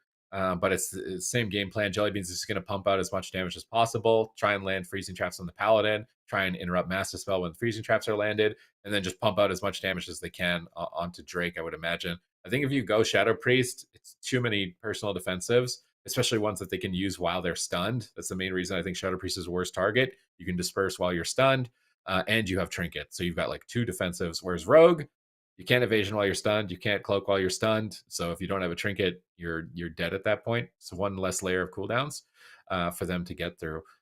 But you love seeing Peekaboo and Jellybeans playing together. They've had tons of synergy. This was like, it wasn't these specs at that time. I think it was Outlaw Rogue and I want to say Survival Hunter, but I'm not 100% sure anymore. When they got to second place at BlizzCon, that one run, they had a really deep run as Thug Cleave at BlizzCon. So if a team could pull off something like this, I think it is them, but it's still a stretch. I feel like they're just like reaching now, like, is this comp going to work? Let's try that one. Okay, that spec didn't work. Okay, this isn't working. And then when they meet again later on in the tournament, because that might be what happens, we probably see them go back to Rogue Shadow Priest mirrors. Was that when they were Gosu Crew? I'm trying to remember that year. Right? It's possible. This is stretching my memory capability. I That like to feels think so that I have a long good ago. memory, That was but another that is lifetime. long ago. That's like Before 4 or 5 times. years. That's like, Yeah. oh my God, I don't want to talk about this anymore. Let's skip this. I'm getting old. All right, I don't we'll need move on. I don't need to We'll remind move on. It myself looks of like- this, but Sorry. It looks like the game is getting started here. I'll stop making everyone feel old. So game number 2, we're here on Hook Point. Luminosity Gaming getting that game number 1 victory. Golden Guardians switching no things way. up, hoping to get a win off. no way. They're going after Brain. They're going all in on the healer. I did not expect this from them, but it might work out for them. That is also a shorter line of victory. They're going to blind. They're going to swap off of him, but kidney shot onto Drake by Peekaboo before he could get the kidney. Can they get the sap? They get the sap out. Drake has to evasion. Decent pressure. Cheap shot onto Prev, keeping him out of the fight. Another sap from Peekaboo. Can they close out this game? Drake is in trouble. He's in a freezing trap. Absterge is laying in with the Mind Blast. Drake has to vanish away from the fight. He could get flared out. Jellybeans is all over him. Look at the damage. That's a void shift. Brain is just dying outright right now. He has to divine shield. This is crazy pressure from the Golden Guardians. They're keeping them completely on the back foot. We have never seen Luminosity Gaming overwhelmed like this. Almost every personal defensive out of the game right now, and Jellybean still has True Shot. He's still got Intimidation. They could set up to win the game at any moment here. Absterge and the Hammer of Justice. They got to make some fair trades. Peekaboo's chasing down Drake. He's got the cheap shots to connect. Jellybeans is moving in. He's going for the scatter shot. They pre-bop the scatter on Drake. They need to purge that bop as soon as possible. They get the Master Spell. Absterge needs to get a fear here. Does he have it off cooldown? I'm not sure at the moment. Maybe he's got it, but he's into the gouge. Drake is still in trouble. I can't believe it. This comp looks like it could be good, but Jellybeans needs to stay alive to that point. Absterge void shifts 1 second before he gets get silenced on his trinket. Now he's into the DR blind. They're trying to finish them up, but it looks like they're stable. And Drake, I don't think he survives the next crowd control on Brain. He's trying to run away. He's just dying. Jellybeans is absolutely blasting, and he's got the Sentinel out. He's shooting through the fence line right now. His entire team can shoot through pillars. Insane usage of that spell right there, and they managed to close it out. I can't believe it. That looked so good. That looked insanely good. I was counting that comp out. It was like bordering close to like Peekaboo Warrior level. I was getting close there. It was like maybe 50% of the way. Like, this is going to flop like Peekaboo Warrior did. But that played so much better than I could have ever anticipated it for them. And that Sentinel Owl, when they knew that Drake was going to go behind the pillar, this is the first time we've seen hunters play this. It's the new version of the Kyrian arrow from Shadowlands. So when that blue circle goes on the ground, Jellybeans can shoot through pillars. But there's a talent now, I believe, that lets your teammates also shoot through pillars. So Absterge, I think, was able to launch some damage on that push as well. And I think we'll see it as he pushes through line of sight in these final moments. The Sentinel's perception. Yeah, all party members. So when this blue circle comes down for Jellybeans, Drake's thinking like, all right, I'm at the fence. I'm fine. I'm behind. I'm out of line of sight. I'm out of line of sight. Nope. Blue circle is down. We can all shoot through the pillar. And just all three members of Golden Guardians are pushing in and ducking the fear on the bop from Absterge. And they just outright dogpile on him like, oh my God, never change again for this comp. That was crazy. That was so much better than Survival Assassination. People are underestimating sub-rogues, I think. Is the number one thing. I can't believe how well that went for them. Now, maybe there's a even better comp for Luminosity, but we have yet to really, have they played anything else the entire cup stage? I don't think so. Is this the first time that they might have to switch off of it? Potentially. I mean, we'll have to see. We're going to get that draft started. It's going to be Golden Guardians blind locking in that composition, and yeah, we'll see if we see Luminosity Gaming switch up their comp here. But that was incredible. Looks like we're going to be going to Ashmane's Fall. They're going to do that again, but now it's on quite a much larger map because that is Luminosity's pick here, Supatis. So like, what do you? I mean, can they repeat that? Can they repeat that play? I don't even know if it's better for them on a big map, because if he's running Sentinels Owl, that is like this. I can't believe no hunter has played that yet. This is actually the first time, like, you can shoot through walls. It's literally wall hacks. No hunter has played wall hacks. And a Disc Priest with wall hacks, like, that's a ton of damage. Like, usually Disc Priest has trouble when people run away and pillar them, but like, your hunter's just going to give you line of sight. You can just blast them at any point with Shadow or Death. Like, that is crazy pressure for them. So if Drake is thinking like, oh, it's a big map, I'll be able to retreat behind the box, I feel like that's not going to work. He's going to shoot that Sentinel arrow down right behind the box and just have all of this firepower raining down on him. We saw a Boomkin for the first time this weekend. We saw an Enhancement Shaman, saw a Ret Paladin. Now we're seeing a Marksmanship Hunter. I think people are finally starting to find some new specs here to challenge the meta. We saw Liquid back on their Windwalker DK. Like, this is the type of stuff you want to see here. Just, screw the meta, play your mains, play a good game, and get her done. Absolutely. We don't need to be trendy here is what they're saying. So let's see if they can get it done again here for game number 3. Luminosity Gaming on the back foot, having lost that last one. They picked this large map, and I want to see if Golden Guardians can make that setup happen again with quite a bigger map this time here on Ashmane's Fall, Supatis. All right, Sap on Prev. They're opening up on Brain. Another healer all in. Jellybeans with that aim shot from stealth. Mind Blast combo together. 30%, 40% of his health, but they're not committed. They're running away. Kidney shot on a Jellybean. Stun on Absterge. How is Peekaboo going to peel for the team? No. A fear comes out onto Absterge, and Jellybeans could be in trouble. He's trying to get some rapid fire down onto Drake. Drake going to disarm Peekaboo. He can't stay on target. Jellybean's trying to feign death off the dots and stay ahead of the damage of Prev, but he's got a Psy Fiend on him. He's got to be careful with that Psy Fiend. He's healing through a Psy Fiend still at this point. Brain into the full blind here, into a Trap Master spelled immediately by Prev. Good disruption. Now Brain is going to get aggressive. Hammer of Justice. Peekaboo, how is he going to survive during the Hammer of Justice? Does Brain have a blind here? Goes for the blind 1 second before the kidney from Peekaboo. Now Peekaboo's in trouble. He's so low in the kidney shot. Trinkets out. Void Shift comes through from Absterge at the last possible second. In Luminosity Gaming, this is the type of team where, like, they got slapped a little bit across the face. Like, oh, you think that was all we could do? And now they are responding quite hard back in game number 3. Lots of cooldowns. Not nearly as comfy for Golden Guardians. Definitely not. I mean, Luminosity, the thing that we've always credited to this team is how well they are at making those adaptations, not only week to week, but actually mid-series. And we might just be seeing that right now. Golden Guardians really strong on that last game with this composition, but Luminosity, it's very clear that they have adjusted here for the second go around with this comp. Golden Guardians really not able to make that play happen or that pressure that we saw from hook point. So Here it but that comes. being said, Drake actually might go down. He's going to be kept alive, however, with Prev's Void Shift, so he's going to be stabilized for the moment. But that actually just did look a little bit scary. So I don't know, maybe Golden Guardians can make this one happen once again for a second go around with this comp. But it kind of looks like Jelly and Peekaboo might be in trouble. We got Focus Shadows coming up in about 20 seconds, but it might not be enough. Peekaboo might go down. Luminosity Gaming 2-1 on Ashamains. It was still kind of close. I'll honestly say that was still kind of close. I thought when that Sentinel arrow came down onto Drake, I thought he was going to get clocked there, but Brain able to get in position, and Prev was able to make the play that saved the day with that Void Shift. He ducked into that smoke bomb, got the Void Shift, and kept Drake alive during that assault. So the big map definitely looks like it's going to be a lot better. Luminosity Gaming can spread out away from the Subtlety Rogue and make it more difficult for Peekaboo to swap around and find stuns on multiple targets. But here's that smoke bomb coming down from Peekaboo. He edges it, but Prev just sprints in with that feather. Brain bubbles as well, so there's really no way he's dying through Void Shift and bubble. And now that they've bubbled, they're going to really hard commit. Prev chases down Absurge, gets a fear. He trinkets out of the fear to heal Peekaboo in the stun, but gets stunned immediately on his trinket. And I love that Brain is able to flip the switch and get offensive when his team needs it. Drake gets the drive-by gouge here onto Absurge right out of that into a DR blind, and it's lights out at that point. Peek was so close to evasion, but Absurge just ran out of cooldowns at that point. So hopefully Golden Guardians can now take us to a smaller map, because I think if they can get it right on top of them, that this will be much tougher for Luminosity Gaming. But the thing is, every game that Luminosity Gaming gets is just more intel. It's like, oh, we never fought this before. Now we know what to do. I bubbled during this scenario. You trinket during that scenario. And in every single game, Luminosity Gaming is just going to get more and more polished. So the Golden Guardians, they gotta close this out fast. Like I mean, they've got to win 2 games and not really give them any more opportunities, and maybe hope that they get eliminated, but that's not something you can really hope for. And hope that they can utilize this in the grand finals, if it even remains to work now, because that game did look really clean from Luminosity Gaming. Yeah, we'll have to see very shortly here. So it's going to be Golden Guardians. They're locking in Runes of Lordaeron. Luminosity Gaming, no changes to their comp.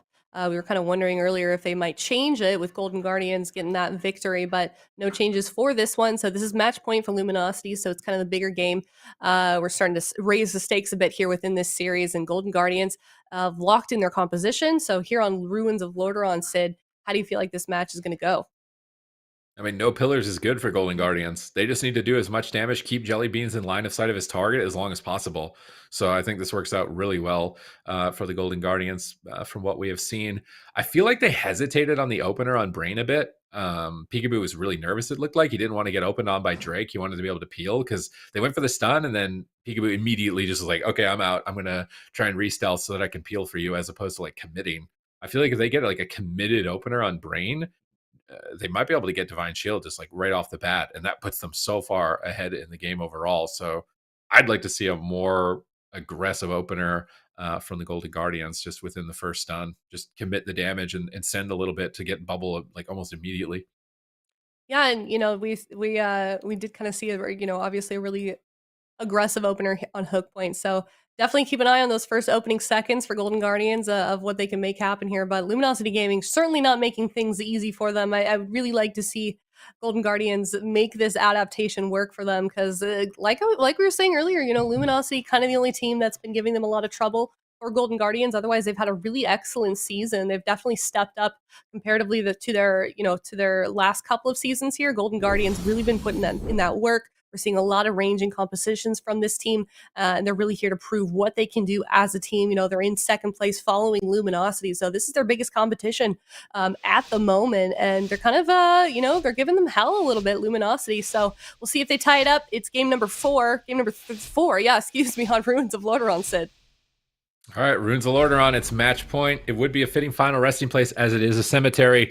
Will Luminosity Gaming assert dominance in North America and send the Golden Guardians to the lower side once again? Double fear by Absurge. They're opening up on Brain with a cheap shot, and Drake is trying to go all hands on deck, but he's scattered by Jelly Beans. And can they get Divine Shield from Brain at the start of the game? Prev turns it around with a fear of his own, and it doesn't look like it. Now where are they going to go? Peekaboo pre-evasions, anticipating some damage here onto himself. Doesn't want to get caught off guard, wants to stay aggressive, gets a gouge on Brain. Drake down at half, and Jelly Beans moves over, gets the freezing trap, but Can they get damage on Drake? Peekaboo's just running away at the moment. There's a full blind on Abster's. Jellybeans trying to duck for cover in this barrier. Is Power Barrier really going to be enough to keep Jellybeans alive here? Abster's is still crowd controlled, and it looks like he might make it out alive. He's popping his personal wall, and pain suppression on top of it. He should survive. Now likely they're going to swap to Peekaboo here. Abster's dispelling, trying to stay ahead of the damage, but his team is starting to falter here on match point. A gouge from Drake on Abster. You can't heal. Peekaboo's going to cloak the shadows. This is the death mark. Monstrous amounts of damage available from Drake right now, and there's no stone form for Peekaboo. He's caught into another kidney shot. Bleeds are up. He's going to drink kidney. That's a bop out. Now he's dismantled. He can't keep up the pressure. Jellybeans is rotting down. Prev is tearing in. Drake still has death mark rolling. Everybody is dead. Abster gets a miracle radiance heal here at possibly the last second of the game. He's going for the power infusion. Can they blast out Drake here in this final moment of the game? Peekaboo down at 30%. Shadow Step kicks Prev on Shadow. Moving over to Brain. They get a fear out from Abster, but now a reverse fear by Prev. Jellybeans is all alone. Peekaboo's into a kidney shot. No trinket. Smoke bomb gets dropped. Can they finish him off here? Gouge onto Abster, and it looks like Peekaboo somehow, some way stays alive. Now they're turning around. Drake is getting destroyed in this stunlock right now. Prev has to void shift. Golden Guardians, if they can stay alive just a little bit longer, one more setup, and they're going to win this game. Just one more setup. Peekaboo knows it. He's evasioning, so he can't be stunned. He's staying all hands on deck, all aggression. Jellybeans gets disarmed. Peekaboo could make a power play. They've got Trinket, Void Shift. Golden Guardians, they've got a golden ticket to a game 5 right now. Prev is trying to close it out. He's dogpiling on top of Abster, gets the stun, looking for a triple fear kidney. So this is going to be Trinket, Void Shift, but he trinkets into a silence. He can't get the Void Shift off. He's caught into a gouge. He needed to save the Trinket. Peekaboo might go down. He gets the Void Shift off at the last second. Now they need CC. Here's the double stun. They need to kick the Master Spell. Brain gets gripped on the trap. Jellybeans goes for the scatter. Can they take Drake down in a scatter shot? They can! And Golden Guardians are punching their ticket to a game 5. They haven't got to a game 5 against Luminosity Gaming in a while now. And can they close it out? This is the closest anybody has gotten to taking out Luminosity Gaming in a series so far. Golden ticket. No, you don't want to sing with me? The only song I know from that show is Oompa Doompa Oompa Dee Dee or something like that. That's the only song I remember from that movie. I've got another victory for thee. All right. Let's see how they did it here. Game number 4. Golden Guardians tying this one out on Runes of Lordaeron. Oh my God, Abster! I thought it was over when he trinketed before void shifting. I thought he was dead right here, but they stayed alive just long enough, and I can't believe the scatter shot, man. It was just long enough. Jellybean scatter, because Prev gripped the trap, and then he stood on top of him to eat the trap. He put Siphene down to try and help distract eating the trap. Like, Prev did absolutely everything he could to try and stop that last trap from landing, because he knew it was the end of the game. They don't even need a trap. Scatter shot is just going to be enough for them to be able to finish him. Drake gets bopped here. Out of the setup, but Peekaboo's just sitting. He's got secret technique. He's got his shadow blades rolling. Like, Peekaboo is just going to be a sledgehammer as soon as he sends some damage here. And Jellybeans moves up as well, and they're able to close it out. So close. This is it. We're going to game 5. An unbelievable circumstances. This is the first time ever. Shall we right now, man? Shall we in the lower bracket is sweating if Luminosity Gaming is sent down there. They do not want that. Like, oh my God, right now. But at the same time, this is a comp where, like, every game you're just getting better at, right? So Luminosity Gaming, this is going to be their strongest. This is going to be their final form. Can the Golden Guardians beat them in their final form with a double tapless Hunter and with Absterge on Priest? Like, he's tried to go toe-to-toe with Brain on Paladin for, like, weeks now, it seems like. Maybe even months in practice at this point to go toe-to-toe. But now he's going the route of the Disc Priest. And able to get them to a game 5. It's going to be Maldraxxus. They locked it in. They're sitting with the same compositions. They're not bringing in the Peekaboo Warrior. They're sold on this. Can they win on a big map? Can they stay alive and get these clean setups like we just saw to be able to close out this series and do an unprecedented action, send Luminosity Gaming down to the lower bracket? They've been rivaling week after week after week, and this is the last chance the Golden Guardians will get to spite Luminosity Gaming before the grand finals for North America. Yeah, this is a very, very big matchup here. Probably the most intense one of the game. Both Golden Guardians and Luminosity for sure playing out of their minds. I mean, this is the first and second place in North America in terms of standings. At the moment, you can really just tell that how evenly matched these two teams are and how good of opponents they are for each other. We've gone all the way to game 5. It's all going to come to a head here on Maldraxxus. No comp changes on either side either. And if you guys are just now tuning in, Golden Guardians, they tried switching up their spec a little bit here, and they're really putting Luminosity on the back foot, really giving them a run for their money here. And they've taken it all the way to game 5. So that would be a huge victory for Golden Guardians if they sent them down to the lower brackets. So this is an incredible feat for Golden Guardians. I feel like either way, because Luminosity has been the team to beat for so long, if you've been paying attention at all to the North America scene here for AWC. So super excited to see what Golden Guardians can do. Luminosity Gaming, though, obviously going to be looking to hold their own here and stay in that first place position, kind of defend their titles, because this could very well be like the grand finals that we see at the end of the day. Obviously, Sid, there's a lot of really strong teams down there in the lower bracket as well. And I wouldn't want to be sent down there no matter which team you are, but I could easily see like Golden Guardians or Luminosity just making it right back up to the grand finals once they drop down. Yeah, definitely. But I don't know, maybe Liquid this time around, like they definitely they leveled up. Like they're stepping up and filling the shoes that we expect them to fill here for week number 4. So they could be a decent threat here in the lower bracket, regardless of who gets sent down. But I just want this game to start, man. Where are the gates? Like open them already. Get this started. Let's see some action. Like, all right, why, I don't want to be talking. I want to be screaming. So let's get let's get the games going right here. Like these guys have been rivals for the entirety of this season, and suddenly out of left field, Golden Guardians prepare a surprise comp pick. It's got Luminosity Gaming on game 5. Can they close it out, stay alive long enough here to be able to win it? Flare comes down on Brain. They're moving in. They fear Absterge, though, but nobody's out of stealth. This fear on Absterge is not going to get any value. You're actually really happy if you're the Golden Guardians and Psychic Scream is used like that. They're trying to find Drake. Peekaboo's moving left to right. Jellybean's moving left to right, trying to find Drake in stealth. Another Flare comes down, doesn't hit him, and he's right next to Drake. Oh, God, if he finds Drake, it might be lights out here. He's going to move away. He doesn't know where he is. He's not going to find him, and Jellybeans, his camouflage is about to end, so they got to make a move here if they're going to make one. Is Absterge going to drop combat? It doesn't look like it. He's going to trade combat with that Purge the Wicked onto Prev, just keeping it. No sap for either side. Another Flare comes down. They're playing really cautiously here. They know the Golden Guardians, this is the best shot that they've got. They're trying to squeeze in any little advantage. We see Schism out from Absterge. I'm not sure how much I like that onto Prev. That's like one of your big damage amplifiers, and I don't think Prev is ever going to be a main target. He's just kind of 1v2ing Brain and Prev. Maybe they win on mana because Brain is like, he's actually overhealing a lot right now. Like, Brain is spending mana. He doesn't really need to, but they land a trap from stealth. They're going on a Shadow Priest. A surprise attack. Is Prev ready for this? Desperate Prayer trades out. He gets peeled by Drake. Lands the double fear. Jellybeans gets gripped on the kidney, but he's still in trouble. Hammer of Justice. He dead in a cheap shot into a silence. Jellybeans in so much trouble. A huge turnaround onto the Golden Guardians, and that was the trinket from Absterge. They're trying to run away. They're trying to retreat behind the pillar and get their bearings here and recover from that devastating start. But there's a side fiend on Jellybeans reducing those heals. He's trying to line of sight. He scatter shots Prev.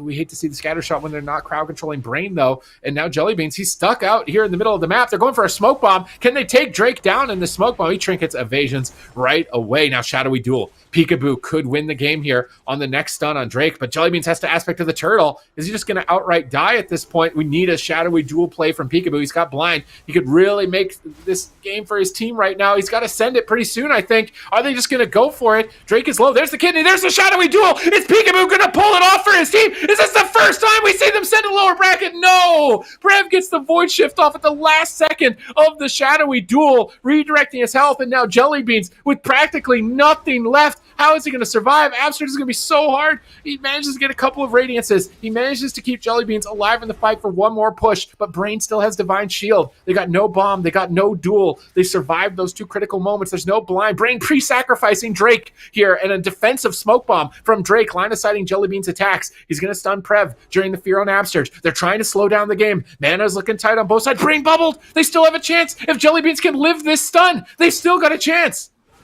Oh my God, this is looking really, really tight for the moment here. Golden Guardians really close to getting that kill onto Prev. Seeing that Void Shift come out from Absterge to try to keep Jellybeans alive, but he's quickly running out of mana. That being said, Brain is also on the other side. This has been a super intense game for both sides. They're going for it! But Golden Guardians, they might be able to get him down. Drake, He's done! That's it! He's still by the pillar! They did it! They actually did it! Oh my God! They actually did it! Luminosity Gaming can bleed! They are mortal! The gods of North America are going to the lower bracket! Wow. Golden Guardians making AWC history here. Luminosity down in the lower bracket. I don't even think their name has ever been down there. I'm not sure when the last time we saw them lose a series like that. Golden Guardians, incredibly done by them. That's going to be a huge victory for them, for their confidence as well as a team. I mean, that's such an insane, like, there's so much more to that just besides, points and moving forward to the upper bracket. Like, Kawhi has been the champion, the reigning champion for NA for so long, and they were able to close it out right here, Sid. Oh my god, that void shift. Jellybean survives, and this is the final push. Brain gets stunned, and I'm thinking this is it for Drake. Drake knows he's done too, so they root Peekaboo with void tendrils. They try and grip the trap, but Absterge gets a double fear because they're stacked, and Drake's all by himself. That Sentinel owl, Jellybeans can shoot through the pillar, wraps around the right side. Peekaboo stuns him. It's 3-on-1 behind the pillar. You are dead at that point. Such a clean punish. Absterge comes in so clutch at the last second. I cannot believe they did it. Luminosity Gaming is in the lower bracket, and if you are Shall We right now, man, oh my god, you are literally shaking if you are Shall We on that lower side. Wow. I was here. I was here, chat. Can we get an I was here in chat right now from everybody? Seriously, that is incredible. If you guys haven't been paying attention to the AWC and sort of the story of these two teams, Golden Guardians have just completely stepped up this season. We've always known them as an incredible team, but Kawhi has been just so solid for so long. Luminosity, they just kind of tweaked their comp and what they were doing just on a little bit, and they were able to get that victory. So that's a huge win for them. Golden Guardians on a tremendous track here to win this cup today, tomorrow. That'll be a championship Sunday. We'll actually be able to see them play again. But Luminosity, now they're down in the lower bracket. They're going to be up against Shall We. So that'll be an interesting matchup for sure. But we've got one more upper bracket game to get through for today, Sid, and it's going to be Where's Gordy versus Silver Sentinels up next. And this is a battle for third place. And you don't want to be on the lower side. Luminosity Gaming is in the lower side. You don't want to go down there right now. So where's Gordy, man? They're trying to defend their position. Silver Sentinels are trying to steal it. And this could be their best opportunity because Flop, he's been struggling with these Assassination Rogues. Seems like week after week, he's really struggling with the Assassination Rogue team. So is Where's Gordy ready for this? Can they stay in the upper bracket? And take out the Silver Sentinels, or is it just going to be the same problems for them here, the same pain points, and they're going to have to go in that lower bracket against Liquid, that lower bracket against, likely Luminosity Gaming. Shall We beats Luminosity Gaming, man? That's going to be outright upset, I think, but maybe it's possible. But where's Gordy? You got to dodge that. If you want that third spot, you want that safety, you want that top three, they need to beat Silver Sentinels right now. Mm-hmm. Yeah. Yeah, so we'll have to see. Where's Gordy? We finally saw Gordy earlier today. They've had a pretty solid day so far. They sent RNG out down to that lower bracket, and then Silver Sentinels. They've kind of been a newly formed team here for AWC. Seeing them last week, and they've also been playing pretty well. Also, sending Fighting All Evil down to the lower bracket. So this is going to be a very big one, like Sid said, in terms of standings. And I'm excited to see what we see for this upcoming blind pick. What do you think? Any ideas to maybe what we'll see these two teams bring out to the table? I'm predicting a Rogue Mage Priest from Silver Sentinels, but where's Gordy? We saw Gordy. We know where he is. He showed up today. Wealthy man. Gordy is wealthy man, basically, if you're wondering who Gordy is. So we saw him today. He was a rogue. So maybe a Rogue Mage mirror is possible. I don't think Chun-Li will. Maybe he comes in on Windwalker. There's some mysteries in their name and for their comp pick. Yeah. Yeah, I'm excited. I'm excited to see what they do. And then, Silver Sentinels also, if you are unfamiliar with that team, that's Rosita Jones, who we've seen in the AWC for quite some time, alongside Naj, Laros, Flay. So some familiar names also there. And it's been exciting to see them kind of develop as well, because they're newly formed here for Dragonflight. And I feel like it's kind of, rare that you see a team just sort of step onto the scene like that and do consistently well. Kawhi is obviously a really good example, but what do you think of Silver Sentinel's performance so far? It can't be easy to join, the season midway through like Silver Sentinels has had to do. I mean, they had a deep run in that one week, but it seems kind of hit or miss for them, and it kind of goes with the territory. Rogue Mage Priest, like some days you're hot, some weeks you're not. Like we've seen Poggers in a similar case as well when they were focusing on their Rogue Mage team. So hopefully they're hot today, because otherwise, like they might lose that shot at the top 3.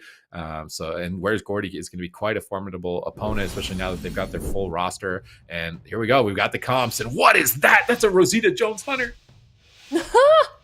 Wow. All right. Well, we're seeing Rosita Jones. Usually used to seeing him on that mage class, bringing out the hunter, Naj on the rogues. We're seeing jungle composition from Silver Sentinels against that lock rogue composition here for game number 1. And I believe we've got Zico joining us now. What do you make of these two comps? That is absolutely right. I am joining you guys now, and what is going on here? We got a lot of Hunter Rogues today. What is this, the 3rd team that's running it today in NA? We saw it a bunch as well from my way yesterday in Europe, and this is just a comp that seems to be taking us by storm, but it will be Naj on the Assassination Rogue, and it will be Rosita Jones on a Beast Mastery Hunter. Let's see what they can get done here. Naj and Wealthy Man looking for each other, not able to find one another just yet, but Naj was actually really close to finding Flop right there. Both rogues just going to be sitting back waiting for that opener, and Rosita Jones, unfortunately for him, his camouflage will end at some point, and that means unfortunately his team will kind of have to open here. And his camouflage ends. They go for the cheap shot onto Flop, kidney shot onto Cubsy, and there's the full blind onto Flop. Flop has a difficult decision to make here. Cubsy actually, wait, we've been talking about the comp from Silver Sentinels. What is Cubsy doing on a Warlock all of a sudden? Cubsy going to be teleporting away here, using the gateway potentially as well. There it is. And he should be fine for now. A lot of damage coming in onto Naj though as well.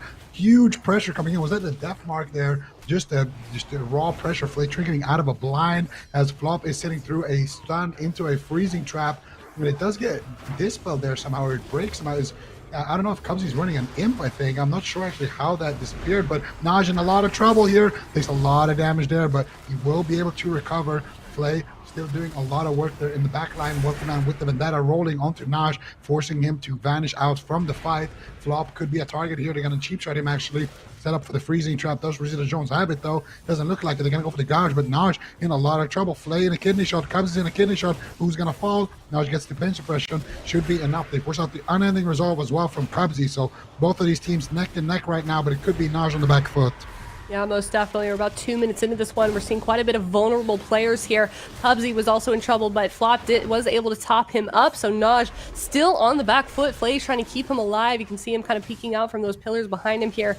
So we'll see what they can do. That being said, get done. Wealthy Man now a little bit in trouble. He's got a lot of damage coming out onto him. Also uses that evasion. So he's going to have that for the moment.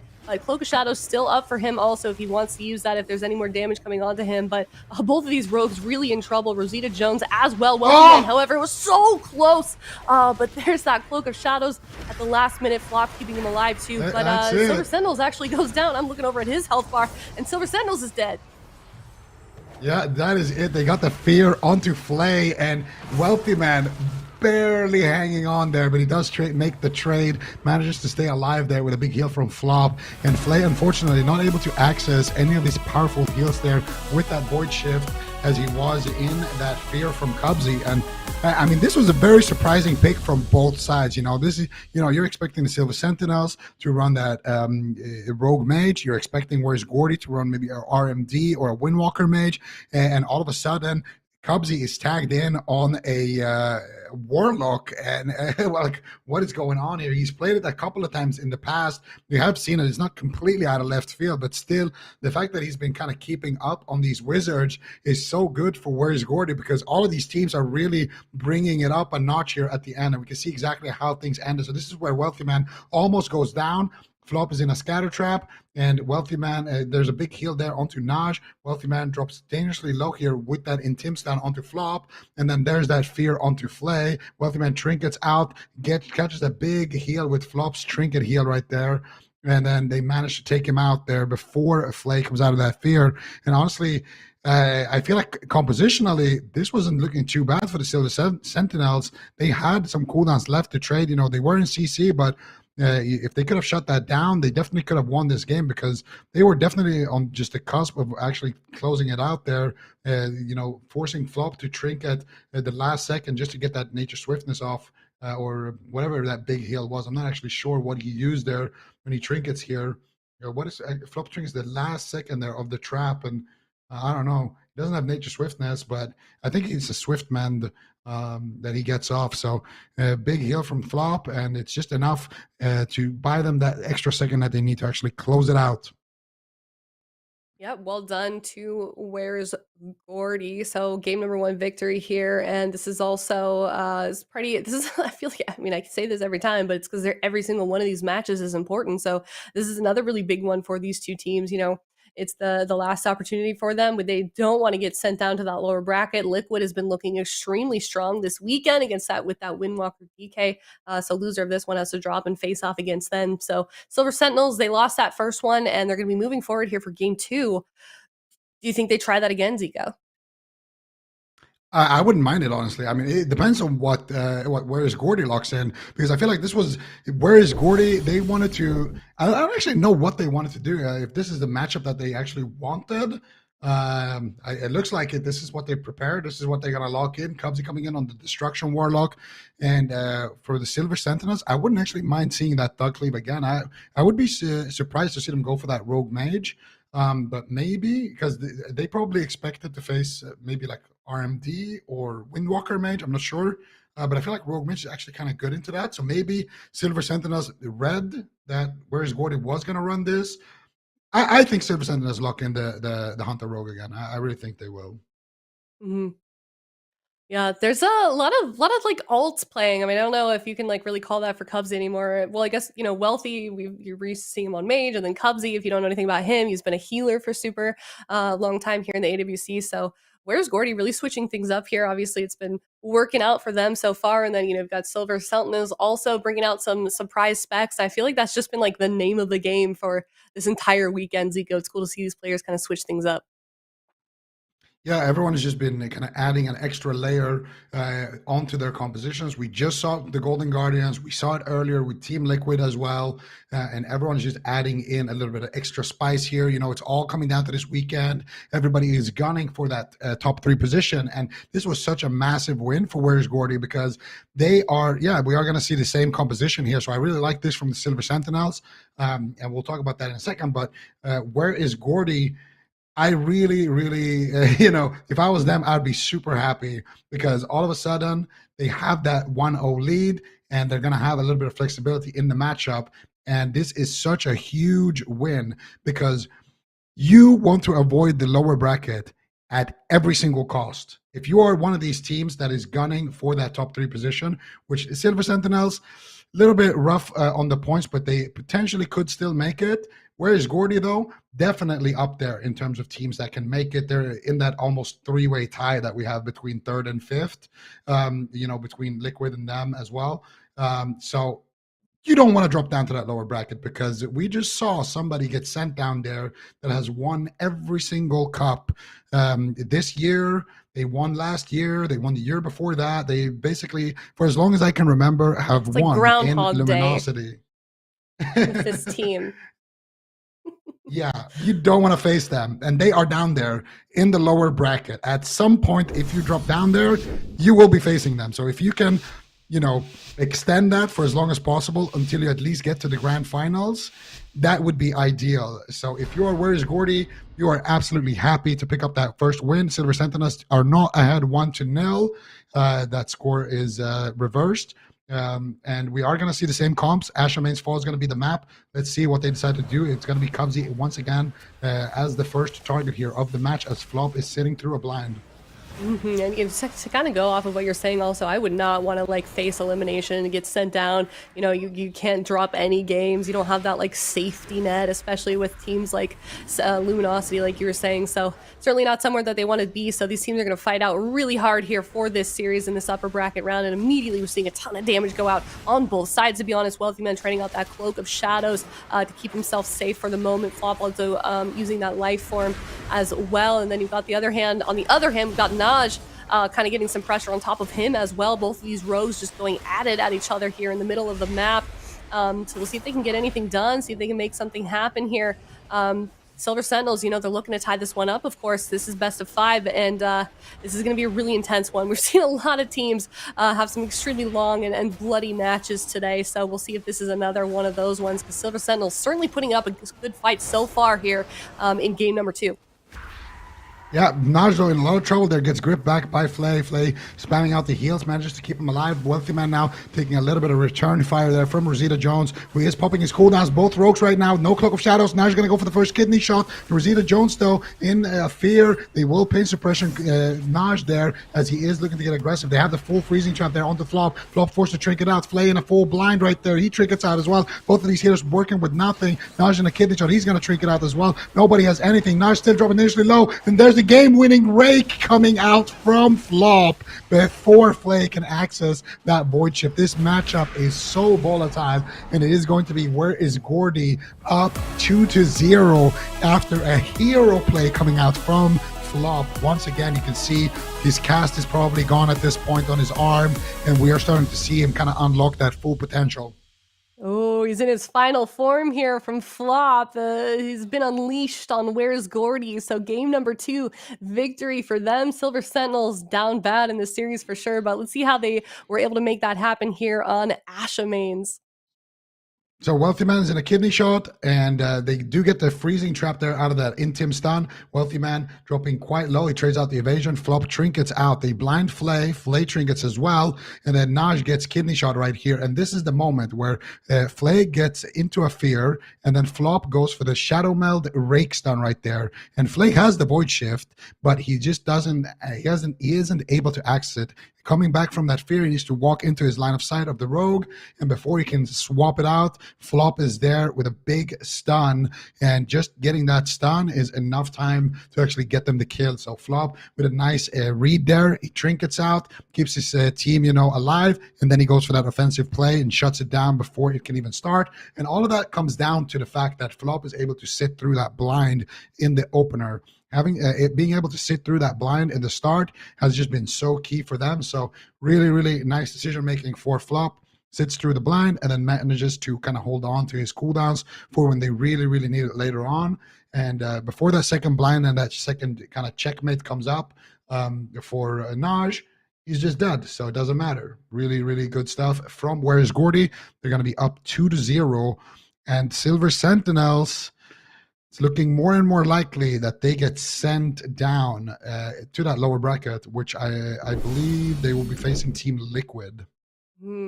Yeah, so that's another tough team. They've been having a really good weekend so far. So I would worry for either of these teams, depending how this goes. But Silver Sentinels are not out of it yet. We're going to head into a game number 3. They can't drop anymore. Basically, their only option at the moment for Silver Sentinels is to reverse sweep. Looks like they did lock in Tiger's Peak, whereas Gordy picking that same composition. Silver Sentinels, I mean, they've been close, like you've said, Zico, a couple times here. Is it time to change it up, though, now that we're on match point for Where's Gordy?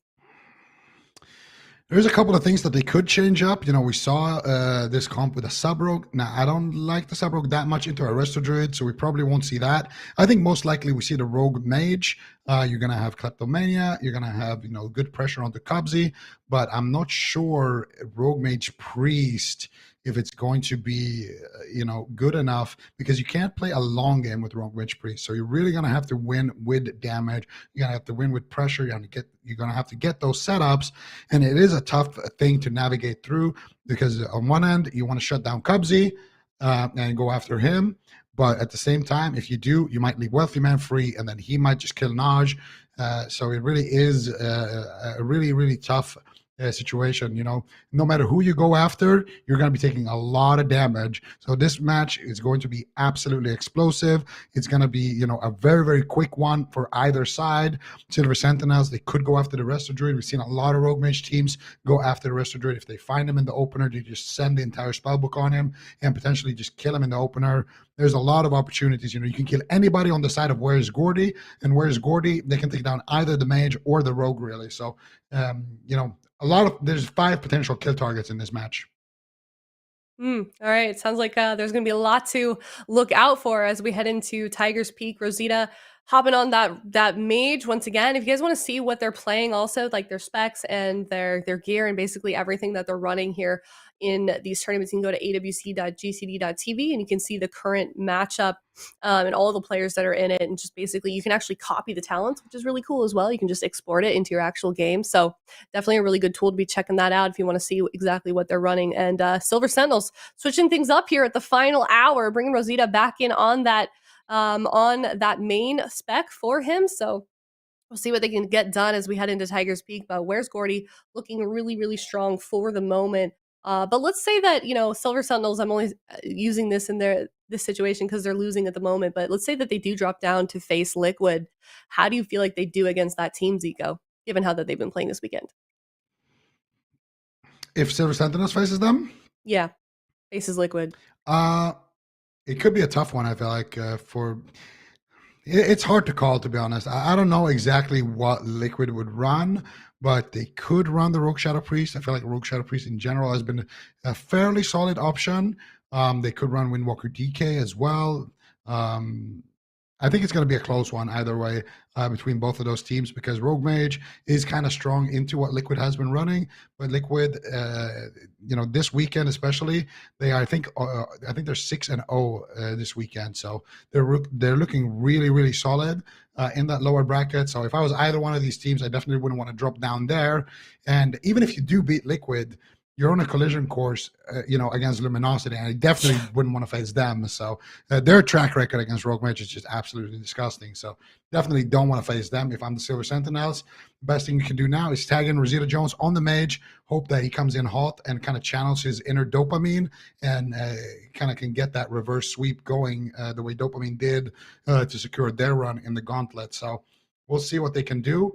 But it's going to be a fast-paced game. It's going to be very aggressive, and basically anybody could fall here. Whereas Gordy just one game away here from advancing in that upper bracket to the upper bracket final, securing their top 4, securing another 20 points, and securing themselves one step closer to that top 3 position. They have absolutely everything to play for.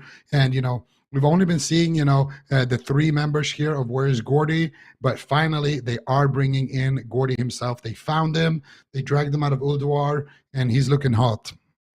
Yeah, it just took him, 3 cups for them to actually get him back. But, he did come back, and they're having a really good weekend because of it. So we'll see what they can get done in game number 3 on Tiger's Peak. Silver Sentinels looking to stay in this one with Rosita back on that Mage. And it's tied up, so we'll see who is going to be on the match point here for game number 3. Let's see. Cubsy on the Destruction Warlock. This guy is just full of surprises. Not too long ago, he was considered the best Resto Druid. Now he's just, he's playing Mage. He's playing a Destruction Warlock. He's doing what he can. Wealthy Man used to be considered one of the best mages. Now he's on the Rogue. Well, to be fair, he's been playing a lot of Rogue in the past as well. So it's something that he's had in his back pocket. But it is surprising to see. And here comes the Fishnet. They're going to drop it over onto Cubsy and open up onto Cubsy, immediately shutting it down. The Wealthy Man going to be going after Flay. Gets the Garrote Silence onto him, as well as Rosita Jones, shutting down that Discipline Priest offensive and that Arcane Mage offense. Now they're going after Wealthy Man. Mind Blast coming out. Big damage coming out from the Discipline Priest. Are they ready for it? Shadow Step over from Naj. Blinds up Flop, and Flop is trying to sit through this one because he is that Restoration Druid, and he is actually, he doesn't get the sap there. Very, very unfortunate there for Naj. They're actually going to go after a Flop here with a kidney shot. No, it just appears to be a kidney shot for CC. Wealthy Man going after Flay, gets a kidney shot onto him, drops him to about half HP, forcing him to trinket that blind as well. Flay now dropping that pain suppression right before he gets DR Fear by Cubsy into a triple DR Fear by Cubsy. Naj not looking too hot here, but he still has his Cloak of Shadows. Did just trade out the evasion here. Still dropping quite low though. Naj needs to be careful. Rosita Jones in a lot of trouble. He gets gripped. Shadow Steps to Wealthy Man, gets the kidney shot. That will be the barrier coming out from Flay. And Naj and Rosita Jones both so far looking stable here, but still very, very fast-paced, action-paced game, and mostly in favor of Where's Gordy so far. Yeah, Silver Sentinel is certainly a little bit volatile in terms of their health bars and just what's going on over there with that team. Quite tons of damage going out onto them. That being said, Wealthy Man now might be in a little bit of trouble. He's still going after Naj, though. There's that ring as well from Rosita. Wasn't able to catch anyone, though, unfortunately. So where's Gordy here? looking to make something happen. Flay currently about half health at the moment. They're still putting out so much pressure against them. Silver Sentinels, you know, they were running out of defensive cooldowns pretty early on. We'll see if they can make things reset. There goes that death mark to make another play happen. A bunch of damage going to be coming out onto Where's Gordy at the moment, but Naj really in trouble. Really needs to be careful. He's really, really vulnerable at the moment. But he stabilizes for now with Flay. And they're going to be looking to make a setup pretty soon here, because it feels like time might be running out for this team pretty shortly, Zico. Yeah, that RMP definitely looking quite dead right now. Naj triggers out of the kidney shot. They do get a gouge onto Flay. Do they have any follow-up? Cubsy not able to find it just yet. Naj, again, going to be very, very dangerous situation here. He does manage to stay alive with the ship. Wealthy Man now also taking some damage, but Wealthy Man still has a lot of cooldowns to trade here. Wealthy Man definitely feeling safe, but he might have to use them. Rosita Jones manages to pull out the Cloak of Shadows from him. Naj now Shadow stepping in and gets the kidney shot on that Cloak of Shadows. He's got the Battle Master as well, and Wealthy Man is actually in a lot of trouble here. The Ring of Fire is burning down. He's got the Battle Master as well. It's going to drop down. The double shift coming out there from Naj, but Naj gets caught up in the kidney shot. Both rogues here in a duel. That will be the pain suppression coming out here from Flay. Big damage coming out there by Rosita Jones. He's just free casting in the back line onto Cubsy right now, making a little bit of a swap. Cheap shot onto Flop. Rosita Jones, though, in a spell lock, not able to get aggressive here. He's going to go for the Ring of Fire. Cubsy shuts it down. He tries to get another Ring of Fire, but Cubsy's there, spamming out the fears. Gets it onto Flay. Pre-barrier coming out there, but Wealthy Man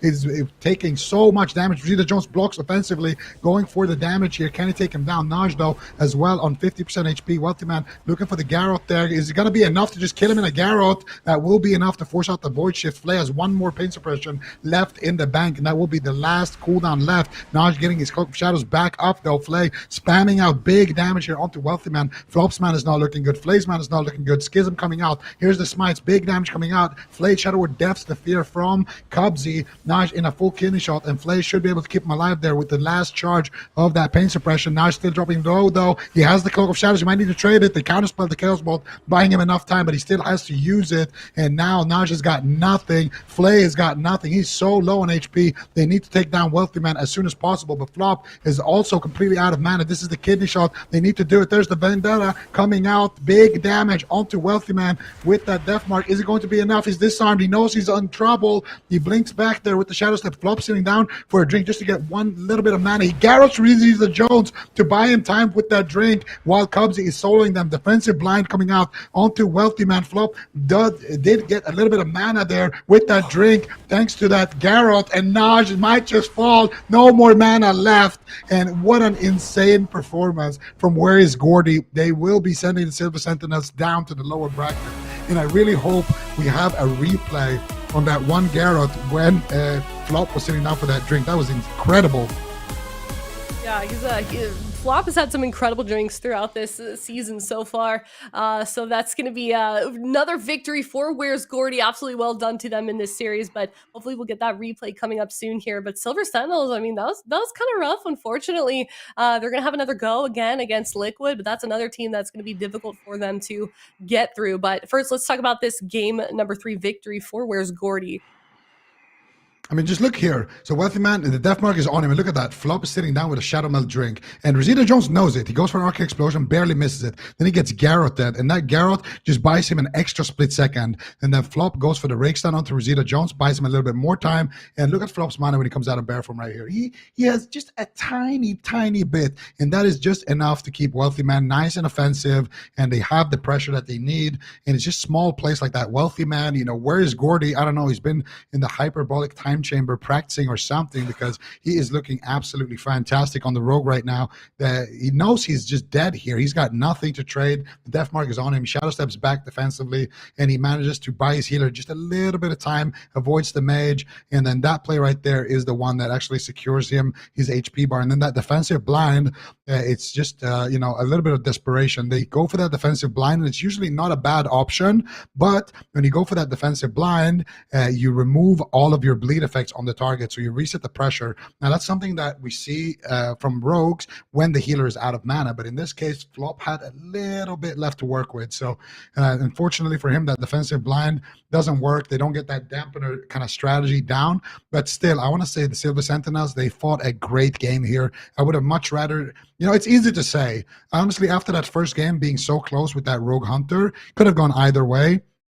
The second game looked a little bit more, kind of dominating in favor of Where's Gordy. It just looked a bit more convincing.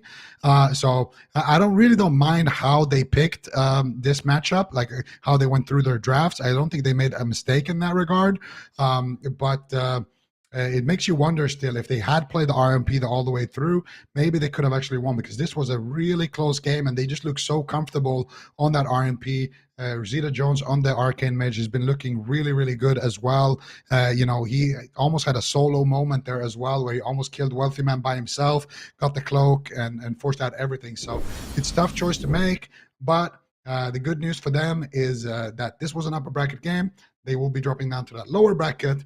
Bad news for them is that Luminosity Gaming is in that lower bracket. Liquid is in that lower bracket. It's not a good place to be in. Yeah, some tough teams for sure. So we'll see if they can continue on here. That's going to be the last matchup of the day against Liquid, Silver Sentinels. But yeah, really well done to Where's Gordy. So maybe Silver Sentinels can play that one in the blind pick at the next go and maybe get a little bit more success in their upcoming series here, because that is going to be the last chance that they have to continue on into Championship Sunday. So that being said, we're going to move into another lower bracket. Well, we're moving down into the lower bracket. So this is going to be lower bracket elimination rounds from here on out for the rest of the day here. It's Luminosity Gaming against Shall We? And this is a big story because Luminosity Gaming got sent down here by Liquid. This is the first, time I've ever seen them down here in the bracket. I can't remember a time personally that they were down here facing elimination. So we'll see if Shall We is up to the challenge. They've had a pretty solid weekend as well. They've sent a couple teams down to the lower bracket, and now it's their chance to prove what they are worth here on game number 1, Luminosity Gaming versus Shall We. Yeah, and in terms of standings, Shall We right now are third, but Whereas Gordy just won their game, so they need to win here to actually they're fourth. They need to win this game to get that third place back. So everything is on the line. Their tournament lives are on the line. Their qualification or their guaranteed qualification is on the line. They're going to be leading with that Rogue Lock Priest once again, going up against Luminosity Gaming with their Shadow Priest Rogue Paladin here. And we do have our special guest, Mr. Benruki, here to join me for this one. Special guest, here we go. Prev in a cheap shot, taking a whole bunch of damage here by Calvish. And Luminosity Gaming, this is not normally where you would expect them to see them in that lower bracket. Let's see if they can battle it back into another grand finals, but they have a difficult opponent ahead of them. Shall We, very driven. They've had a phenomenal day so far, but Calvish and Nick taking so much pressure. Luminosity Gaming seems fired up. They get the crowd control onto Kearney. Finally, he gets a little bit of freedom. He's going to be using that medallion to break free, but you can see right now, Prev using that healing reduction onto Nick, and it is just such a struggle for Kearney to actually top him off. They really need to take down that Psy Fiend. Finally, it dissipates, and Nick might get topped off, but Luminosity Gaming, they're looking like absolute juggernauts in this game. Oh, smoke bomb by Drake. He gets feared, though. Nicely done there by Nick, and that will shut it down before he is absolutely just crushed. But Calvish still taking a lot of cleave damage here as well. They could swap to him. Calvish on 1% HP. He drops the defensive smoke bomb. He's got nothing left here to work with. Kidney shot onto Drake. Instantly gets gripped by Prev. Kearney moving in for the fear. He gets it onto Brain, but it's on DR. Schism gets silenced there by Prev. Drake still taking a lot of damage, though, but Brain has him with that sacrifice. The Avenging Crusader coming out as well for Brain. Big damage potential here, and everybody on Luminosity Gaming will be completely fine with those cooldowns being traded. There's the blinding light coming out onto Kearney and Calvish. Nick's in a lot of trouble, and he's gonna go down. Brain once again drops the sacrifice, gets the Avenging Crusader, tops his team, gets the Hammer of Justice, gets the double blinding light. And this is why Luminosity Gaming is such a scary team. Everybody is just on the same page. They just are so quick, immediately realizing what's going on. Drake is in a kidney shot, gets gripped, 0.1. Schism gets casted out. Prev's there with the silence. Everybody's in trouble. Brain's there with the sacrifice. They're going for the kill. Brain is there with the crowd control. Everybody, they're just working like a well-oiled machine. This is why this team being in the lower bracket is such a big deal, and why it's so scary for everybody else competing for that top three. Yeah, I mean, there really is no doubt about it. And we actually saw Shall We play earlier against the Shadow Priest Rogue, but they had that Discipline Priest, and it just seems like Luminosity Gaming is kind of a different beast. Brain on that Paladin, really just initiating offense. Look at this double blinding light. They just have so much control of the matchup. They're really good at knowing when to do their setups and when to burst. All three of them are just on the same page, and it's why I think it's easy to say that they're the best team in North America, no doubt about it. And I think they're going to be fired up to battle it through that lower bracket and try to get a rematch against the Golden Guardians. Because I mean, I was upstairs watching, and that was such an insane series. But you got to know Luminosity Gaming, they definitely want revenge for that one. They definitely do. And, the rivalry between them and the Golden Guardians for the season has been leveled up here. And, we have seen them in the lower bracket. It has happened, I think, in the first cup, but they won every single cup. So even when they have dropped down here to the lower bracket, they've always just came back stronger. So this is not just Luminosity Gaming. This is Luminosity Gaming when I don't want to say that they're pissed, but this is when they've when they've been tested a little bit, and you can tell they mean business right now, because that game did not look fun. If you are Shall We, you need this win right now to be able to pass Where's Gordy, because before Where's Gordy won their series, they were up 2 points against Where's Gordy for that race to top 3. Now, Shall We has been dropped down to that lower bracket. And now, if they don't win here, Where's Gordy will officially have passed them. And the race will just be between Team Liquid and Where's Gordy. And it's going to be a tight race there as well between those two teams. And especially for Team Liquid, they are, in the lower bracket as well. Potentially going to be facing Luminosity Gaming a little bit later on as well. Things are definitely heating up here in the lower bracket. Whereas Gordy is definitely happy to just avoid that altogether, and they can just kind of sit back for a second and just watch the mayhem unfold. Luminosity Gaming, though, locking in the same composition. Shall We actually swapping their healer? So they're going to be bringing in Kearney on the Holy Paladin instead of that Discipline Priest. What do you think about this, man? I think there's one thing that's lacking in Shall We's composition. Like, overall, I don't mind it. I think it's kind of one of those things where having the Holy Paladin against the Assassination Rogue makes a lot of sense. But there's one thing their team is lacking, and that is an offensive dispel. So Luminosity Gaming, their main advantage here is that when Brain uses a Blessing of Protection, it's going to sit full. And that's going to allow his team to play very aggressive and give them a huge safety net against Calvish on that Assassination Rogue. Whereas for Shall We, they don't have that same luxury. Like, Nick's not going to be able to purge off the Blessing of Protection, and it's going to be really, really rough for them in terms of offense. But we'll see what Nick can get done on that Destruction Warlock. I think he's had a really good day so far, obviously getting lots of crowd control, lots of damage, and if he can free cast in this match, that's going to be the edge. Like, basically what we want to see here is Prev not really able to connect crowd control. If they can somehow keep him away from Kearney and allow Nick to get lots of casts off on the Destruction Warlock, I think that's where we might see Shall We pull ahead. Yeah, I feel like that's the big advantage of the Destruction Warlock. Sure, you won't have the offensive dispel, but you will have way more pressure. You will have an easier time to get that pressure out. You have more burst.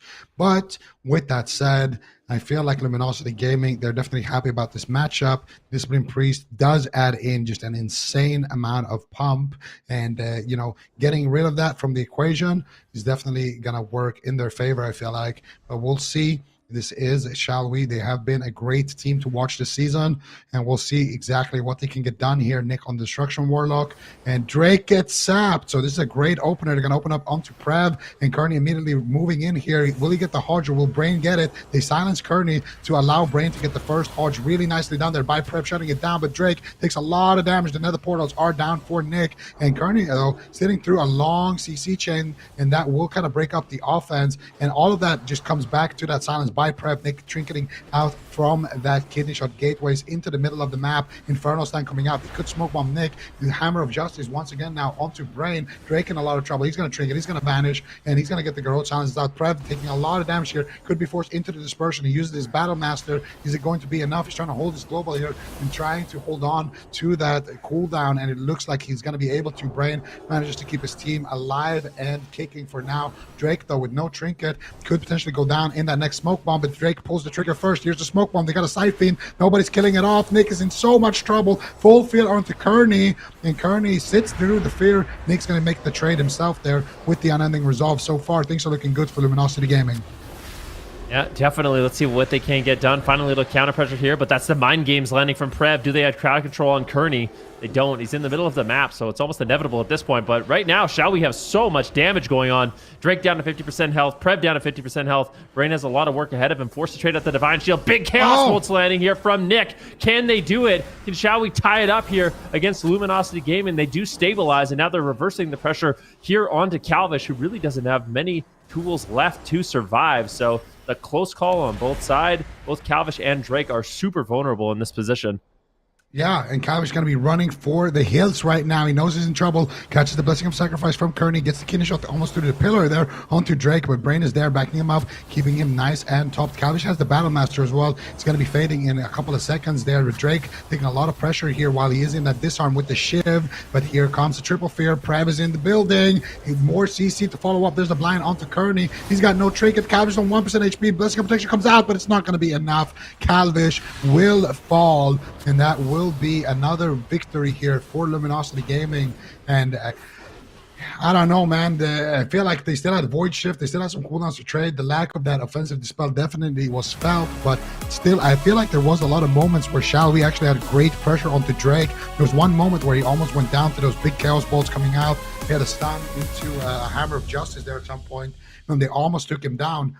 And I just want to shout out in the start of that match, Drake gets sapped, and they open up onto Prev with a cheap shot, and they hold their kidney shot for Drake, and they're making that push over to get the Hammer of Justice. And, it's a bit RNG who gets the Hammer of Justice when two Paladins are kind of running around a pillar, spamming it on each other. So Prev helps his Paladin get the advantage by silencing Kearney, and that allows Brain to get that first CC chain. And because Kearney's sitting through that CC chain in the start, it allows Luminosity Gaming to get the Hodge, the Blinding Light, and get that long CC chain that just completely ruins the offense of Shall We. So it's small things like that that just makes Luminosity such a good team. Like even here in the end, they get the CC chain, they get the fear into the blind, into the DR gouge. They're just so good with these CC chains, with these micro CCs. Kearney has already used Trinket, used Bubble here to just try to keep his Rogue alive, and he manages to stabilize him. But out of this, he can't sacrifice the blind. He can't Blessing of Protection the blind. He can't do anything about this fear. He gets feared, mind games, and then look at Drake, DR blind coming out, and then look at Drake again. He gets dispelled. He gets blinded, triple DR. Then he shadow steps to Kearney, gets the gouge, and there's just nothing you can do at that point if you are Shall We. Just a beautiful chain, and it's kind of the situation that leads to this point that puts you so far behind. And on the side of Luminosity Gaming, they still have a couple of cooldowns to trade. Brain just used this trinket right there. So Calvish could potentially get a blind onto him as well, but he's on diminishing returns. And even if they do get that blind, they still have that Void Shift to fall back on from Prev. So they still have at least one kind of lifeline left in their back pocket. But I felt like this was a really close game. I actually wouldn't mind seeing the same comps being played out here from Shall We. I feel like they actually did a really good job in this one. Yeah, I think another thing that's important to note is they actually had a mana advantage. So Brain was almost out of mana at that point. I think he had like 15, 20% mana left. So I don't know how much longer you could have actually sustained a matchup like that. Which kind of means, Shall We, if they could bring the game a little bit later, they might actually be able to win with this composition. So I'm kind of on the same page as you. I would not mind seeing this. I would not mind seeing this composition once again, and see if they can kind of go toe to toe. I think this looked a lot better than the Discipline Priest. In general, the Paladin against the Assassination Rogue is just going to give you a lot more stability in the match, allow you to bring into the long game. You have a little bit more, defense, which allows you to remain offensive. And it looks like they're kind of on the same page. So we will be going to Ash Domain's Fall. Shall We? This is their last chance. This is a lower bracket elimination game. Luminosity Gaming, they're just such a powerhouse team. It's really surprising to see them here in this lower bracket. But that's bad news for everybody else. Like, I think for a lot of these teams in this tournament, they were really hoping that Luminosity Gaming would just make it up to the upper bracket finals, make it into the grand final, so they could basically avoid them up until they inevitably maybe got second place. But now this kind of throws a wrench in the plans of a lot of these teams because Luminosity Gaming is a shark in these lower waters. Yeah, absolutely. And I mean, it's either them or the Golden Guardians. That's been the upper bracket final for some time now. And even then, the Golden Guardians have kind of steamed through this lower bracket as well. So no matter who loses in that upper bracket, it's definitely not an easy match. But I feel like it's especially bad if it is Luminosity Gaming because they have just won every single tournament for such a long time that I feel like it's got to get into your mental as well a little bit. Like, you know, you're against such a great team. They have such a great comp as well, and they're just looking unbeatable. Shall we, though? Definitely one of the few teams that actually can test them. I believe Shall we actually did take them to a game 5. No, that was the Golden Guardians. They took their game 5. So Shall we definitely has been one of these teams that can make some upsets happen, and I wouldn't count them out just yet. That last game was extremely close. They have one more chance to do it here before they are eliminated and officially will not be making it to that top 3 position, but there's still, of course, seeding on the line for them. The difference between being 5th or 4th or 6th in that gauntlet is going to be absolutely massive, and Shall we definitely want to pick up as many points as they possibly can along the way. Game number 3 here, match point for Luminosity Gaming. Who is going to take it? Sap goes out onto Nick, double fear by Prev, kidney shot onto Nick, immediately a strong opener coming out here from Luminosity Gaming. They get the silence out of the fear into the disarm as well. Beautiful stuff coming out, but they do deflect it here with the blood pact as well as that double coil. Prev now actually taking a decent amount of damage as Brain is sitting through that crowd control chain then. Yeah, definitely a really aggressive opener here from Luminosity Gaming. Get a lot of pressure out onto Nick, but I think it's going to be Calvish that's ultimately the target in this match. But no, they commit another kidney shot here onto Nick. They're really changing up their targeting, but Drake is getting punished in the meantime, taking quite a bit of damage. Both these rogues are really struggling to survive, but I would say Luminosity Gaming, they have such a tremendous amount of pressure. Drake forced to trade at the Cloak of Shadows, and Nick just doing so much work. Here's the smoke bomb. Nick, there is no way out. He still doesn't have his portal. Going to be able to waddle out of that smoke bomb and finally get a few heals there by Kearney to stabilize his health. But just so back and forth between these two teams, really anyone could fall. Yeah, anybody could fall, and right now Drake is actually taking a decent amount of damage here as he is stuck in that midfield. Gouge onto Brain, and Drake still just chasing relentlessly here after Nick. He's got no cooldowns left. You can tell Drake really wants to send some damage here. The full Hodge though onto Brain. Brain actually forced to use that Divine Shield. Prev taking a lot of damage here. He's caught in a spell lock. Brain manages to top off his team. Kearney gates away here, trying to do the hit and run strategy here, and he's managed to do it. So far, mana as well in favor of Kearney. Drake getting pulled back here for a second, but now finally makes his way over onto Nick. Blessing Protection coming out immediately here on that kidney shot. Drake's going to be ducking back to the safety of that pillar as Kearney did trade out his Avenging Crusader there as well. Smoke bomb swap onto Prev. He's trying to stay alive here without using the dispersion, but he has to. Beautiful gouge here coming out from Calvish. Drake's in a lot of trouble. Big damage coming out onto Drake. Does he have anything to trade here? It doesn't look like it. He might just fall. They do have the Void Shift still in their back pocket. They might have to use it. He's on 1% HP, and the Void Shift does come out here from Prev. It's not looking good for Luminosity. Pre-sack coming out onto the fear here as well by Kearney. He's sitting in the Hammer of Justice. He trinkets, gets blinded on his trinket, and he manages to stay alive though on the side of Nick. Beautiful shield coming out there once again by Nick. Full Hodge onto Brain. Prev is just dead. That is it. The CC chain coming out, and Shall We strikes back. Ooh, Shall We making things interesting here in the lower bracket. That was a really well-fought game. I feel like Shall We, they had so much pressure on both Drake and Prev.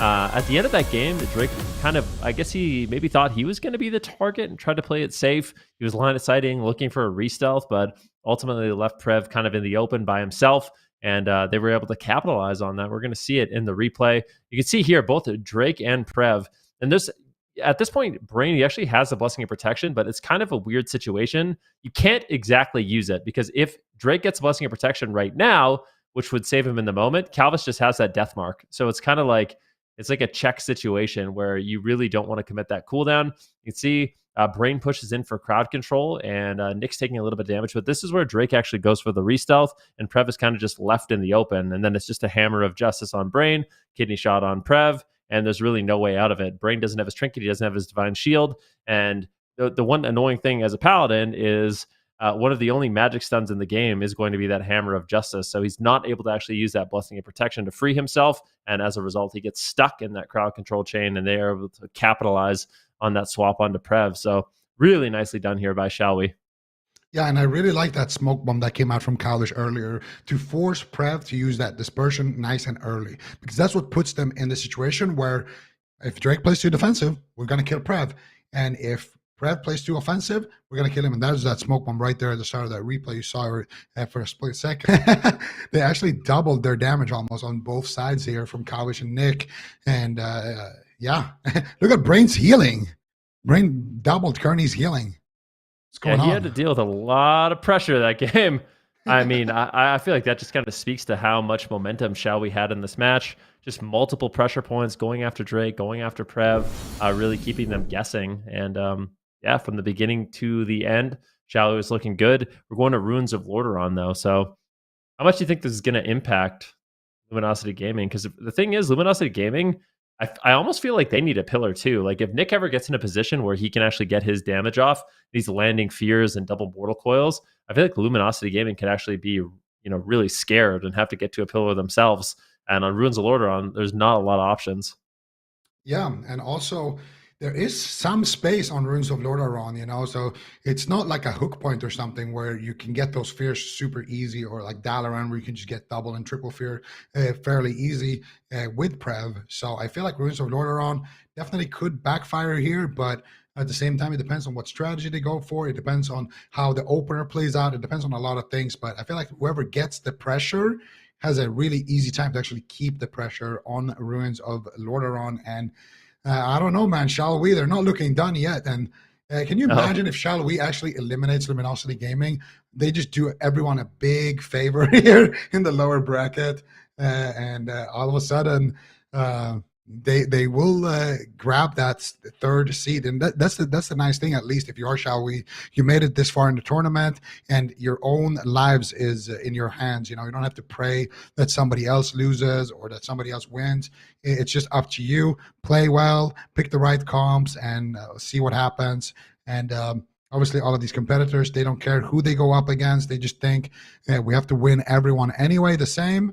And Shall We? They're starting their climb back here in the series. They managed to take one game. That first game of that Roguelike Paladin on Tolvir was also extremely close. Can they tie us up and bring us to a game 5 is the big question. And that one will be answered very, very shortly here. I'm excited. I kind of want to go to a game 5, just for like the drama of it. Like I want to see Shall We rise up. I think they've been having a really, really good day. I think this is one of those teams too. I mentioned all of them are really good. Like this is a super solid roster. I feel like they're just starting to kind of get to the beginning of their total potential. In terms of like their ability to play their classes, it's top notch, as good as anyone else. It's just about them kind of getting that team chemistry, figuring out strategies, stuff like that. And I feel like they could be absolutely lethal in the North American scene. And if they could take down Luminosity Gaming in this lower bracket, this would just be unbelievable. Currently moving forward, getting the Hammer of Justice, as it looks like Shall We wants to play very aggressive in the opening stages, but a beautiful fear coming in from Prev, getting Calvish and Nick stuck in that crowd control. Now it's going to be Kearney into the Hammer of Justice. No follow-up CC, though. So it looks like his team should be okay. A little bit of healing here onto Nick. Nick is able to portal away, and it looks like Shall We should stabilize. The pressure is still unrelenting. They're making a swap over onto Calvish. He needs to be very careful. Trades out the Cloak of Shadows. Now we got a gouge on Kearney. Is there any follow-up? A full blind coming in from Drake as they're looking to make a huge push here onto Nick. Kearney trinkets out into a silence, able to connect the Blessing of Protection. Now a big kidney shot here onto Drake as both these teams exchange blows. Yeah, and they managed to get the Blessing of Protection there on the kidney shot. Now, the big question is Drake playing a dwarf? I don't think so. He's playing a Night Elf. They could go for the big hitter here. The Death Mark onto Drake is available for Calvish. Double Fear coming out onto Kearney and Nick. What are they going to do here? Who are they going to go after? There it is. Kidney shot. Death Mark by Calvish onto Drake. Big damage coming out here as they gouge Brain there on his trinket as well. Big damage coming out now onto Calvish as well. He's got no Cloak of Shadows. Drake's got no Cloak of Shadows. Calvish on 1% HP. They smoke bomb, but he might just go down, and he does. They bump the smoke bomb, but it's not going to be enough. Drake, though, cross kill potentially. It will be topped off there. Brain will deny it. And before it's even started, it is finished. Luminosity Gaming eliminate Shall We in that lower bracket. Shall We will be also eliminated from the running for that top 3, for that guaranteed spot, but they are guaranteed a shot to qualify for the finals in that gauntlet. So this is not the end for Shall We. And honestly, I feel like they had a good game. But let's see exactly what happened here. So they bump Drake, and they want to go for that kidney shot death. I really feel like Calvish having to cloak a little bit earlier is what kind of messed up their plan. They blind Brain. He trinkets out. They gouge him on his trinket. That death mark is ticking, doing some work here onto Drake, but it's just so much pressure coming in onto Calvish. They smoke bomb, and they bop actually the smoke bomb. He goes for the dwarf racial, but just not enough. and he will fall in that smoke bomb. So very, very unfortunate for Shall We, but still a well-fought series. I feel like they just had a really, really bad opener. Luminosity Gaming was just able to get so much pressure, so much cooldowns, and getting that CC chain onto Kearney earlier on, getting that fear. It's just all, the micro CCs kind of adding up, and all of a sudden you get the shiv, you get the damage with no cloak, and there's just no way you can out-heal it. Yeah. That is crazy. That was something for nothing. Like, they basically just got every cooldown from just a cheap shot shiv. Like, I don't think Calvish, I don't think that their team expected to lose there. That was like really an unexpected amount of damage.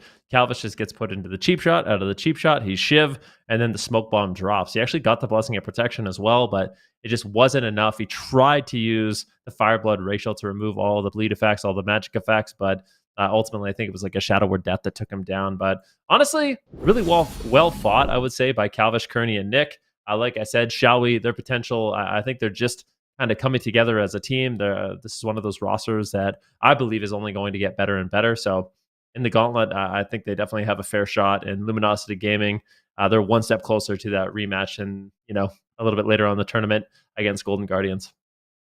Yep, Luminosity Gaming showing that they can bleed, but we've seen that before.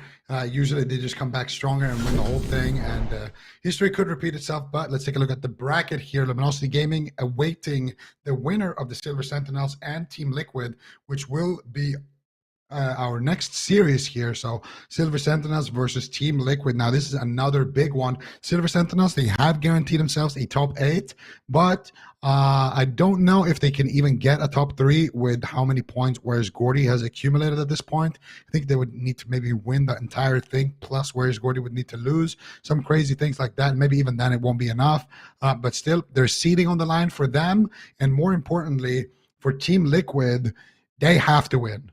So right now, Shall We dropped out. That is good news for Team Liquid and for Where is Gordy. They are still in the running for that top 3 spot. If Team Liquid wins here, they will, I think, be right behind Where is Gordy in points. I think they will be like 6 points behind them or something like that. So they will be one series behind Where is Gordy. But the problem as well for Team Liquid is if they win, they need to beat Luminosity. And then if the Golden Guardians beat Where is Gordy, then Team Liquid can get that head-to-head and guarantee themselves the qualification. And if Where is Gordy beats the Golden Guardians, then Team Liquid needs to make it all the way to the finals to actually get that 3rd spot. So a lot is going to ride on that upper bracket final, which we will see tomorrow. And a lot is obviously going to ride on this series, but also the ones that are following. For Team Liquid, every single series is do or die. If they lose either one of them, they will be out, and it will be Where's Gordy, who I think have locked in their 3rd seed at that point, guaranteed. So for Team Liquid, they really, really need to have a strong performance in these remaining series, and they have some tough opponents ahead of them. We are about to get into the next game, though. No more talking. It's time to see what Team Liquid has prepared against the Silver Sentinels. Game number 1 is live. Yeah, here we go. Silver Sentinels, they are going to be locking in the Rogue Mage Priest, and Liquid tagging in Sam I Am with Trill and the Assassination Rogue. So this is kind of their last stand. They need to get a win here. It is do or die, like Zico mentioned, for Team Liquid. They have to get it done. And it looks like they actually get a root on Naj, but he's able to get the sap anyways. Big cheap shot here on the Sam I Am. A big aggressive opener by the Silver Sentinels, but good peels coming in from Trill. Gets a kidney shot onto Rosita Jones on his trinket, actually. So I think the trinket out of the garrote into a full kidney shot. So nicely done there by Trill, really slowing down Silver Sentinels and also getting a huge reversal of pressure. Naj might fall. He has to be very careful. Cloak of Shadows and evasion and his emblem trade. He ultimately will live, but that was a great offensive push there by Liquid. All right, let's see if they can keep up their momentum. Liquid need to have a deep run there, quite literally the dark horse in the lower bracket if they want to take Where's Gordy's spot and have a guaranteed slot at the top 3 for North America's Grand Finals. Can they do it? Is this their comeback in Cup number 4? They fell off. We haven't seen them in the top 8 until this Cup since the first one, and they've been doing phenomenal with Mez on the Death Knight and now with Sam on the Shadow Priest. Can they overcome the Silver Sentinels Rogue Mage Priest? They're overwhelming Rosita Jones. They're chasing him down. Sam I.M's just going consistently after him. A double fear into a kidney swap onto Naj. Is he ready for the hit? He trinket vanishes away from sight, but there's still a Psy Fiend on him. Is Rosita going to die? They're both just dead. Rosita, how's it going to save him? Sleepwalk from Sea-Doo and Liquid are looking good here today on Saturday. Now 2 more wins and they're going to Championship Sunday. Face off against Luminosity Gaming. If this keeps repeating, man, like that was almost a double kill. Like you're playing those final moments and it's like, I mean, he's in block. Do I void shift the mage? Naj is still at 10%. Do I void shift the rogue? The amount of pressure that Liquid had right here was immense. I mean, that was just a great offensive push. I feel like from the start of the game, they kind of deflected that initial attack and were able to really reverse the momentum. So we're going to see here, this is a difficult decision. Flay basically had a decision to make. Am I saving Naj or am I saving Rosita Jones? So not the position you really want to be in as a healer. You basically have 2 bad options. So Rosita Jones getting really low. He's actually able to kite away and avoid some damage, but it's just the dots, right? Like he's got a few dots on him. I think Sam's able to throw in a little bit of damage, but here's the fear on the Flay, and you see Naj down to 20% health. Rosita Jones into the ice block, and if you're Flay, what do? He decides to swap Naj, gets a Radiance out, but it's just not enough. Sea-Doo actually snipes him there with the Living Flame. So I really feel like Sea-Doo contributed a lot offensively in this match with this Fire Breath, with the Living Flame, with the crowd control, and there's not a lot of people playing the Shadow Priest Rogue Evoker, but they're making it look good, and I feel like Liquid has really stepped up today, playing a few different compositions and just going back to the basics almost, because they've kind of struggled in these cups so far since cup number 1. And today has definitely been a good showing for them. I really want to see the Silver Sentinels break out a Subtlety Rogue. I feel like a Subtlety Rogue would just tear apart a Preservation Evoker and an Assassination Rogue. They'd be able to bounce between the 2 of them. We saw Peekaboo's Subtlety Rogue being the huge reason why they were able to win in the upper bracket against Luminosity Gaming. I think this is an exact situation where it's time to utilize it. And Naj, I would assume, is capable of playing it. I feel like he's able to play all the rogue specializations. So I'm really hoping they can adapt that, because I feel like the assassination is too slow. It's just the Shadow Priest gets to get comfortable, Trill gets to get comfortable. Sea-Doo always has a fail safe for any sort of burst damage. I just don't see it being reliable in a matchup like this, where Subtlety, anybody that doesn't have a trinket might as well almost be good as dead at that point in the matchup. So I'd really like to see Naj swap. You also don't have to worry about, I mean, you think about it, Sea-Doo has a Cauterizing Flame, which is going to remove Deathmark and all the bleeds, and then Sam I.M and Trill are both playing the Dwarf as well. So it's like, that is a lot of removal. If you rotate them right, like if you rotate the Cauterizing Flame on the first Deathmark, then you use the Stone Form or the Fireblood Racial, and then Cauterizing Flame is back off cooldown, you're basically never getting that effective Deathmark as an Assassination Rogue. So I do agree. I would like to see them mix it up. Silver Sentinels, what other comps can they play besides the Rogue Mage Priest? I don't want to see a Hunter, because we saw that earlier, but I don't think running Hunter into Shadow Priest, unless it's Marksman Subtlety. There's no way they play that, right? There's no way. I don't think Rosita could play Marksman on. What is that? This is what I wanted to see. Really? Okay. That's what you wanted to see? Yeah, this is actually, so this is a composition that is very popular on the North American ladder. This is like, I would say probably the best Frost Mage comp, or at least one of the best Frost Mage comps. You have a lot of cleave damage. Like the Warrior is going to be able to bounce around. Both the Warrior and the Frost Mage are going to be pretty durable. And for Liquid, they're basically forced to going after the Mage. So they have to chase around the Mage, because if they ever get off Rosita Jones, Glacial Spike, Glacial Spike, Glacial Spike, and you're just basically getting one shot.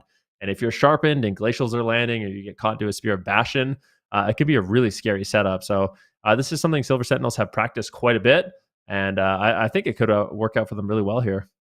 You think a Disc Priest is going to be able to keep up healing a Warrior and a Mage through this type of damage?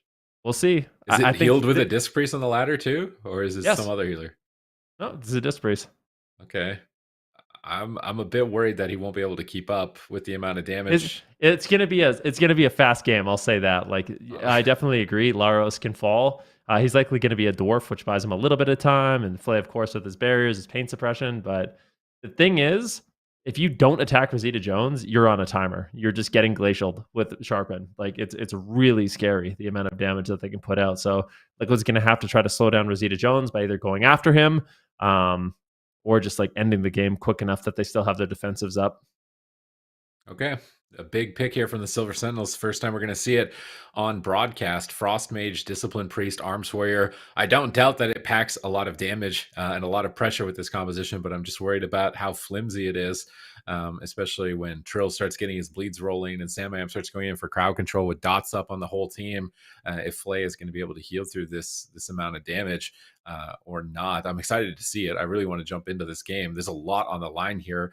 Silver Sentinels, they're trying to battle to get out of 8th, I believe. They might be ahead of Ascension. Honestly, I don't know what the point calculation is. They're either 7th or 8th right now, but they'd really like to get into 6th and honestly higher than that, potentially past the Power Men, so that they can be in a better position overall in the gauntlet. Whereas Liquid, they're fighting for that 3rd place position. They want to steal that away from Where's Gordy and deny Silver Sentinels from their Ascension. But this composition, is Liquid ready for it? Is this something they've practiced for or prepared for? Because you say it's popular on the ladder, so I'm assuming they probably have queued into it quite a bit and understand how it works at least. But it's the first time they've actually practiced it themselves. Like I've seen them queue it with Mez and Sam. Yeah. Okay, so then they've got to be ready. There's no excuse then. Yeah, they've played it themselves. If we go into this game, they've played it and they've played against it. There should be no excuse for going down in this matchup specifically. So let's see how they decide to navigate it. Likely going to need to be keeping pressure on the Mage, preventing them from building and snowballing a lot of damage on their Frost Mage. But at the same time, I wonder, like leaving a Warrior open. We saw when they left Peekaboo open last week, Luminosity Gaming, like Peekaboo just sat in battle stance and smashed the Shadow Priest. So I don't think you can completely ignore the Warrior in this scenario. Otherwise, he might just cut down Samayam completely by himself. Team's taking some time here, maybe just trying to talk through what they want to do, maybe setting up some final last second gear adjustments on both sides. Do you think it's a triple dwarf on the Silver Sentinels, or do you think Flay goes Night Elf for some crowd control avoidance? That's a good question. I think Rosita Jones and Laros will be dwarf 100%. Yeah. Flay, I don't know if they can afford to go after Flay in this matchup. I think it's kind of hard to take down the Discipline Priest if you have like a Warrior and a Frost Mage backing you up. Like I'm really convinced that in this matchup, if Rosita Jones isn't being targeted, he's just gonna wipe the floor with Liquid. Like he's just gonna kill them all. Like when his Icy Veins is up, he's got an orb down and they're stuck and getting cleaved and glacial. Like there's not a lot of range disruption. So that's the problem here for Liquid, is Sidu is gonna have to be the hero, right, with his Quell, but I don't know if that's gonna be enough to really shut him down. So that's where Trill kind of has to go after Rosita Jones. And then it's exactly what you talked about, right? Where if Laros is not being attacked, he's just in battle stance doing the most ridiculous damage. And it's difficult. You basically, they're like 2 glass cannons in this match. So Liquid, they have 2 good targets they could go after, but if they leave anyone open, the tide of battle could shift not in their favor. I don't know what I'm going with this, but the fight's not going to go their way, I think, if they leave Rosita Jones open for too long. Now, what about like if Silver Sentinels win this game and blind lock the same comp? Like, what if Sidu changes to Shaman? How much different does this become? Like, is Frost Mage completely just destroyed at that point if there's a Shaman No. and a Rogue kind of riding you I think down? it's certainly a lot better to have a Shaman. Like, I feel like I would rather have a Shaman on my team, and I'd say it's much more annoying because when you do finally get off those glacials, if it gets grounded or wind sheared, like it's a huge disruption to your damage. So Liquid, of course, has options, and this could be one of those games where we see these teams go back and forth. But at least for now, Silver Sentinels are going to be trying something new we haven't seen on broadcast just yet. Rosita Jones on the Frost Mage with Laros on the Arms Warrior. And it's nice to see that flexibility coming in for the team. Let's see how Liquid responds. All right, Laros is just charging in on his mount. Trill Shadow steps over. Doesn't find. He actually finds a sap. Clean opener. Cheap shot on Laros, saving the kidney shot. Power infusion is up. Rosita's trying to spell steal that power infusion. It's going to be a big boost to damage if he can connect, but they're actually going after Sidu.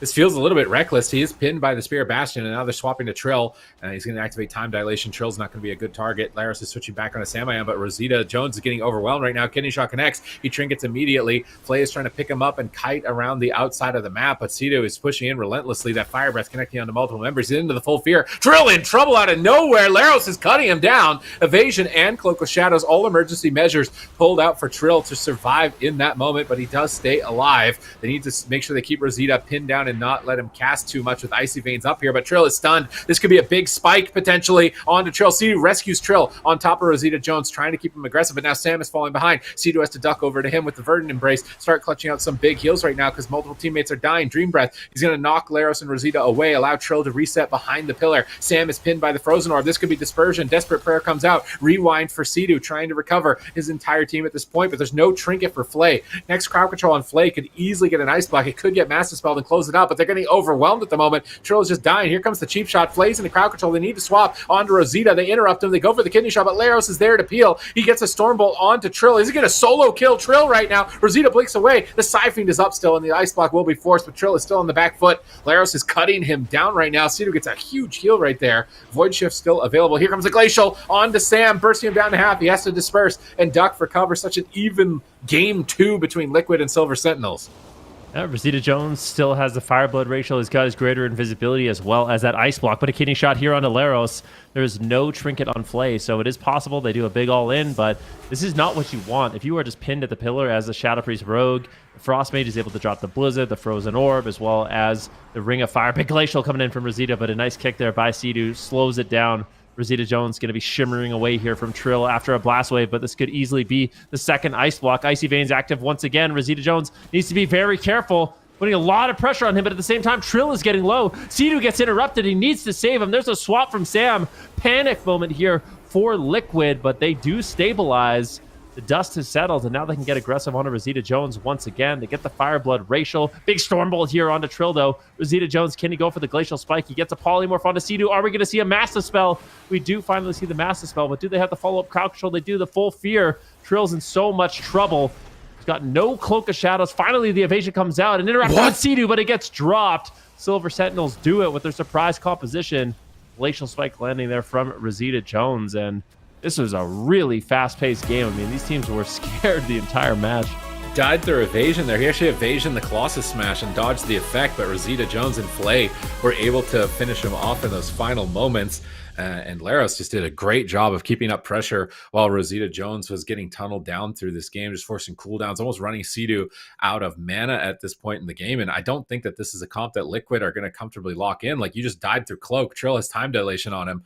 He uses Cloak of Shadows. His healer gets Mass Dispelled out of a polymorph. Like, maybe evasion a little bit higher, but Laros isn't even on him. Like, why would he evasion? Now he's on him and he evasions. He just gets destroyed by Flay and Rosita. They're just both crushing him right there at the final moment. Maybe Laros got an overpower too through the evasion. Likely is what happened to him there in those final moments, but that was crazy pressure. Flay is so far ahead. Look at his cooldown. Still has Trinket, Pain Suppression, still has one more block, still has Void Shift. Like, this is such a strong composition for the Silver Sentinels in game 2, and I'm worried for Team Liquid because their melee cleave, that you just no way you'd want to play a melee cleave into this Warrior Frost Mage, right? Maybe. I could actually see Windwalker DK not being too bad. You think? With a Shaman? Maybe. Yeah, Windwalker DK, if you can get on top of Rosita Jones and slow him down that way. The only thing that's really scary is the anti-magic, or sorry, not the anti-magic zone. The Spear of Bastions are where the game's really going to get unstable, but I feel like it's not too bad. Like, if we see Trill play Windwalker, he's playing Ride the Wind, you have a Frost Death Knight, just spamming Chains of Ice and Grip on Rosita Jones, I think his damage is going to fall off a cliff. Like, it's not going to be as high, I would imagine, and actually be pressured quite a bit. So that is a possibility. Maybe they do lock in the Windwalker Death Knight. Maybe they just lock in Shadow Priest Rogue once again, but instead they have the Resto Shaman. I'm not exactly sure where they should go from here, but I do think the Frostmage Warrior Priest is a surprisingly versatile comp. Like, it's not too bad. The one thing you actually struggle into is Destro Warlocks. Like, Destro melee, I think, just counters Frostmage melee. So they don't have a Destro as far as I know. Like, I don't know if Sam's been practicing it, but that is an option for teams to run into this comp. You have the same problems Boomkin has. That's probably why it didn't go so well for you and I when we played together. We don't like we got owned. The Destro locks here. That was a bad Q session. We were like 0-8 or something. I don't think they have a Destro. So it's either melee cleave or maybe Rogue Mage. How bad is Rogue Mage? I feel like Liquid is going to play a cleave here on Hook Point and go back to their mains. I think it's going to be Windwalker DK. I really do. Windwalker DK and just train the Frost Mage the entire game. Because it will be scary. Like, when Rosita Jones gets the Frozen Orb down, and if he can cast Glacials, that's a big if. It's going to be really scary, but at least you limit the Frozen Orbs if you can, like, kick Blizzard. You know, like, if you're getting kicks on Blizzard and you're actually running out of the Blizzard and he's not able to reset the orb, you do kind of limit the damage that he can get out.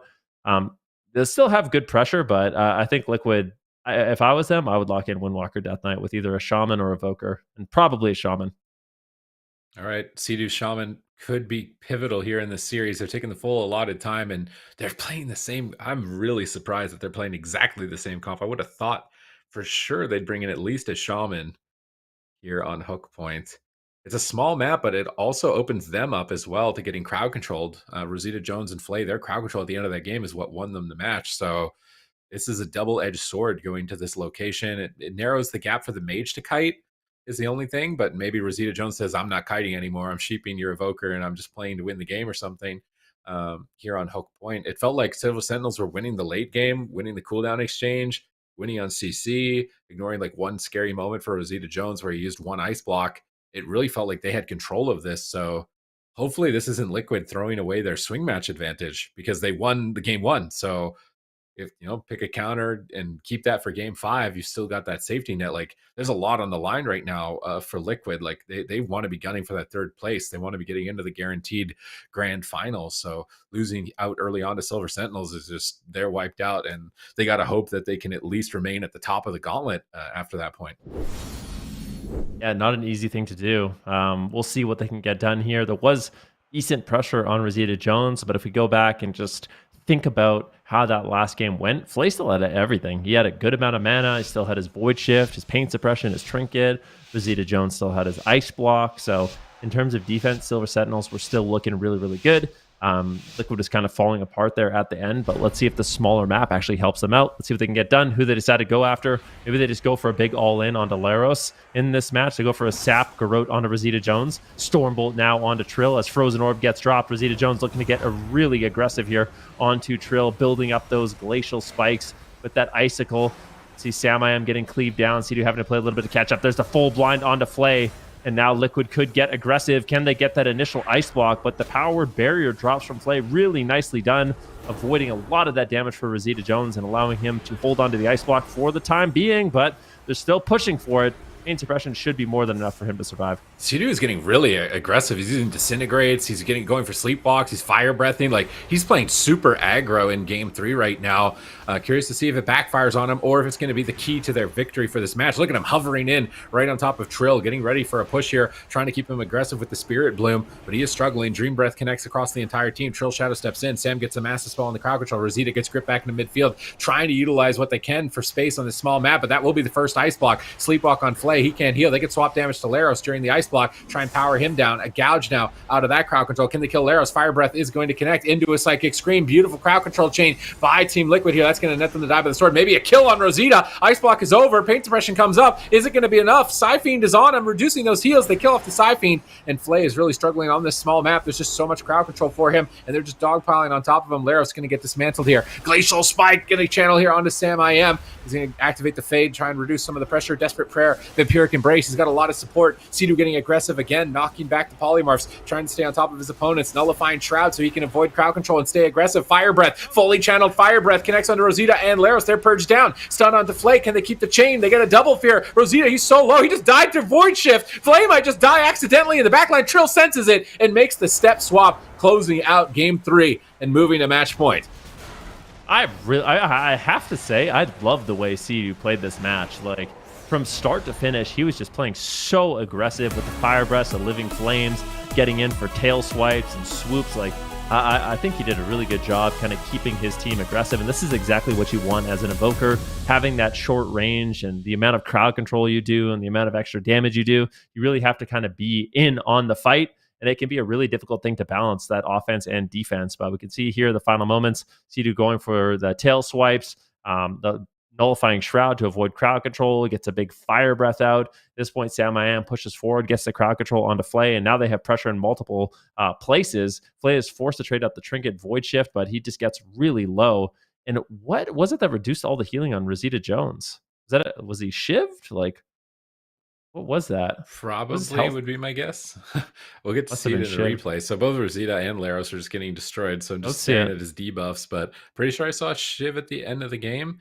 As we get closer to that point, he's kidneyed. So you're usually lining up Shiv. There's Shiv on Rosita. It's still up.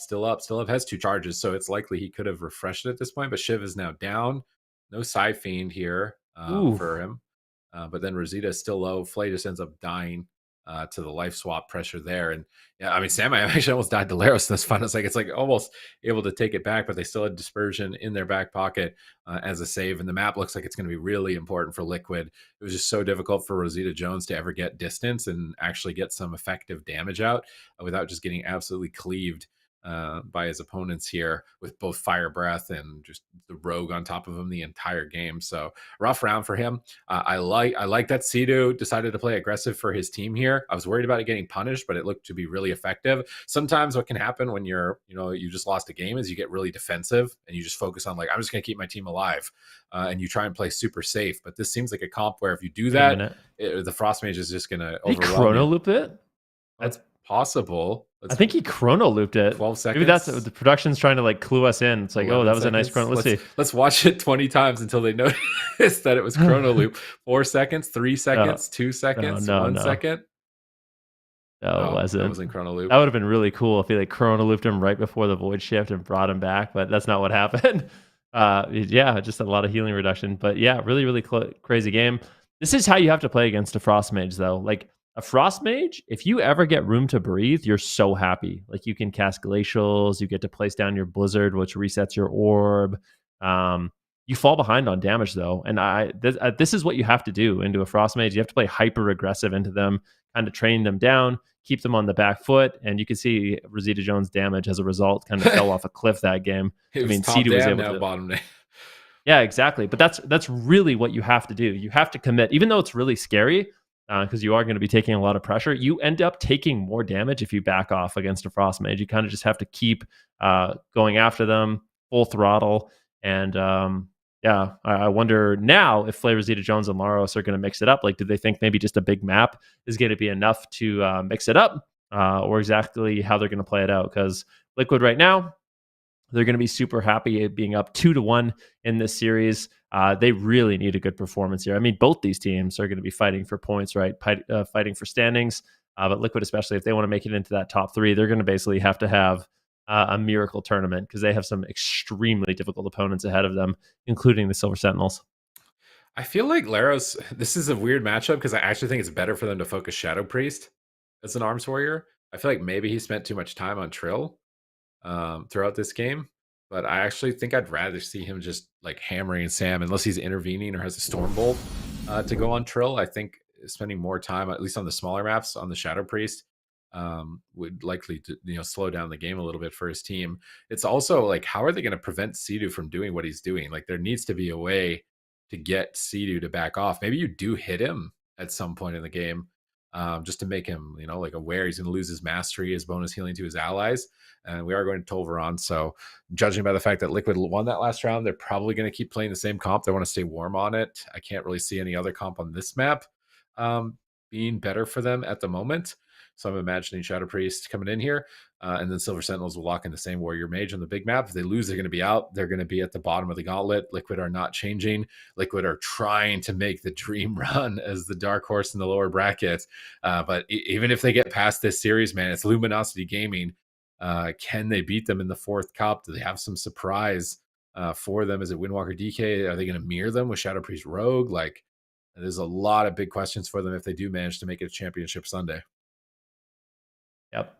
And I think the best way, I think Silver Sentinels here is going to lock in the same composition, but if Liquid plays the same way, I think they can make it really difficult. Like, you basically, if you were just all three of you on top of the mage, you kind of make the map small in a way, right? Like, if you can just never get away, Trill's constantly getting the Shadow Step kidneys, and Sido is using the Rescue Me to actually play offensive with Trill. I think it's really good. I did get word that it was actually an altered time from Rosita Jones that happened. So I noticed his health went from high to low, but I think he altered right before he got swapped and then used his alter. So a bit unfortunate there in that game, and maybe they would have been able to actually survive.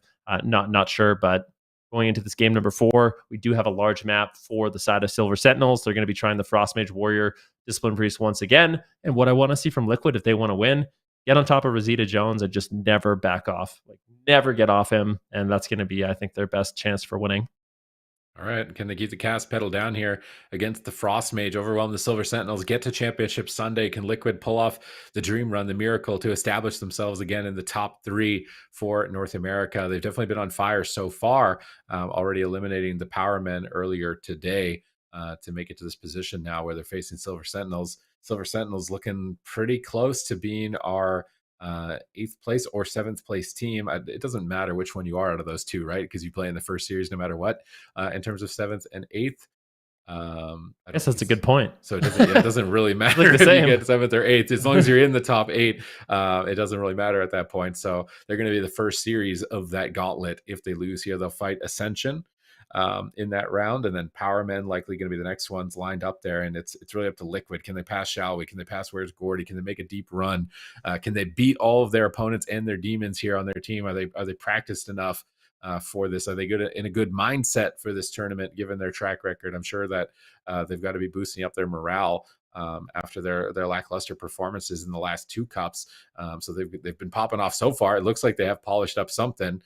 Something's been kicking them in the butt to get them going for this last cup, because this is the deepest run they've got so far, and their compositions are looking really scary now.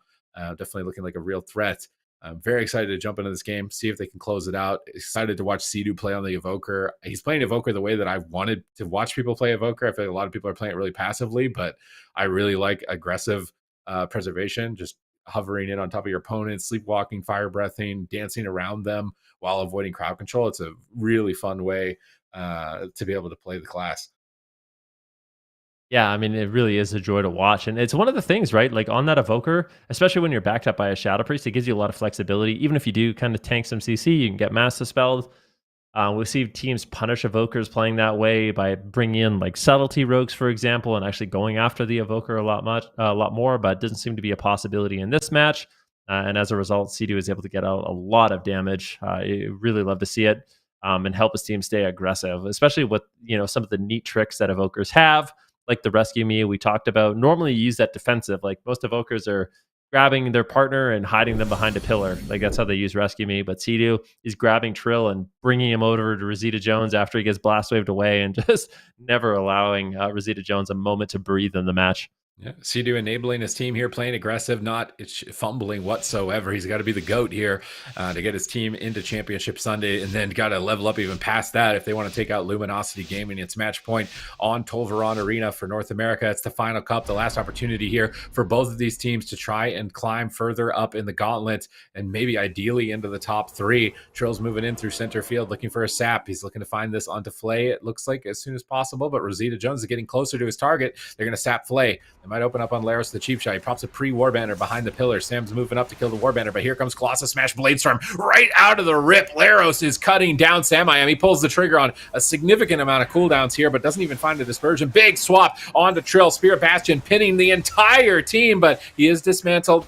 He's not going to aggressively trinket. That dismantle from Trill getting big value on that spear. Siphon getting line of sighted by Rosita Jones. Nice double fear. I think the fears are going to be the way that they punish. This is why I want to see them focus Shadow Priest, Fear Evoker, Fear Rogue, and then focus down Shadow Priest. Could be an effective way to peel the team and keep damage going, but Trill's going to get disarmed here. Rosita's trying to use the big map. He's trying to avoid this. He blinks, but he blinks on top of the trinket and the grip. So maybe a miscommunication there on their team and on their part. They get a Stormbolt onto Trill, just trying to ice lance him in that, get a little bit of damage, sneaks in a polymorph onto Sam. That's just going to get dispelled. He gets kicked on the follow, but Trill is getting crushed by Laros. Laros is doing whatever he can. His tournament life is on the line. He's trying to just smash out pressure and get a kill on his own here while Rosita is struggling to get anything going. Trill's just all over him. A kidney shot of fear onto Flay. Nice crowd control by Sam here. Laros goes for a fear on Sam, but I don't know if that's enough. Ice Block 4, Sleepwalk being casted. Trill is just dying at the moment. Is Laros going to take him out? He gets dismantled and denies it.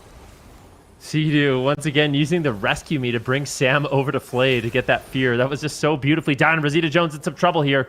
Is going to be using that Shimmer and trying to get away, but look at Sam Miami. Grips Trill over. They're just using everything they can to keep Trill aggressive in the match. Rosita Jones in a kitty shot. He could easily fall. Pain Suppression is used, and the Void Shift. Flay gets corroded. Rosita Jones does not have a moment to breathe in this match, using the Ice Nova on Trill, trying to get away, trying to do anything he can, but Liquid is swarming him. They are just chasing him down. Rosita Jones finally getting a second with that beautiful Spear Bastion from Laros, who's just tearing into Sea-Doo and Sam I Am. And they take him down. A full kidney shot once again does land. This could be the second ice block from Rosita Jones. So back and forth, but Silver Sentinels have a ton of pressure. Master Spell potentially coming in from Samayam. Does he have it? Doesn't look like it just yet. Gouge onto Flay as they continue to make this push onto Rosita Jones. All right, there's nothing left here for him at this point. If Sidu can stay aggressive with his team, they're going to be going to Championship Sunday, but at the same time, Trill, he's exposed. He's got nothing. The next Stormbolt in 8 seconds could kill Trill in this position. They need to get that nullifying shroud off of Sidu as soon as possible, but Rosita, he can't. He's caught in a kidney. He's just trying to stay alive at the moment. Rescue on Sam to get a fear onto Flay once again, which could win the game. Rosita gets interrupted. Fire breath channel by Sidu, and that's going to close it. Huge aggression from Liquid. They're going to Championship Sunday. This is the Liquid you love to see. Like, this amount of aggression in the match, I'm going to be honest, it felt like they kind of like lost their magic in Cup number 2 and Cup number 3. I don't know what was going on, but here it seems like with their backs against the wall, really having to have a stellar performance, Liquid has really leveled up here in this game. Like, the teamwork that they have is something that's just unbelievable. I mean, Sidu using Rescue Me to move Sam onto Flay to land fears, Samayam charging forward and using the life grip on Trill to keep him on target. Look at this final setup. So we have an interrupt here onto Flay. Sidu gets the coil on the Glacial Spike. He goes for the big fire breath, and good night, Rosita Jones. Liquid does eliminate them, but just a really beautiful performance. They managed to stick with the same composition, just playing it much more aggressive and getting a really solid result. Love the aggression here from Liquid, looking like a new team in Cup 4, returning to their former glory and their former power, and that's exactly what they needed in the final Cup to qualify to the top 3. And now on Sunday, they fight their biggest opponent in North America, being Luminosity Gaming, but the synergy was just so effective here on this final push. So well coordinated, insane play, and Sidu seems to be the only one really committed to this Preservation Evoker in North America. A lot of other healers have defaulted back to their mains, whether it was Druid, Priest, or Paladin. So Sidu bringing in a unique twist for his team, and it paid off big in this series. Like, he's the reason they won, right? He look at the damage. He's living, flaming. He's hovering in. He's verdant embracing. He's getting into the fight. Rescues Sam over. Gets a fear. Gets in position to dish out huge damage. Kicks Rosita. Like, Sidu just hard carrying right at the end of the game. Like, y'all, I got this. Don't worry, guys. He's got the layup. He's gonna dunk the ball as well as do the layup. Like, he's doing everything for the team there in that last game. This is the Liquid that you love to see. Yeah, really, no doubt about it. Liquid fans going to be super happy with that result. But a good performance there by Flay, Rosita Jones, and Laros at the same time. And this is just, I feel like our games tomorrow are going to be just unbelievable. I couldn't have predicted the bracket to really play out this way. In North America, you have 2 extremely good teams. You know, the Golden Guardians, where's Gordy? They're going to be battling it out. And then in the lower bracket, you have Liquid going up against Luminosity, which is just a really unexpected result, I would say. Luminosity Gaming being in that lower bracket, having some really close series today. It just goes to show you that these teams are all leveling up, and I can't wait for the finals. Like, I can't wait for, first of all, tomorrow, but then I can't wait for, you know, the gauntlet as well as the finals. I think it's going to be such an insane wow. I mean, yeah, at this point, you could tell all these teams really want it. Like, even the newcomers that came in halfway through, like, they leveled up an immense amount in such a short period of time, considering the veteran experience and time spent that all these established teams already have. So quite an impressive feat from all of the teams. And we've locked in our top 8 here at this point. It's going to be Ascension and Silver Sentinels is the first round of the gauntlet. They're actually tied exactly for 7th and 8th here. Power Men will be then their next opponent. Shall We will be then their next opponent. And we're determining who's the final boss of the gauntlet. Is it going to be Where's Gordy? Is it going to be Liquid? How are the cards going to fall here? Is it actually possible for Liquid to pass? Like, if Where's Gordy loses, Liquid beats Luminosity and beats Where's Gordy, do they get their spot? I think so, yeah. That's the situation that has to happen, though. They have to beat Luminosity Gaming, and Where's Gordy has to lose. And they have to win the tournament. They have to win everything. It's a dark horse, lower bracket run through all of the hardest teams ever in the game, coming into this tournament probably on low morale given their most frequent performance, but they're doing it. They're making the push. They got the Championship Sunday. Oh, what's interesting too, I think it is possible if Luminosity Gaming loses to Liquid and Golden Guardians wins the entire thing, I think they actually tie for first. Pretty sure. Is there a significance in finishing first in point standing? I know there's a difference for finishing first in the cup, but I don't think it. Well, for seeding, I wonder what it comes down to. what does it come down to for seeding? We'll figure that out later. That's some complicated stuff that hasn't happened yet Yeah. that hopefully doesn't happen, so we don't have to figure it out. At least for me. I'm sure somebody smarter than me will, though, figure it out at that point. All right, well, Golden Guardians, apparently their max can only be 400 points, so that is not going to happen. But still, really impressive performance by these teams. Luminosity Gaming, I guess, at this point has absolutely solidified their first place position. Liquid can still go on that miracle run, but they basically have the three teams. They have to basically beat the first, second, and third team in order to make it into that top three, right? So it's a little bit of a mini gauntlet for them. It's like a preview of the gauntlet where they have to play, the first place team, and then they might have to play the second place team, then the third place team in order to actually make that spot, which is going to be quite difficult indeed. But if they play as well as they did today, it's certainly possible. All right. This you could ask for this to end any other way right now. Luminosity just blazing victory right now in that first place position, but it might not be, this might be the first time we not see them in the grand finals. Like Liquid really wants this. You can tell they really want it. And maybe a rematch against Golden Guardians. Maybe they send them out twice. If that doesn't work out, maybe where's Gordy could outdo them. So this has been a very exciting lead up to the finale. It's not going to be an easy run for Luminosity Gaming just to control all 4 cups in first place position. We also have Europe as well to kind of talk about, because like it felt like theirs was a little bit more wide open. So My Way and Team Hoo, they're fighting similarly to how Liquid and Where's Gordy are fighting, and then Poggers and the Agents to establish where are they going to be landing after all of this is said and done. But it does look like the bots could also have a deep run. Look at Bane, poor Bane, dude. Bane, look at their They just little want emoji bots to next to their lose so face. bad. Bane is so sad right now. Bane's like, please, somebody beat the bots. Don't let the Brewmaster make it. But the bots are like, no, the Brewmaster is going to make it. And man, can you imagine it? Brewmaster in the gauntlet last minute on the 4th cup somehow makes it through the gauntlet.